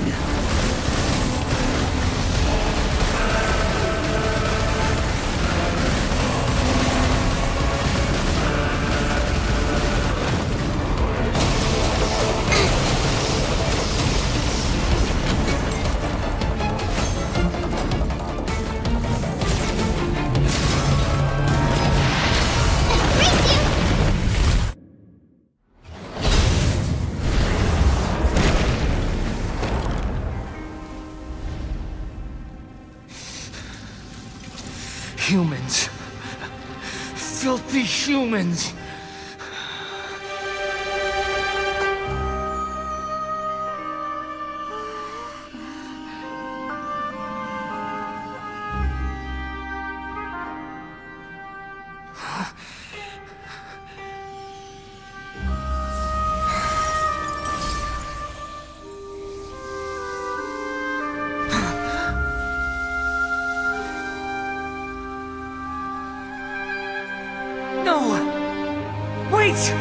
Please!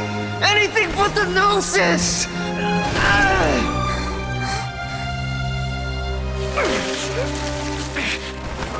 That's mine!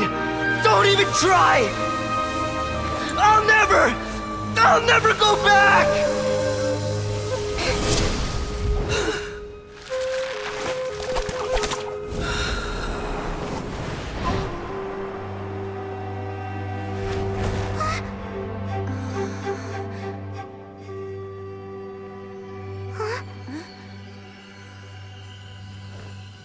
We haven't yet found the answer to the most important mystery.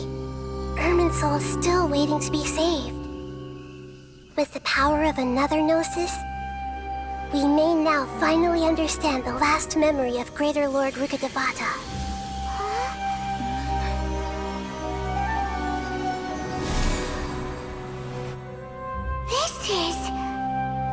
That's right. This is the last memory of my predecessor.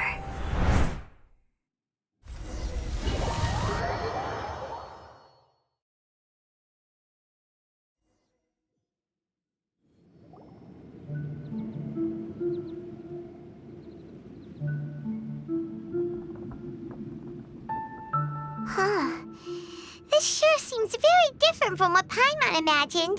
Shouldn't Irminsul be in this realm of consciousness? Yes, that is our destination. But I didn't expect the remaining consciousness of Greater Lord Rukkhadevata to be as polluted as this.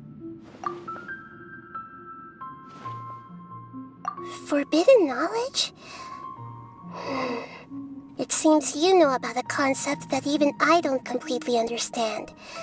Could you tell me what you know?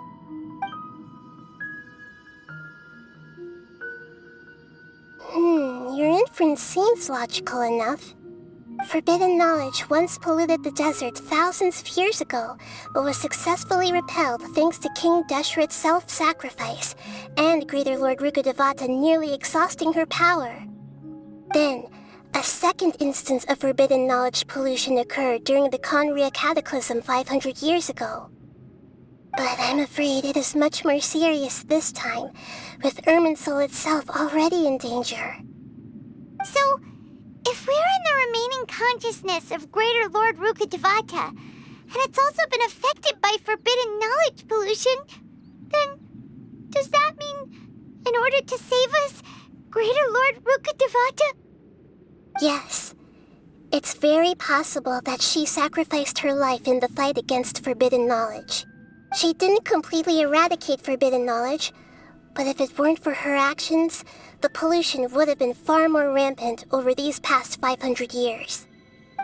The way that everyone, including me, has forgotten everything about forbidden knowledge may very well be due to her restoration of Irminsul. Aww. I'm just sharing her pain. The pollution of her consciousness here is severe. There is madness, chaos, and pain all around us. Did she fight to resist the forbidden knowledge pollution in such terrible conditions, all the way up to her last breath? She even used her last remnant of lucid consciousness to leave a clue for us to follow. Yes. Her words were distorted by forbidden knowledge, so that's all we could hear. But now, we have a chance to find the answer to this mystery. We can cross the polluted consciousness until we found the right path to meet with her lucid consciousness. And then, we'll let Greater Lord Rukkhadevata tell us the truth in person. Each of us need to be mindful of the state of our own consciousness while we are here. Even with the Gnosis' protection, we must always keep a clear mind. Otherwise, we could go mad at any moment. That's so scary. Don't worry, it should be easy enough for you to keep that mind of yours clear, Paimon. Let's go.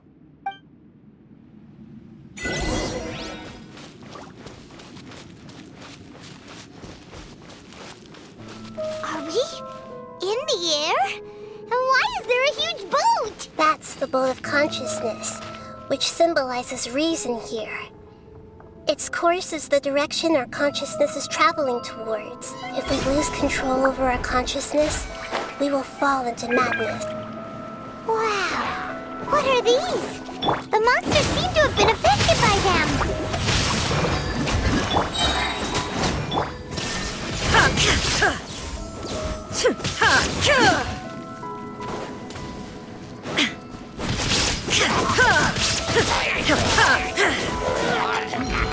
Illusion shattered!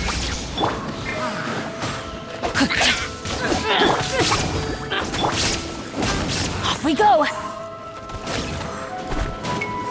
Off we go! Let's light it up! No, my sword! Let me weave you a verse. Now you shall perish! There is no escape!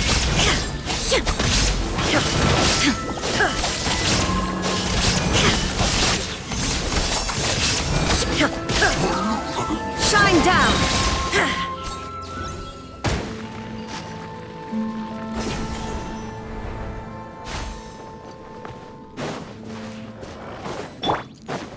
Rain outlines your fate. Huh? I'm going in! Rain cutter! Inazuma shines eternal! There is no escape!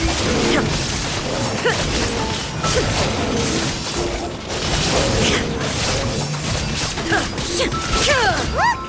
Four-leaf sigils have appeared in the sky!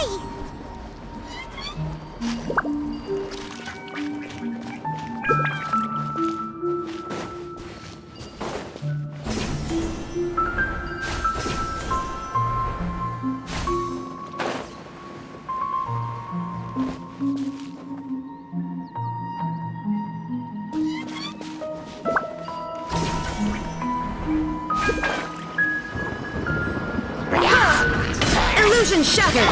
No, my sword!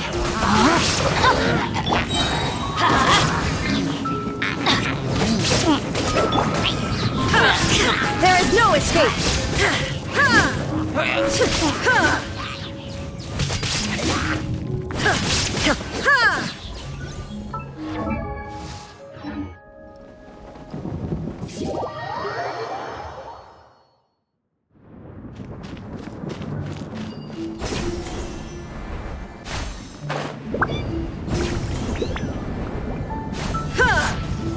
Shine down! No, my sword!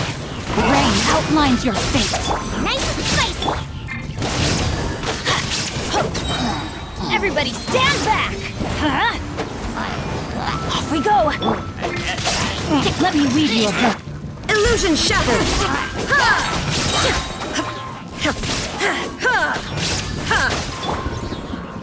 Let's light it up! Teamwork is trick! Torn to oblivion! Shine down!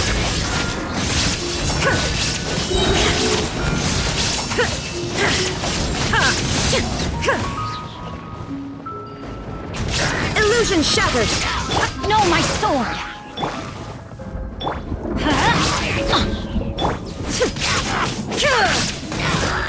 To control the boat of consciousness, we need to find the helm first.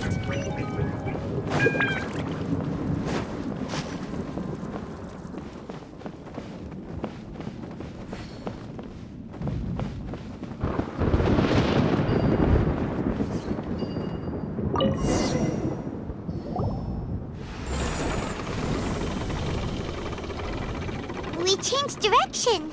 Are we still going the right way, Nahida?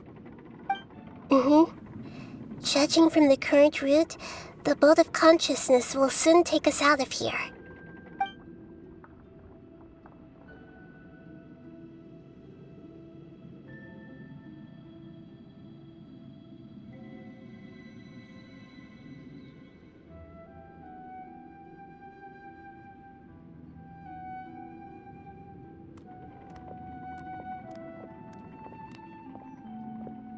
We'll be arriving at our destination soon.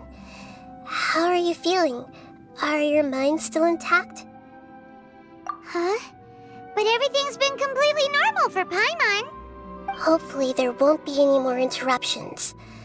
This time, we should be able to meet Greater Lord Rukkhadevata. Are you saying you've never met Greater Lord Rukkhadevata before? No. It seems that my birth and her death took place at the same time. Otherwise, I think she would have given me a little more guidance, and I could have done a better job. Hey, you've done a great job, Nahida. Let's get out of this creepy place and go meet her.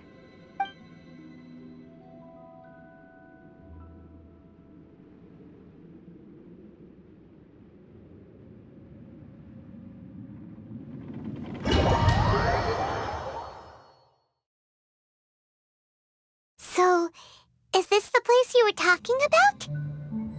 The base of Irminsul?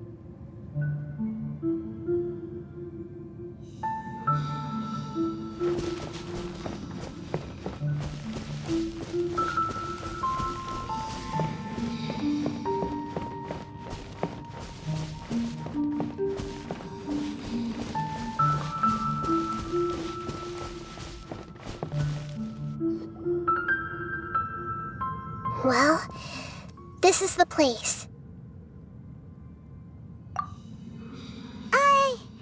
We're here to find Greater Lord Rukkhadevata, right? But the one standing over there is... Is that... me? She looks exactly like me. Are you Greater Lord Rukkhadevata? Yes, that's me. Are you surprised by my appearance? Irminsul and the surrounding lands have been reproduced here as they were years ago. But this is just a realm of consciousness. We are manifestations of the same nature. Hence why we would appear exactly the same. We're of the same nature? Why? Because you are me, and I am you. You are me in the new samsara. The new samsara? As Greater Lord Rukkhadevata, I'm the avatar of Irminsul, and you are the purest branch snapped from Irminsul. Imagine it this way. Even if a tree dies, its branches will eventually take root and grow, continuing the tree's life in another form. I'm merely the remaining consciousness of Greater Lord Rukkhadevata. The real me has presumably died a long time ago.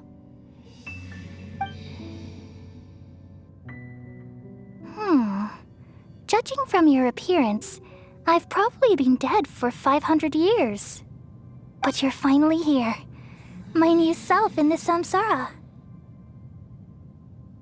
If this is true, then am I going to be a great Archon like you someday?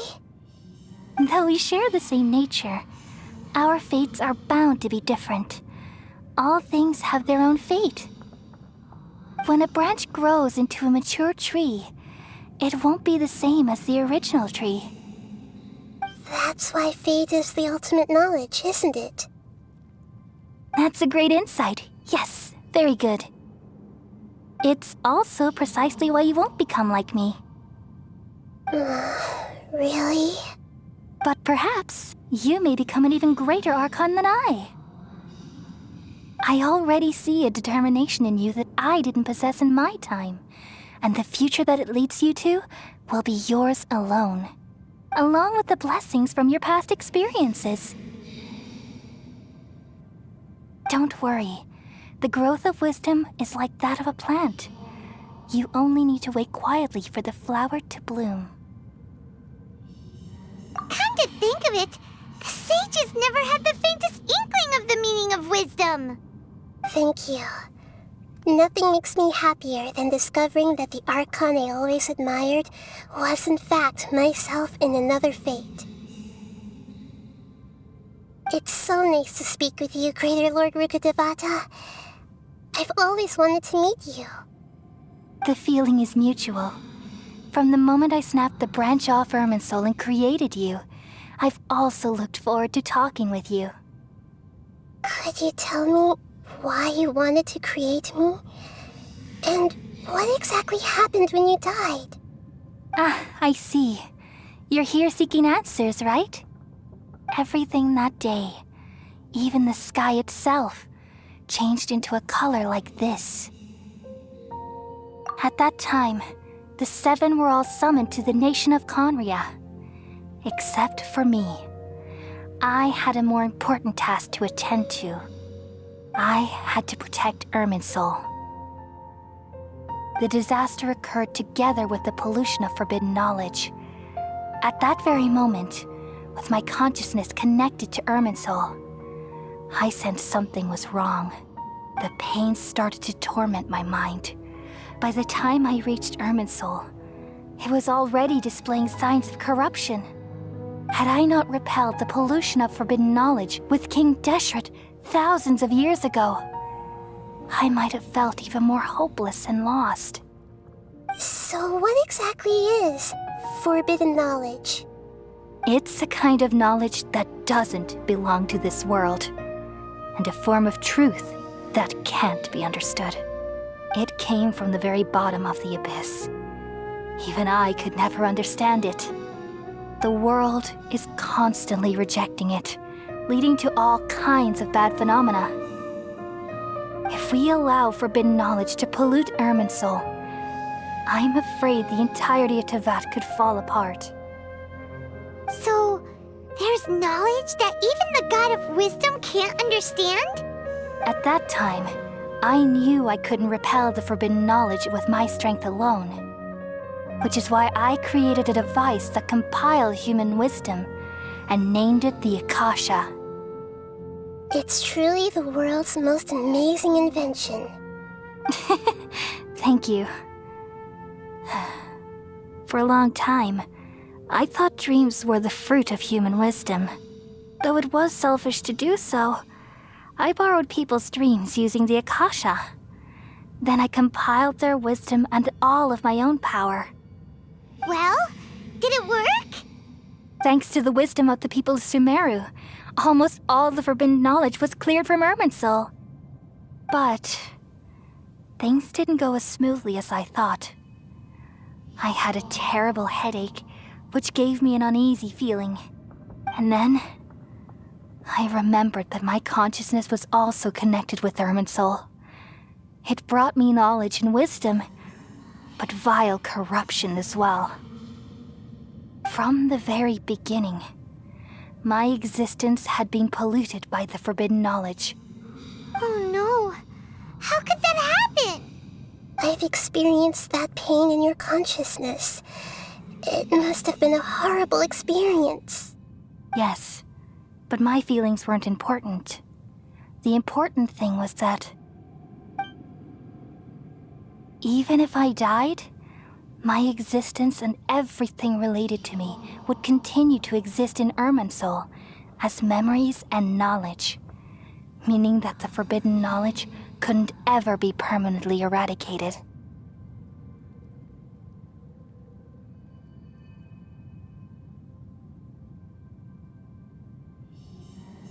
And there's no way for me to eliminate myself. It would be a sort of paradox. So, I took the purest branch of Irminsul as my incarnation in the next samsara and left a trail of clues. All in hopes that you would come here and remove me and my pollution from Irminsul forever. Wait, no, I can't. So you realize what that implies. You are very smart indeed. Ermin's soul has all the knowledge and memories of this world. And as you've realized just now, removing me from Ermin's soul means I essentially will never have existed in this world. But this is the only way to save Ermin's soul. People love you so much, and they've missed you so much over the past 500 years. I am exactly the same. So how can we just forget you like this? Is there really no other way? There must be something else I can do. You're the god of wisdom, Boer. You should know that there is no other way. But this is so cruel. I don't want to forget you. No need to feel so sad, Boer. As someone who delights in wisdom, you should feel joy at finally finding the answer. These are the words in their entirety. The answer you've been seeking all along. Let the world completely forget me.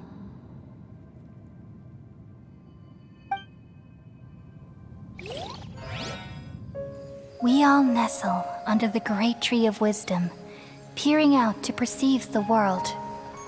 From the earth and from the rain, we perceive its wonders, until we become a white bird to perch atop a branch, and finally snap off the most important leaf. Once upon a time, I alone dreamed in this world. In my dreams, everybody would also dream after they fell asleep. Wild and wonderful thoughts would emerge from their minds. Some tumbled to the ground, and others floated to the sky, connecting all things in the world into one dazzling net. Among a plethora of worlds were numerous smaller worlds, all of fate, finding within the tapestry their brilliant glow. I gradually understood that these indescribable and constantly changing things are the most profound things in the world. Only they can completely repel the madness.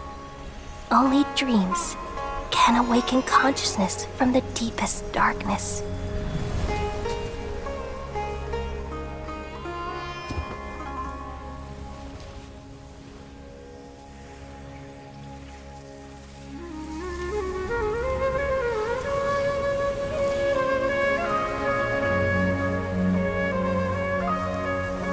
I'm the one who posed this question, yet also the one who sought a solution. Saving the world with the dreams of the people used to be my answer. And now, you've also found your own answer, and I shall return all the dreams to the people.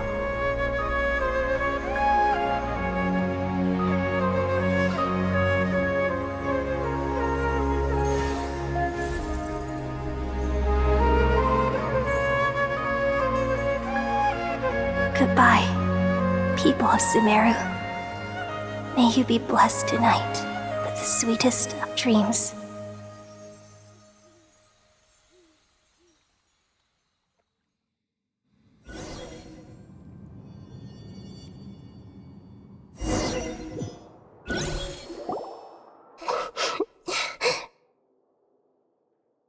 I'm alright. I'm just a little confused. We've just saved the world, right? So why am I crying?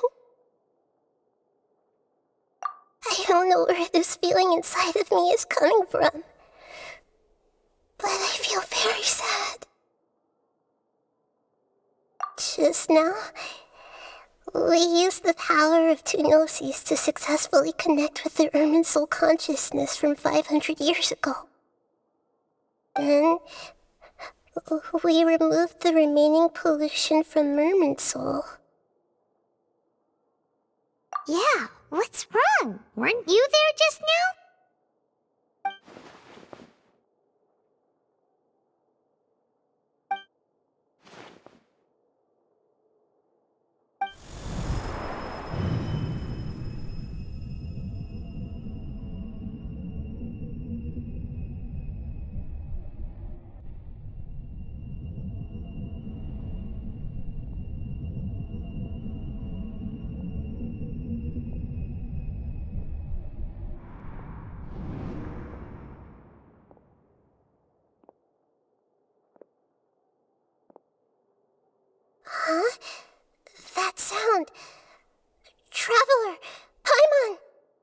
I've been waiting here far too long.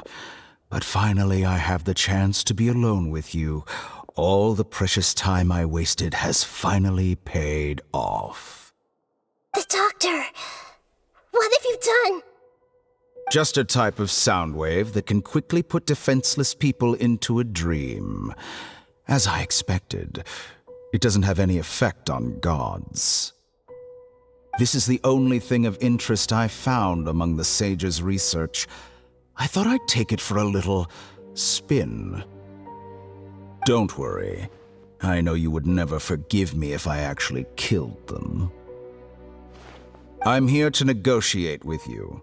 Naturally, I won't do anything dangerous that could potentially damage our relationship. Negotiate with me? I heard you had already left Sumeru. Why are you here again now? I left Sumeru, but I also stayed in Sumeru. Even the God of Wisdom is restricted by the habits of cognition. How disappointing. You mean there are many different versions of you in this world? An astute guess. Even the same individual will have different cognitions at different ages. A long time ago, I made a major decision in hopes of preserving all my perspectives of how I observed the world. Observation is the first step of any experiment, but observing the current world doesn't satisfy me. It lacks an important dimension, that of time. So I saved segments of all my ages and made them into independent individuals. That's all there is to it. Indulge me. How does the God of Wisdom find my method of seeking knowledge? It's an insult to the very concept of life. Life inherently has many rules and restrictions, each with its own significance and reason to exist. They can't be broken on a whim. Good. Amazing, even. Indeed, it's difficult for humans to make peace with themselves, not to mention oneself from a different period. Since you are in the academia, why wait until now to show up? You could very well have stopped us and helped that fake god. Simple. Let me ask you this. Would any staff member ever help the subject in the middle of an experiment? It was my experiment. So why should I interfere with the results? The academia saw the plan to create a god as their ultimate goal, yet you only saw it as an ordinary experiment. You really are crazy. If the experiment succeeded, you would have had a new god on your hands. How would you have faced your own god then? Would you still take the same stance? Would you still hold the same view of yourself? I'm first and foremost a scholar. These results should be left to the judgment of the hypothetical me confronted with that outcome. But you're right. And that's exactly why I'm disappointed with the conclusion of this experiment. As an individual, you don't have any sense of belonging. You seem to have even fewer convictions than a typical scholar. Oh no, I certainly have my own convictions. They just don't fit your standards, that's all. All right, that's enough conversation for today. The experiment is over, and it's time to tidy up the equipment and reclaim any useful materials. For example, the Gnosis. Lesser Lord Kusanali, you're an intelligent Archon. I'm sure you understand the disparity in our combat abilities at this time. Besides, you have no way to use that electro-Gnosis in battle. Didn't you say you were here to negotiate with me? Somehow, it's starting to seem like you intend to take it by force now. I'm merely stating a fact. After all, I'm also a scholar. Naturally, I hope to show proper respect and dignity to the God of Wisdom. Your hypocrisy is built on absolute confidence. I understand your scheme, but What if I were to destroy the Gnosis now and awaken the heavenly principles? Awaken the heavenly principles? Do you think that's really possible? The heavenly principles have been silent for many years, but the Gnosis are symbols of their control over Teyvat and all the laws. Will the destruction of a Gnosis attract the attention of the heavenly principles? And if so, how do the Fatui plan to deal with the consequences? Do you dare to gamble such a possibility with me? Gamble? How surprising. I thought you would show evidence or use rigorous reasoning to prove your point. The word gamble is the last thing I expected to hear from the God of Wisdom. But this is a clever move. You must have seen through me when I first captured your consciousness.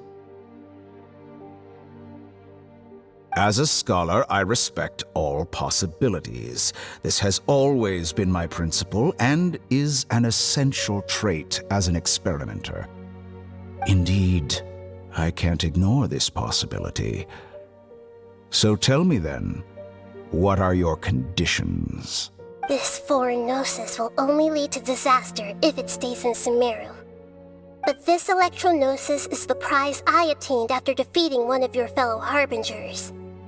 Now, as the one who initiated this cascade of events, shouldn't you pay the corresponding price?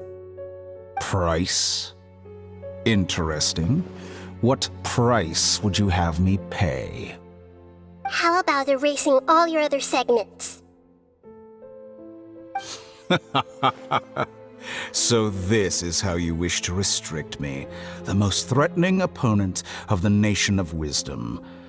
What you request of me is like plucking out the eyes I have placed in the dimension of time. Segments are extraordinarily difficult to make. They require extremely rare resources and enormous amounts of time and effort, requiring me to destroy them all here and now. Bravo. A suitably wise decision on your part. Yes, how very interesting. Can I assume that you have long been wary of me? Among all the versions of me, this segment you see now is the most selfish. If it weren't me, your idea wouldn't have worked. What did you see when you were imprisoned?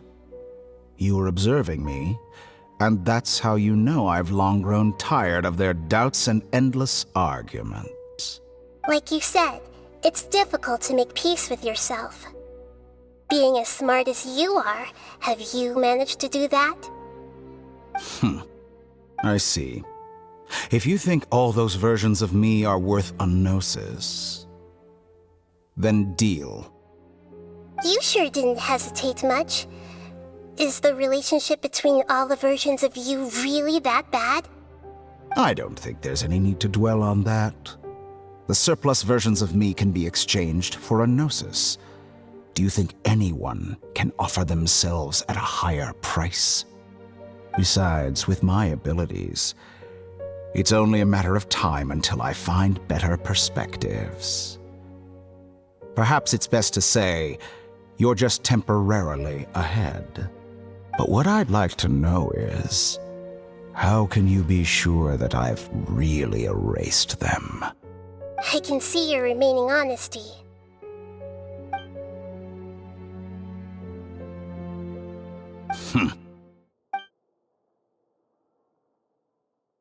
What a ridiculous decision! You can't be serious! How could I have been so short-sighted? You think this is the end? Wait, I'll have I will bet you'll make this moment count. You will regret this! Well, have you confirmed that it's complete? Here, take it.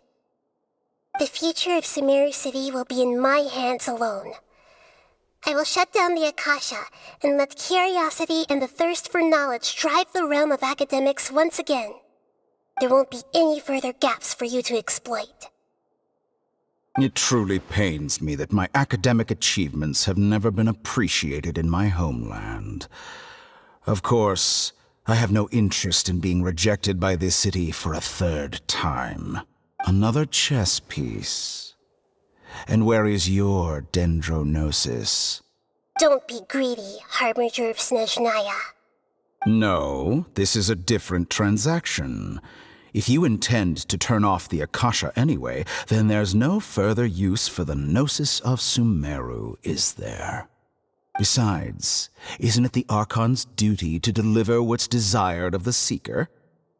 Oh, judging from your expression, you don't seem to find the idea very agreeable.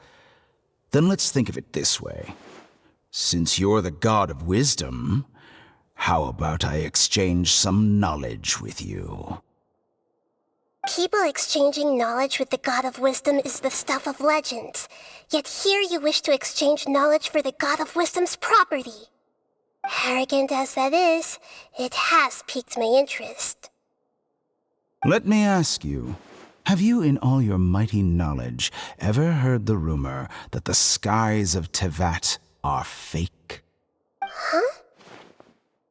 That's the secret hidden by Irminsul concerning the truth of this world. Once I finish telling you about this, it will be time for me to say goodbye. With negotiations, we've all gotten what we wanted. I'm very glad I got to meet you like this. Your arrogance may know no bounds, and convictions may mean nothing to you. But I'll still listen to what you have to say.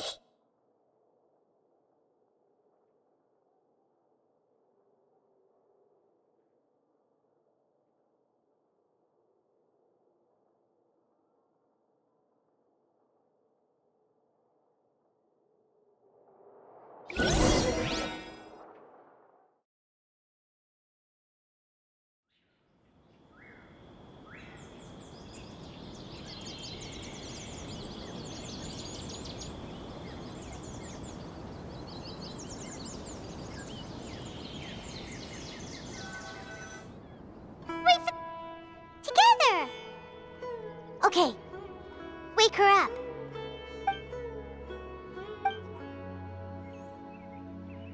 Are you awake? Kali says it's time for breakfast. Come on, get up! Good morning! How are you feeling today? Good to hear. It looks like we've recovered pretty well. Not even Tainari could stop us from going out now, right?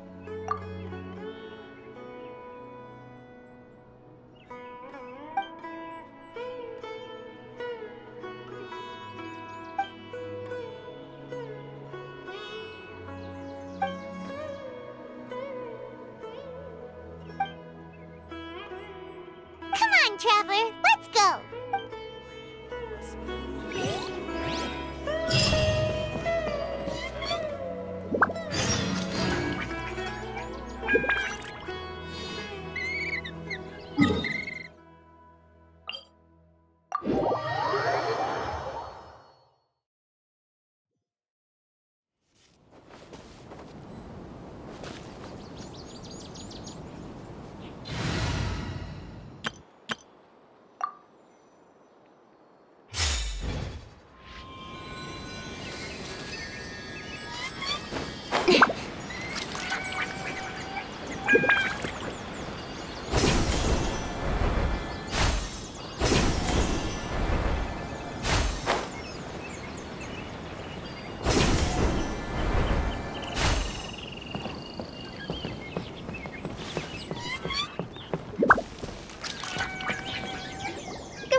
Looks like you're awake. Yep. I prepared some breakfast today. Please have a taste. I hope you'll like it. It's nice to have you here so we can eat something yummy. Well, now that I've recovered from Alizar, I'm feeling better than ever. I can even prepare 4 or 5 meals a day now. And Paimon bets they're all delicious. Oh, by the way, someone brought a letter for you after you went to sleep last night. Nope. Paimon wanted to read the letter with you after you woke so Paimon didn't open it. Alright, let's read it now. Oh, it's from Milu! Ahem. We're going to hold a feast at the Grand Bazaar and celebrate Cyno's reinstatement as the General Mahamatra. As heroes of Sumeru, please be sure to attend. I'll wait for you. The date of the banquet is written on the back. It's in 2 days. Oh, I've also heard that you've become heroes here as well. That's amazing. Sometimes I'm really envious of strong and confident people like you. Oh, you're embarrassing me. Anyway, let's go to the Grand Bazaar to have a look. Oh, before you leave, be sure to inform Master Tainari.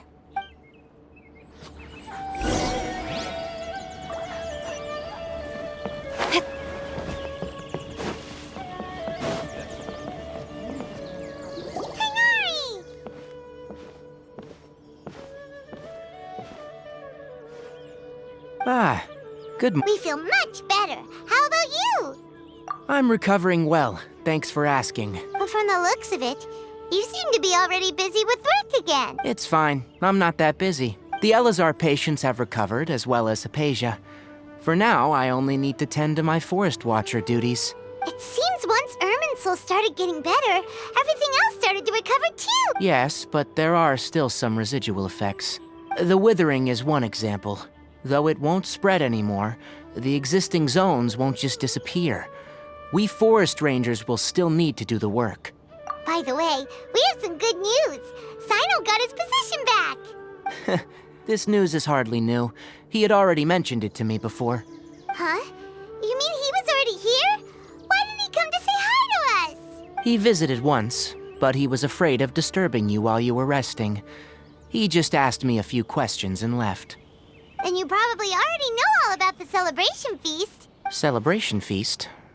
No, I haven't heard anything about that. Huh? But didn't Nilu say in her letter that they would celebrate Cyno? He didn't tell you? Perhaps. Or, alternatively, he doesn't know about it either. Come to think of it, Cyno doesn't seem like the type who'd enjoy a celebration feast.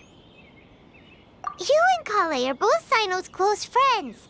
Why don't you come to the feast with us? Kale has taken over some of my tasks these days. I don't think she'll have time for it, not to mention me. You see, some VIPs have come to the forest recently. Huh? VIPs? Very important Paimons? Well, technically speaking, they are former VIPs.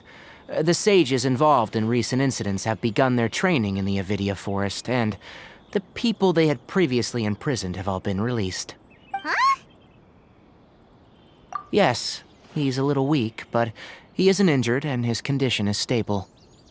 Lesser Lord Kusanali, in her boundless mercy, has decided to spare Azar and the other wrongdoers. Supposedly, they were ashamed of their shallow ideologies, and have decided to dedicate the rest of their lives to cultivating wisdom in the Avidia Forest. When they learned that Lesser Lord Kusanali had defeated the Balladeer and saved Irminsul, they were shocked at first, but also became happy, feeling that the sacred light guiding them on the path of discovering wisdom had begun to shine once again. As a result, work has increased for the forest rangers. That sounds really exhausting. There is nothing we can do, really. But that's another topic. Back to the matter at hand. Are you two planning to head out? Ah, right! We're here to request permission to head out. Would that be okay? You've recovered well. You may go. But be careful. Yay! Will do!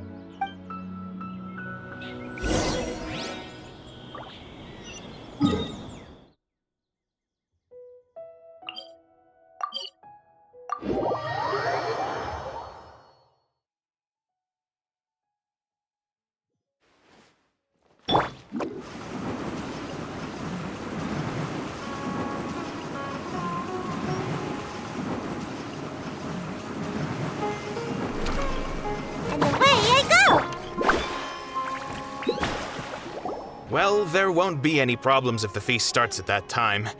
Everything has already been prepared. Mr. Zubair, I finished tallying things up here. Well, Except for the... Is a simple reply really that much to ask of our guests? It's affecting our arrangements. Oh, it'll be fine. Besides, it never hurts to get things ready in advance. I was thinking the same thing. The feast will be held sooner or later, right? Hey, Nilu! Traveler, Paimon! We got your letters, so here we are! You're the best! The other guests haven't even replied yet. Huh? Are we the only ones that have arrived? Yeah, I had someone deliver letters to all of our guests. But maybe everyone is still busy with other things.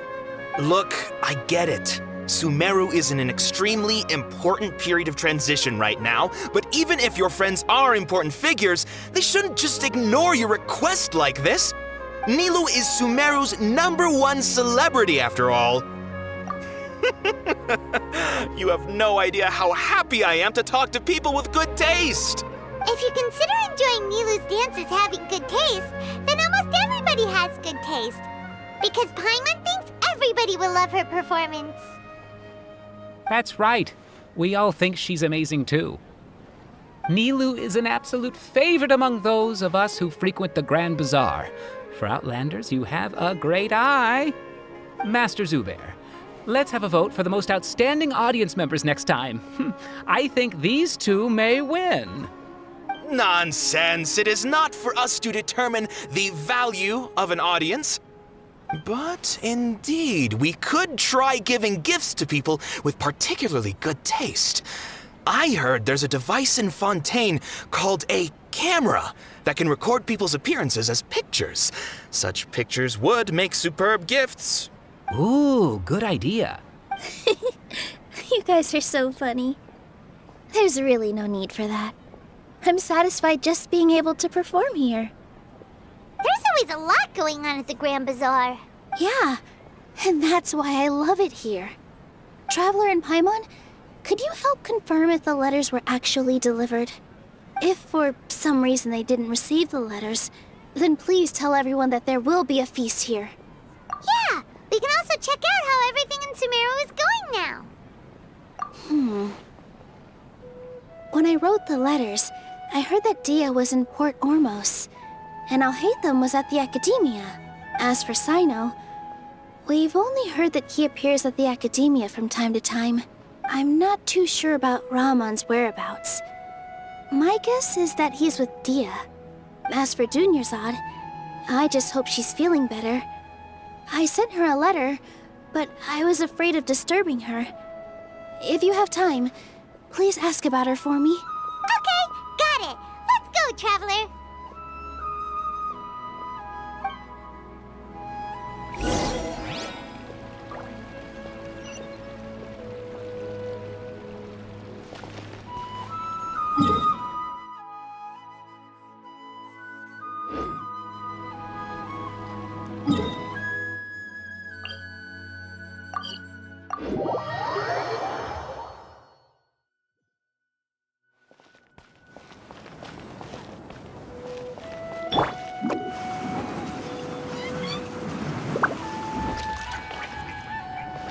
Make my escape.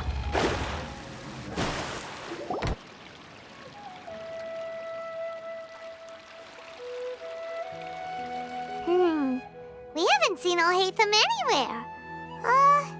Let's ask that person over there.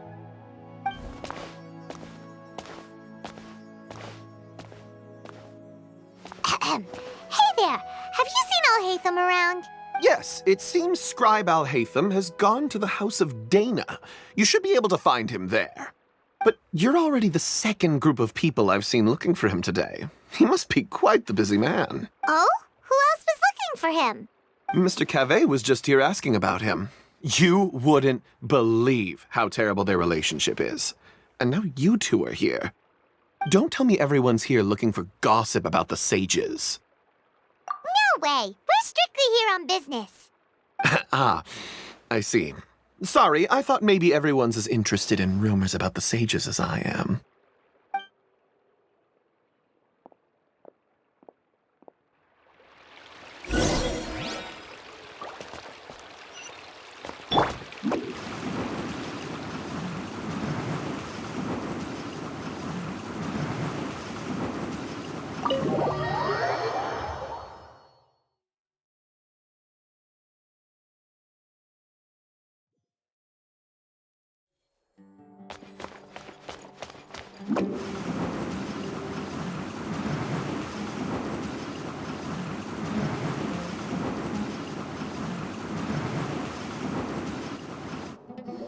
Hatham should be around here somewhere, right? Oh, he's over there! But it looks like he might not have time for us. Just put down that worthless book and tell me what happened in the academia. This is not just some worthless book. Do you have any idea how difficult it is to find a physical book like this in Sumeru? It doesn't matter. It's probably just another thing that you used your authority to get your hands on anyway. Just put it aside. Listen, I came back today only to hear that the sages have disappeared. Oh, you sound surprised. I thought you would already know the inside story. Would I be here asking you if I knew? You're the scribe, not me. So just tell me what you know already. Well, I almost became a sage. Huh? Oh, don't sound too surprised now. You're the renowned Kaveh, light of the Ksharawar. Besides, as a master builder and craftsman, chances are you'll be appointed as a sage too. Why do I feel like you don't really mean it? Huh. What makes you say that? Why would you question my heartfelt sincerity? Maybe it's because you've never said anything good about me before. Yeah, well, I share a similar sentiment, and anyone who knows you as well as I do would surely do the same. Oh, you... See? This is why I hate discussing anything with you. Your ridiculous and arrogant attitude always gets in the way. It seems that you really can't stand my personality. Ha! What was your first clue? Well, then you might as well move out of my house. Are you threatening me? Stooping to a new low, I see. Ugh, and don't change the subject. You, a sage? What a joke. The academia might as well just close tomorrow. Are they having a fight? Forget what's going on with the academia. Haven't you been busy with your construction project? Tell me, when are you going to build yourself a mansion? Don't get me started. I get angry just thinking about it. So, what great building did our master architect work on this time? Like I need to tell you. Keep your nose out of my business. No, I think we deserve to know. Where were you when Sumeru needed you most? I was in the desert for a large project, but considering Haravatat's utter ignorance of architectural and aesthetic matters, you probably wouldn't understand. Which is truly unfortunate. I can only pity the man who doesn't understand the first thing about beauty and romance. Unlike a true... hold on, wait a second. What do you mean by when Sumeru needed me most? Well, while you were out fiddling around in the desert, many people came together to save Sumeru from a crisis. Ha! And you think I'd believe that? Look, all you really need to know is that Azar and all his accomplices have all been overthrown. Huh? What nonsense are you talking about? It's no skin off my nose if you don't believe me. It's not like my Darshan was the one trying to apply for funding from the Grand Sage. Yours, though, on the other hand... You know what? I'll ask around. I'm sure someone knows what's going on here. You're dead if I find out you're lying to me.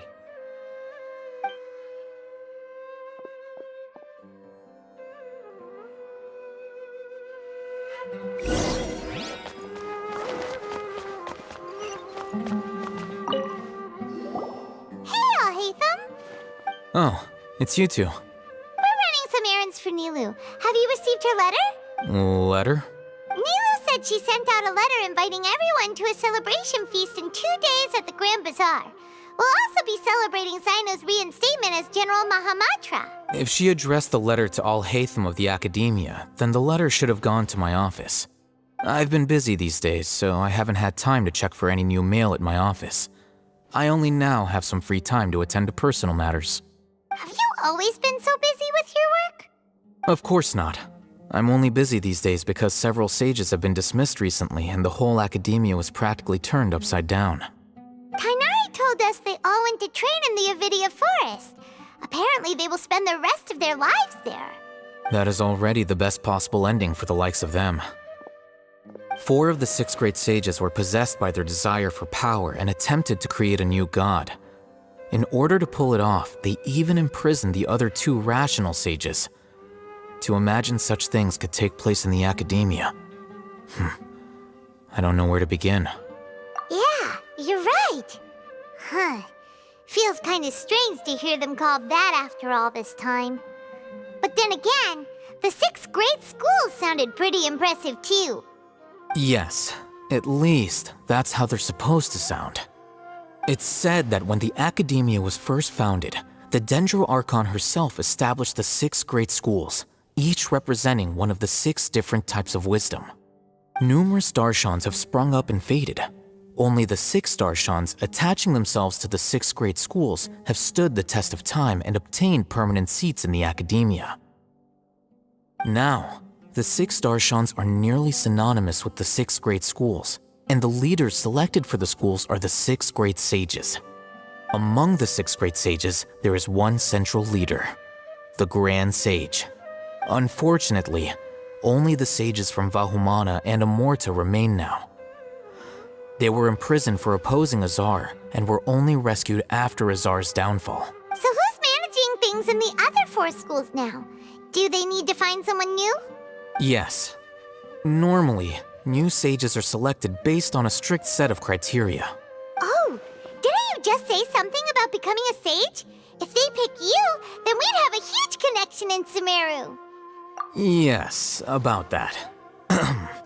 You didn't let me finish my sentence. The person in charge of personnel affairs nominated me to be the Grand Sage in place of Azar and help Lesser Lord Kusanali manage the academia. But I refused. Huh? But why? Can't you be a little more ambitious? I'm not even interested in being one of the 6 great sages. Like I said before, I don't like being a leader. Oh, all right. So are you busy these days trying to find others to take the job? That's not my job either. I'm only responsible for handling important affairs within the academia before the new sages take office. And the first thing I'll do is reject Kasharawar's application for funding. By the way, who was that other person just now? Is he your friend? Do we look like friends? Paimon doesn't know. That's why Paimon's asking. His name is Kaveh, my roommate. You could say he's the representative for Ksharawar scholars, which is exactly why he always has so many problems. So everything that's happened recently must be a huge change for the people of Sumeru. Such is the work of the Academia Scribe. Well, anyway, no matter how busy you are, since you are our planner, remember to attend the celebration feast in 2 days. All right, I'll see you there.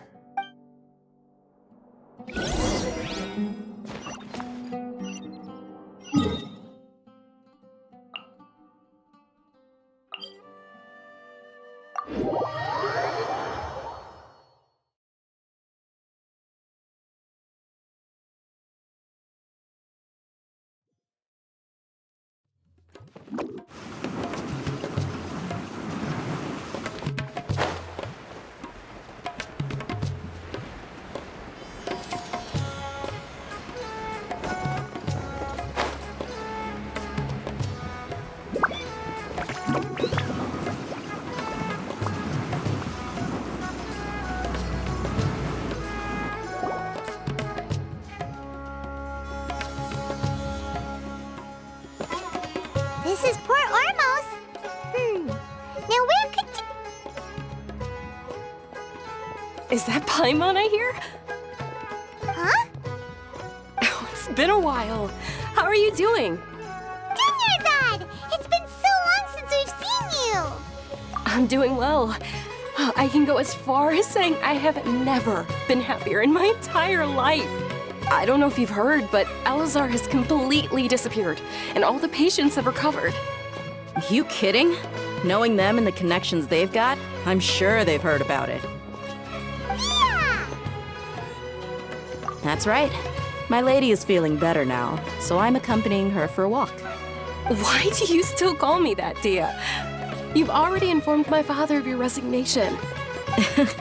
I guess I'm just used to calling you my lady. Old habits die hard. Resignation? You mean you're quitting? Yeah, I might start losing my edge if I keep being a bodyguard for the Homayanis. You know that my parents and I are fond of you, and that we appreciate you very much. It wouldn't be a problem if you wish to continue to be our bodyguard. I'm not a woman that's easily persuaded. You should know that by now, my lady. When I took this job, I had already decided that I'd quit as soon as you'd recovered. It's time for me to get back out there and chase that horizon. So what are you gonna do now if you're not gonna be a bodyguard anymore? I want to take a risky job and put my body to the test again. Huh? But we literally just finished one of the most dangerous jobs ever. Are you getting bored already? I know. If I hadn't joined in that plan with you, I wouldn't have come up with this idea. I guess I still get fired up by that feeling of going all out in a fight. It made me realize that I'm still a mercenary through and through. Life is short, and I'm happy that I got to be a part of that operation.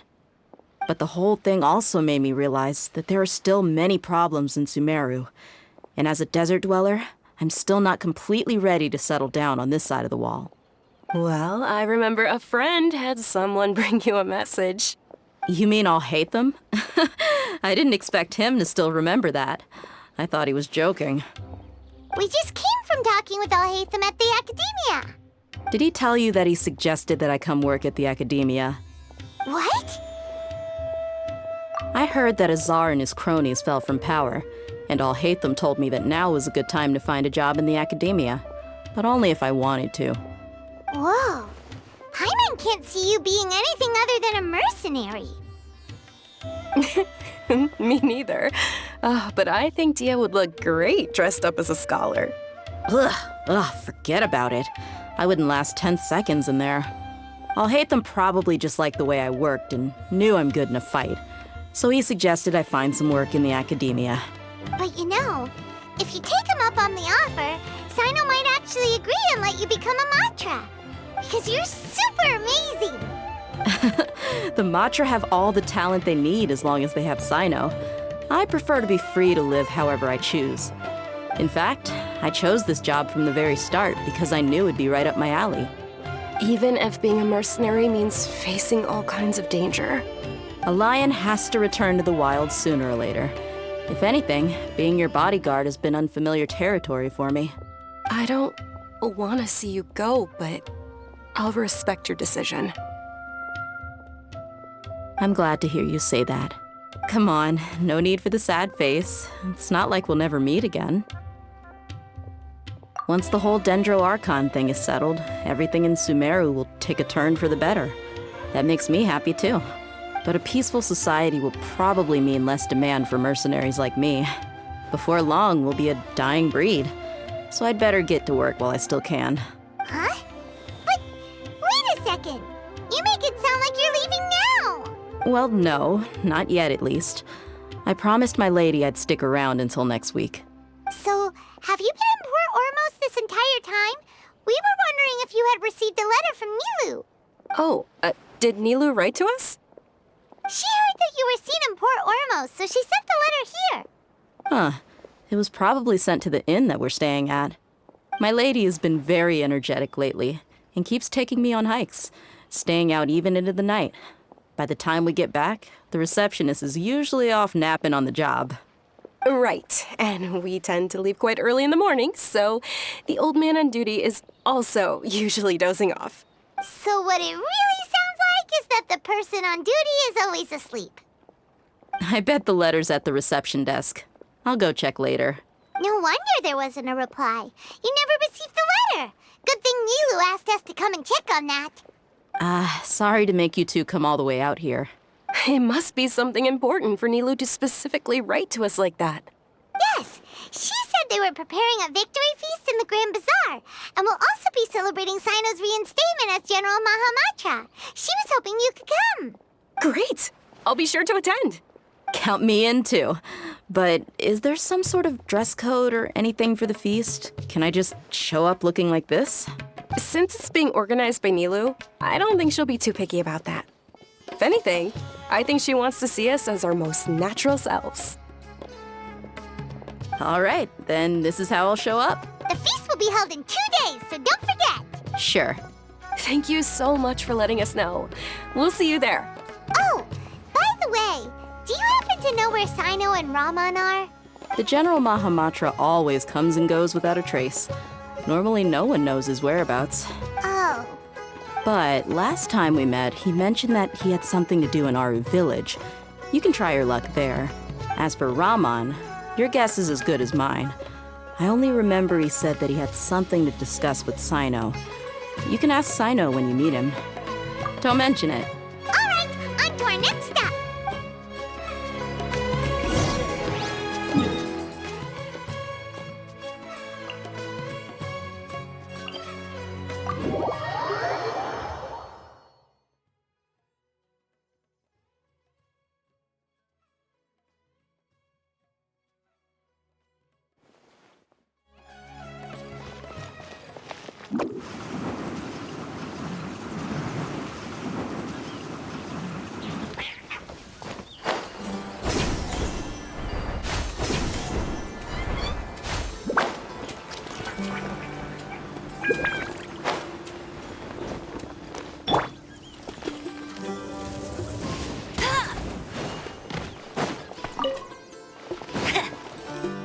It's been a while since we last visited Aru Village.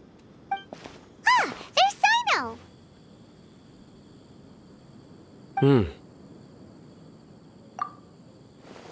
What brings you here?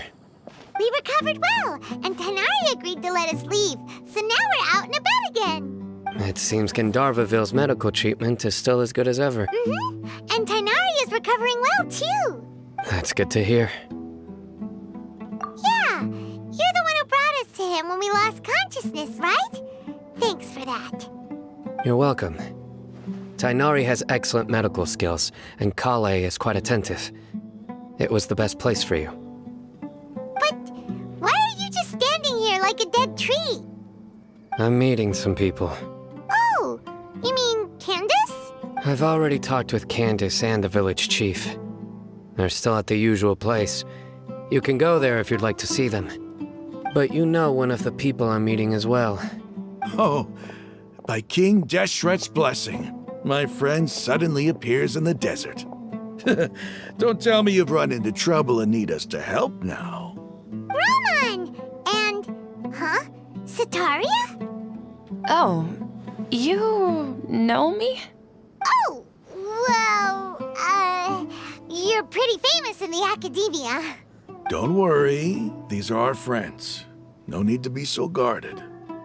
I see. I'm doing well.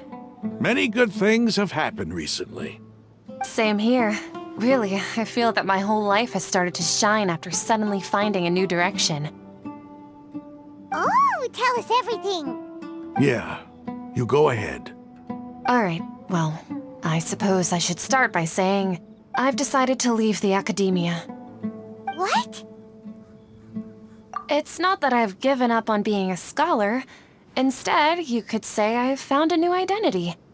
I will no longer pursue research like a typical scholar, but I have not completely given up on my relationship to knowledge either. I can see what you're saying now. What do you mean? I plan to leave the academia and return to teach here in the desert. Wow, so you want to become a teacher? Sataria will return to support education here and teach people from the desert. She can't teach everyone on her own, but there are many of us Eremites all over Sumeru. She came to discuss a collaboration with me and hoped that I could bring her ideas to the Eremites. Yes, it's my hope that the Eremites can help me select a group of smart people with the best aptitude for teaching. I'll teach them, and after they've finished learning from me, they can go educate more people. That is the true meaning of education and the spreading of knowledge.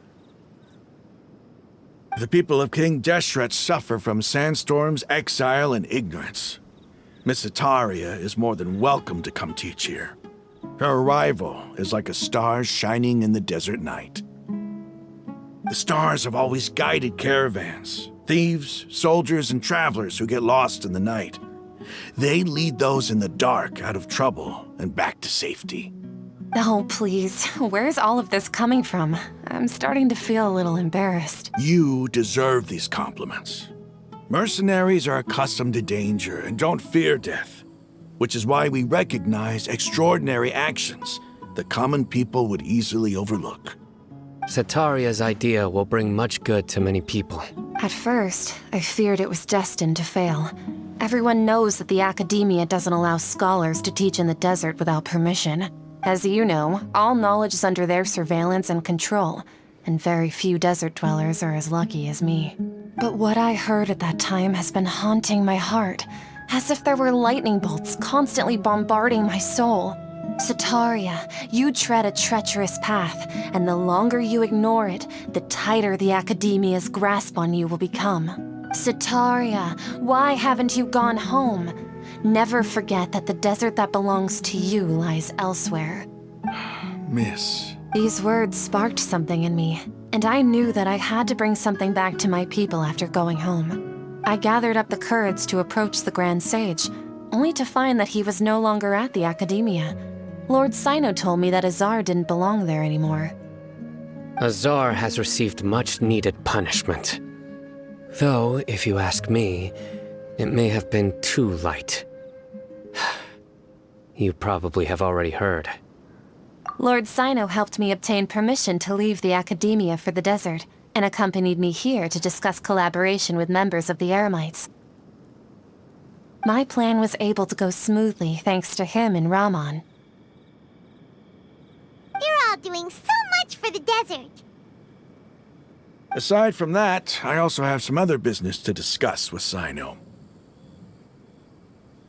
Lesser Lord Kusanali has allocated many resources to support and develop the desert. I've done some business for her, and part of it required the assistance of the Eremites. I applied for a few batches of educational materials from the Academia, and sent them to several groups in the desert, as instructed by Lesser Lord Kusanali. I believe the people will make good use of them. That's exactly what the people here need. Physical books and other related items. If it weren't for Sino and Lesser Lord Kusanali, I'm afraid we'd never be able to get our hands on them. Apart from this, the Academia is also recruiting scholars that are willing to teach in the desert. I'll let you and Setaria know as soon as I have any more news. We must be persistent about this, and maintain these resources to ensure long-term effectiveness. This is the first time in hundreds of years we've had a glimmer of hope. I think this may be the turning point for the desert. Remember these words.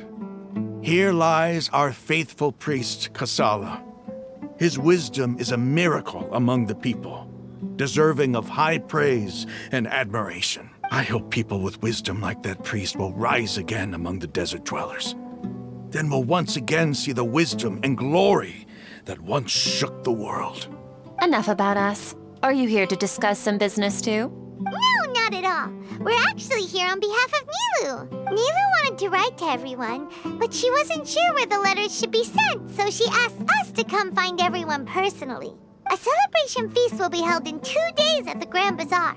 She hopes that all of you will be able to attend. At the feast, we'll also be celebrating Sino's reinstatement as General Mahamatra. Although, judging from your appearance, it seems you've already been reinstated.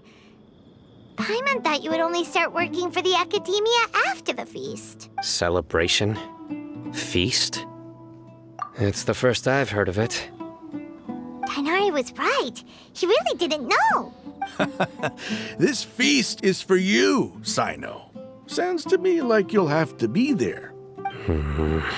It's rare to see that kind of expression from Lord Sino. You must not like feasts very much. No, not really. But I'll go. Well, I still have a lot to handle here.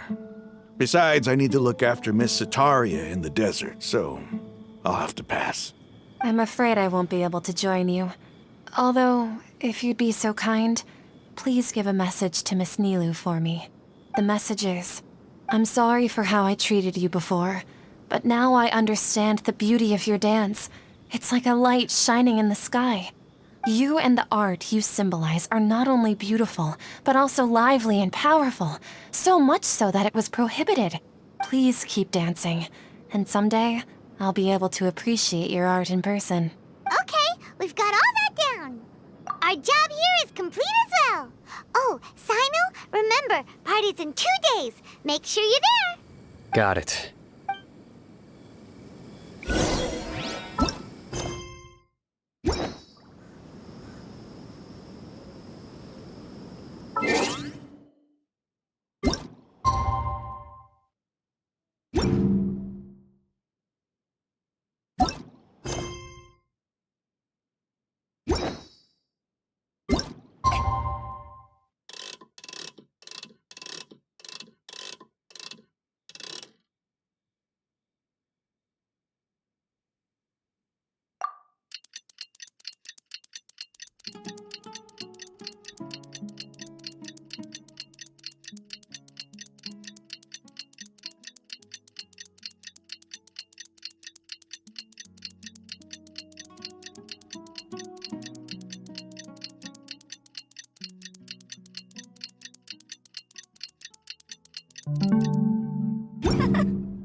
Today's the big day! Let's go to the Grand Bazaar and see how the celebration's coming along.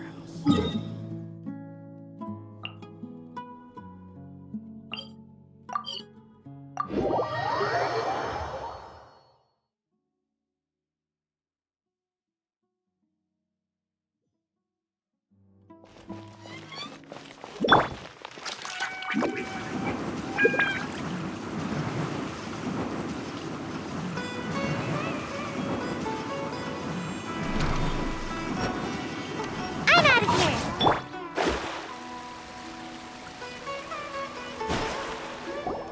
Everybody's already here! Looks like we're the last ones to arrive. You're here. Ah, there you are.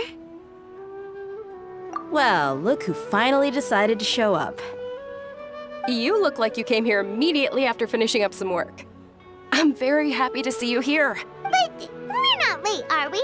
It's just that everyone else arrived ahead of time. I propose that the last one who arrived be put in charge of today's speeches. Nah, there won't be any speeches today. Oh, really? Well, even better. Come join us over here. Let's share some great food and drinks, and chat about all sorts of fun things. Everything looks quite good. Wow! Paimon can't wait!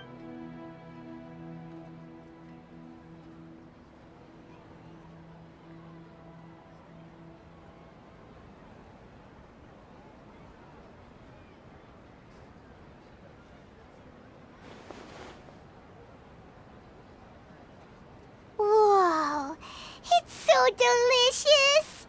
Oh, this The food was specially prepared for you by everyone in the Grand Bazaar. And we have gifts that were sent by the residents of Sumeru City when they heard we were holding a feast. Everyone that came said that you saved Sumeru, and wanted me to thank you all on their behalf. Ah, feels kinda nice to be seen as a hero. I could get used to this. Being a bodyguard is also a hero's job. You've always been amazing, Dia. My lady sure has a way with words. Thanks. I'm glad to hear it. And I'm happy to meet everyone that participated in the great plan. Don't mention it. Come to think of it, we've really done something impressive together. It's unbelievable. We owe it to our abilities. And luck. Really? Why do I remember everybody thinking that luck was against us and feeling like we hardly had a chance of succeeding? That's how I remember it too. It's luck that brought us together, and it was luck that let us form a team. Then, it took even more luck for us to formulate a plan and implement it successfully. Moreover, judging from the results, everything worked out well. Yeah, everyone gave it their all when it mattered most. It was almost like a performance. We took the stage and put on our best show. everyone played their part. And thanks to everyone's efforts, the performance was a great success. So, would you say we're good actors too? It's such a blessing that Lesser Lord Kusanali was able to return to power at the Academia. Yes, even after being abandoned and neglected so many times, she's finally returned. Uh-huh. Lesser Lord Kusanali once used all her power in a great disaster, which resulted in her losing all her wisdom and memories of the past. The Academia basically abandoned her because of it. This should be something everybody should remember. Huh? You look surprised. I didn't say anything wrong, did I? No, everything you said is correct. That's good. Something wrong? Yeah, what's with that face? You knew all of this already. Even if those two giants of the Academia are here, I still have to say it. Those sages really have some nerve. 500 years ago, Lesser Lord Kusanali used all her power for the people of Sumeru. And what did they do in return?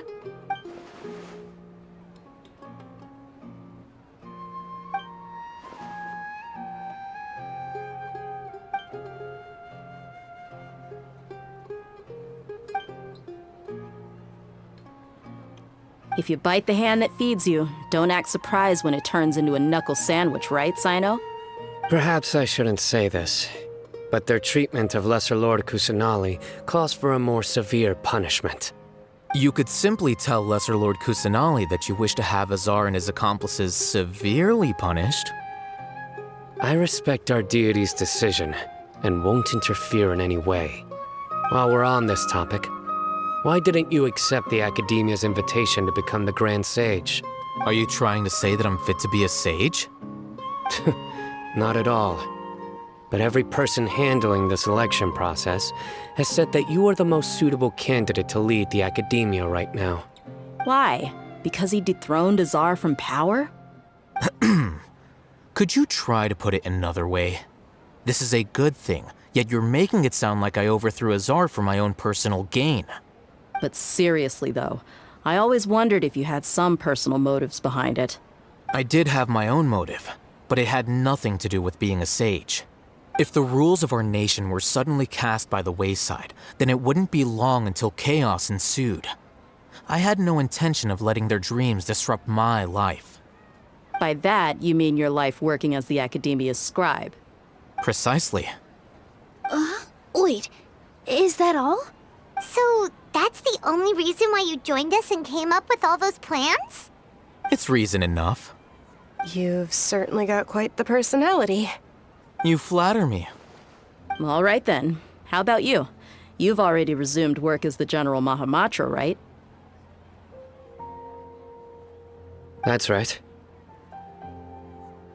Will you be happy with that life? It's not about being happy. There are merely a lot of things that I must do. Even so, keep your spirits up and try to be happy, okay? And try to smile more every day, just like I'm doing now. Thank you. I'll keep that in mind.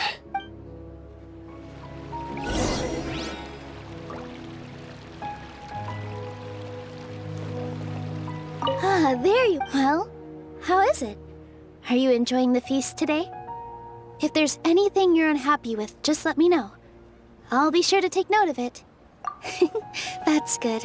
It's the first time I've ever invited so many exceptional people to one place. I was a little nervous myself. You see, every guest here is quite extraordinary. It's unbelievable that we've got everyone together here. Almost like a fairy tale. Make sure you live it up tonight. I'll be happy as long as you're enjoying yourselves. I'm honored to have her think of me this way. If I have a chance in the future, I would really like to invite her to one of my performances. I can't explain why, but I just feel elated right now. Thank you.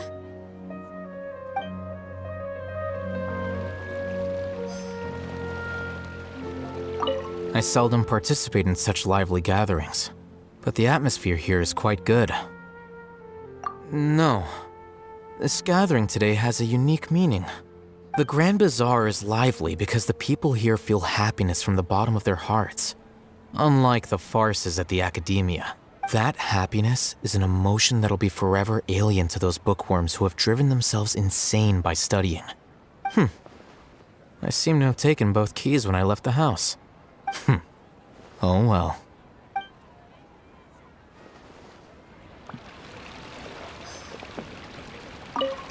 My lady, the grilled meat over there is delicious. Have you tried it?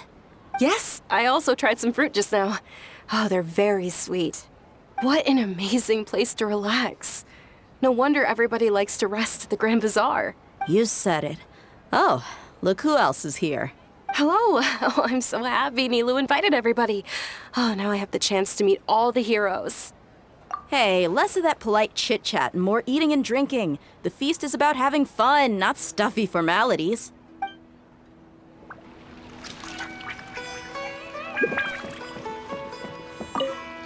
The atmosphere here is good. And yeah, I don't often come to such places. But it feels quite good. I have a lot to handle these days. Otherwise, I could show you around.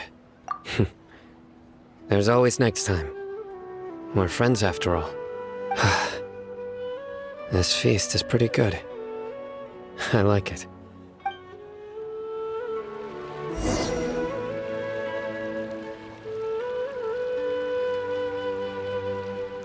Hey, what's wrong? Your head is starting to droop. Hey, you can't just fall asleep here. Paimon will go find something delicious for you to eat. You'll wake up once you've put something yummy in your tummy.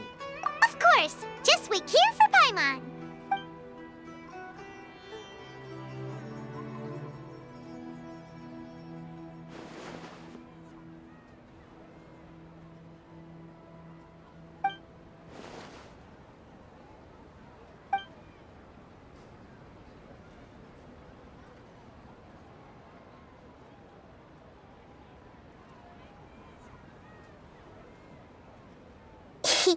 It's me.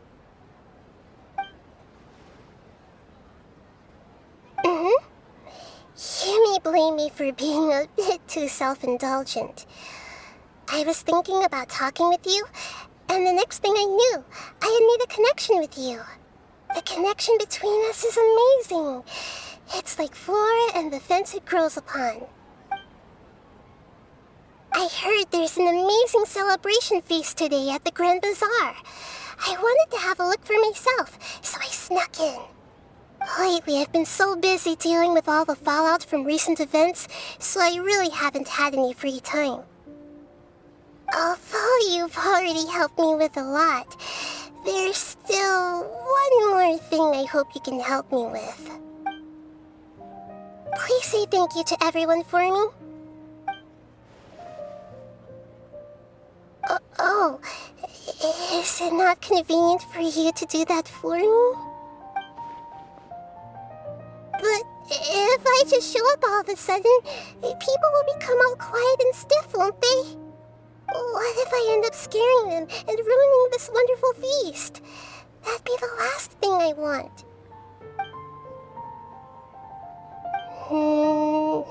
Let me think about it. Okay. Yes, I have.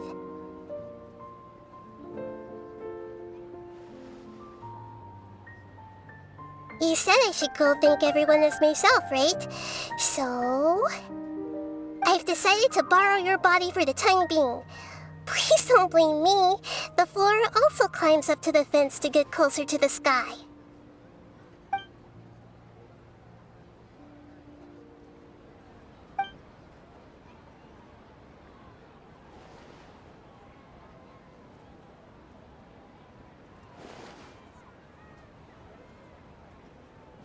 Everyone! Are you awake now? Paimon was just about to bring you the food. It's me. Huh? That voice. Nahida? Hold up. What's going on? I didn't expect to have a conversation with the consciousness of Lesser Lord Kusanali in the Grand Bazaar. Interesting. Is this also a part of the feast? No, of course not. Are you Lesser Lord Kusanali? Hello, Nilu. You know who I am? Yes, I already know every one of you. Nilu, Alhaitham, Sino, Dia, Paimon, and Dunyarzad. Lesser Lord Kusanali? I took the liberty of occupying the Traveler's body so that I could thank all of you in person. Thank you so much for rescuing me, even if that meant placing your own safety in peril and taking the risk of becoming enemies with the Academia, the Sages, the Doctor, the Balladeer, and even the entirety of Sumeru. Without you, without any of you, I would have been in a much more difficult situation. Had you not helped me to resolve the crisis, not only I, but Sumeru and even the entirety of Tevat would have suffered great misfortune. People refer to you as the heroes who managed to rescue a god. I'm quite fond of this name. It not only explains your identities, but also bears witness to your relationship with me. Please, allow me to present to you my most sincere gratitude. Lesser Lord Kusanali, you have done so much for Sumeru, and I didn't even have a chance to do anything for you. You don't have to do this. Dunyarzad, the suffering you endured during your illness is also proof of you being with me and praying for me. Thank you. You don't need to be so ceremonious. It's always been my duty to protect you. This is how the relationship between the Academia and Dendro Archon should be. We just did what was necessary and set things back on the right path. You're an Archon, but you act so humble. You really don't need to be so polite with us. I'm honored to have been able to take part in this plan. I hoped you liked the dance I dedicated to you. Thank you, all of you. Thank you so much.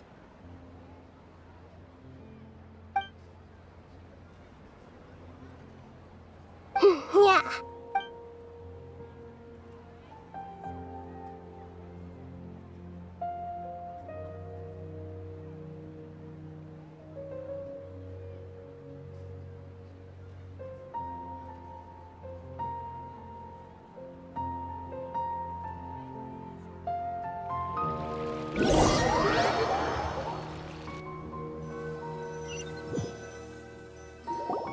Are you awake? Did you rest well? After Nahida left, you ate a lot of food. You've become a glutton. That just means you still have a lot to learn from Master Paimon, the Sage of Gluttony. All right, since you're awake now, should we go and have a chat with Nahida? She should be in the Academia right about now. If you have any questions, now's your chance to ask.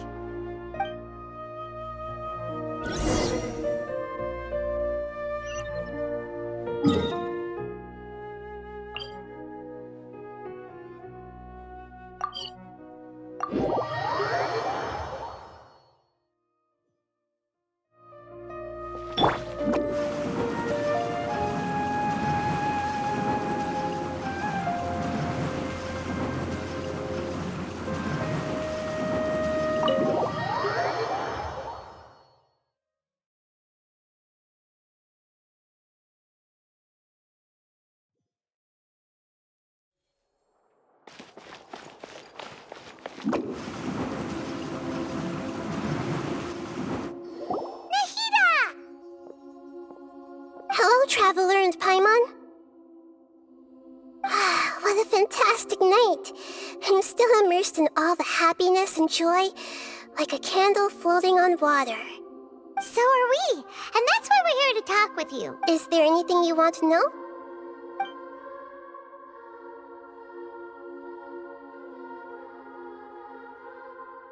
After recent events, the Akasha can no longer function as it used to.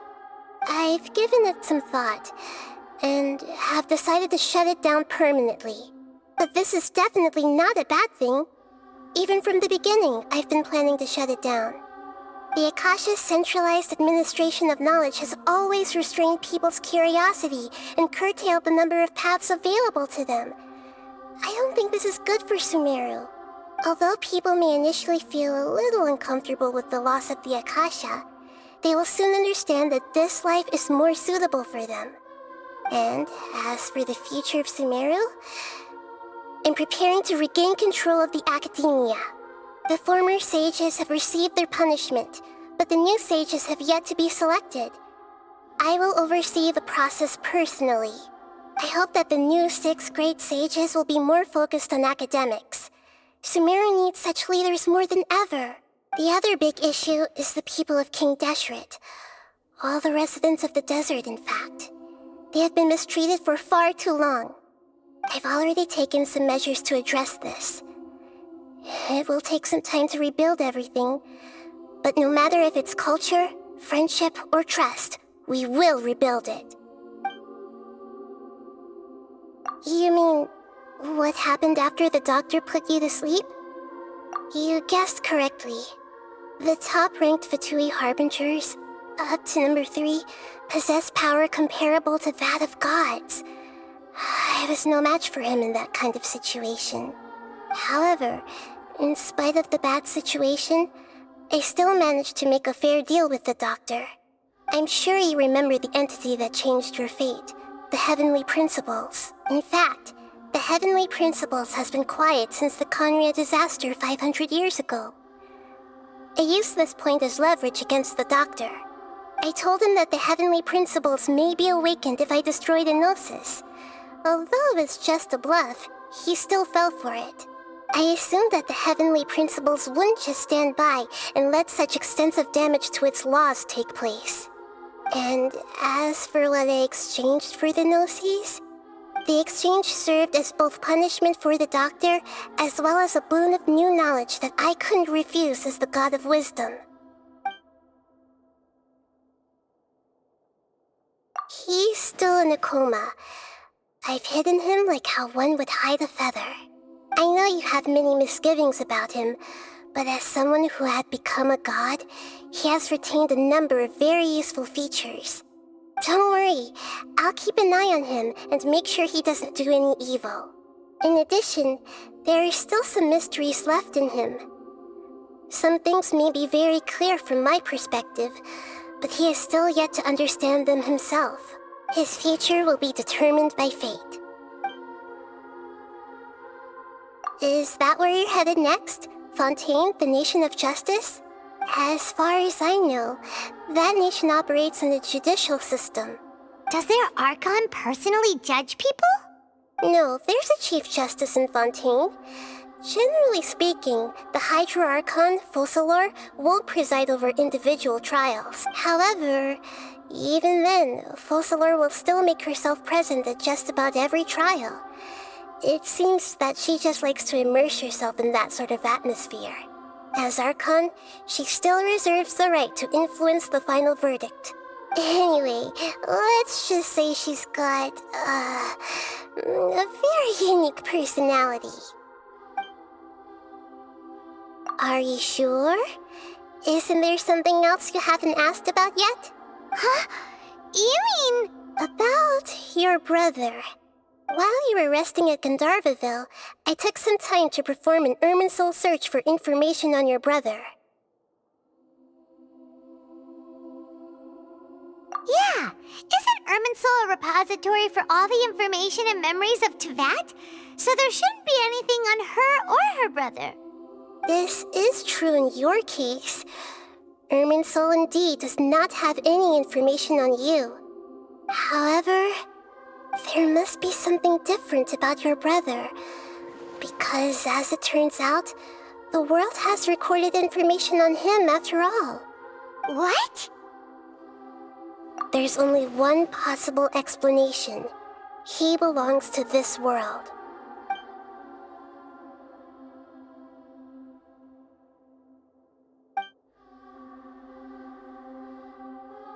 But nothing about this makes any sense!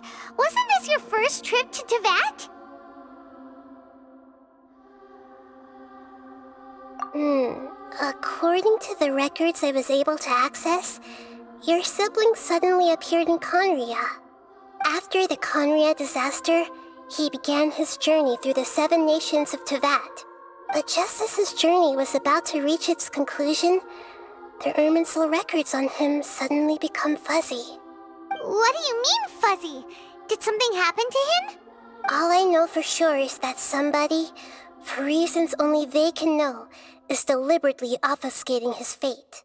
And whoever it is, if they can do that, who knows what else they're capable of. But even that wouldn't explain how he somehow comes from this world.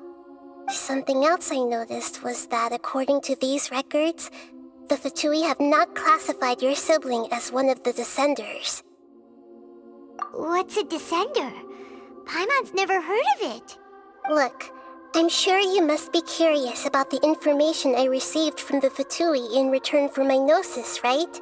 A very important part of the intel was about this world's Descenders. External beings, ones that don't belong to this world. Traveler, you are Tevat's 4th Descender. Huh? So the Fatui count 3 other Descenders before the Traveler, and her brother isn't even one of them? That's right. My current hypothesis is that the first Descender was likely what we now call the Heavenly Principles. As for the other Descenders, I still need to verify their existence. It could take me some time. Paimon's head's about to burst from all this crazy new information.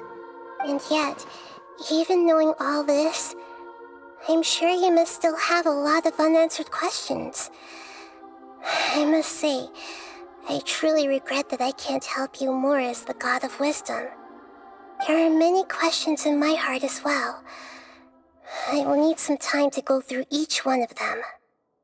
And soon, you'll also begin your journey anew and depart from Sumeru. I'm very interested in your future. It's a journey that can't be observed or recorded by this world. If fate is the ultimate knowledge, then your future will be the ultimate fate. Paimon's sure glad we got to meet you, Nahida. The pleasure is all mine. I can't thank you enough. Alright, that's enough talk for today. If you ever miss me, just close your eyes, and maybe I'll appear in your dreams.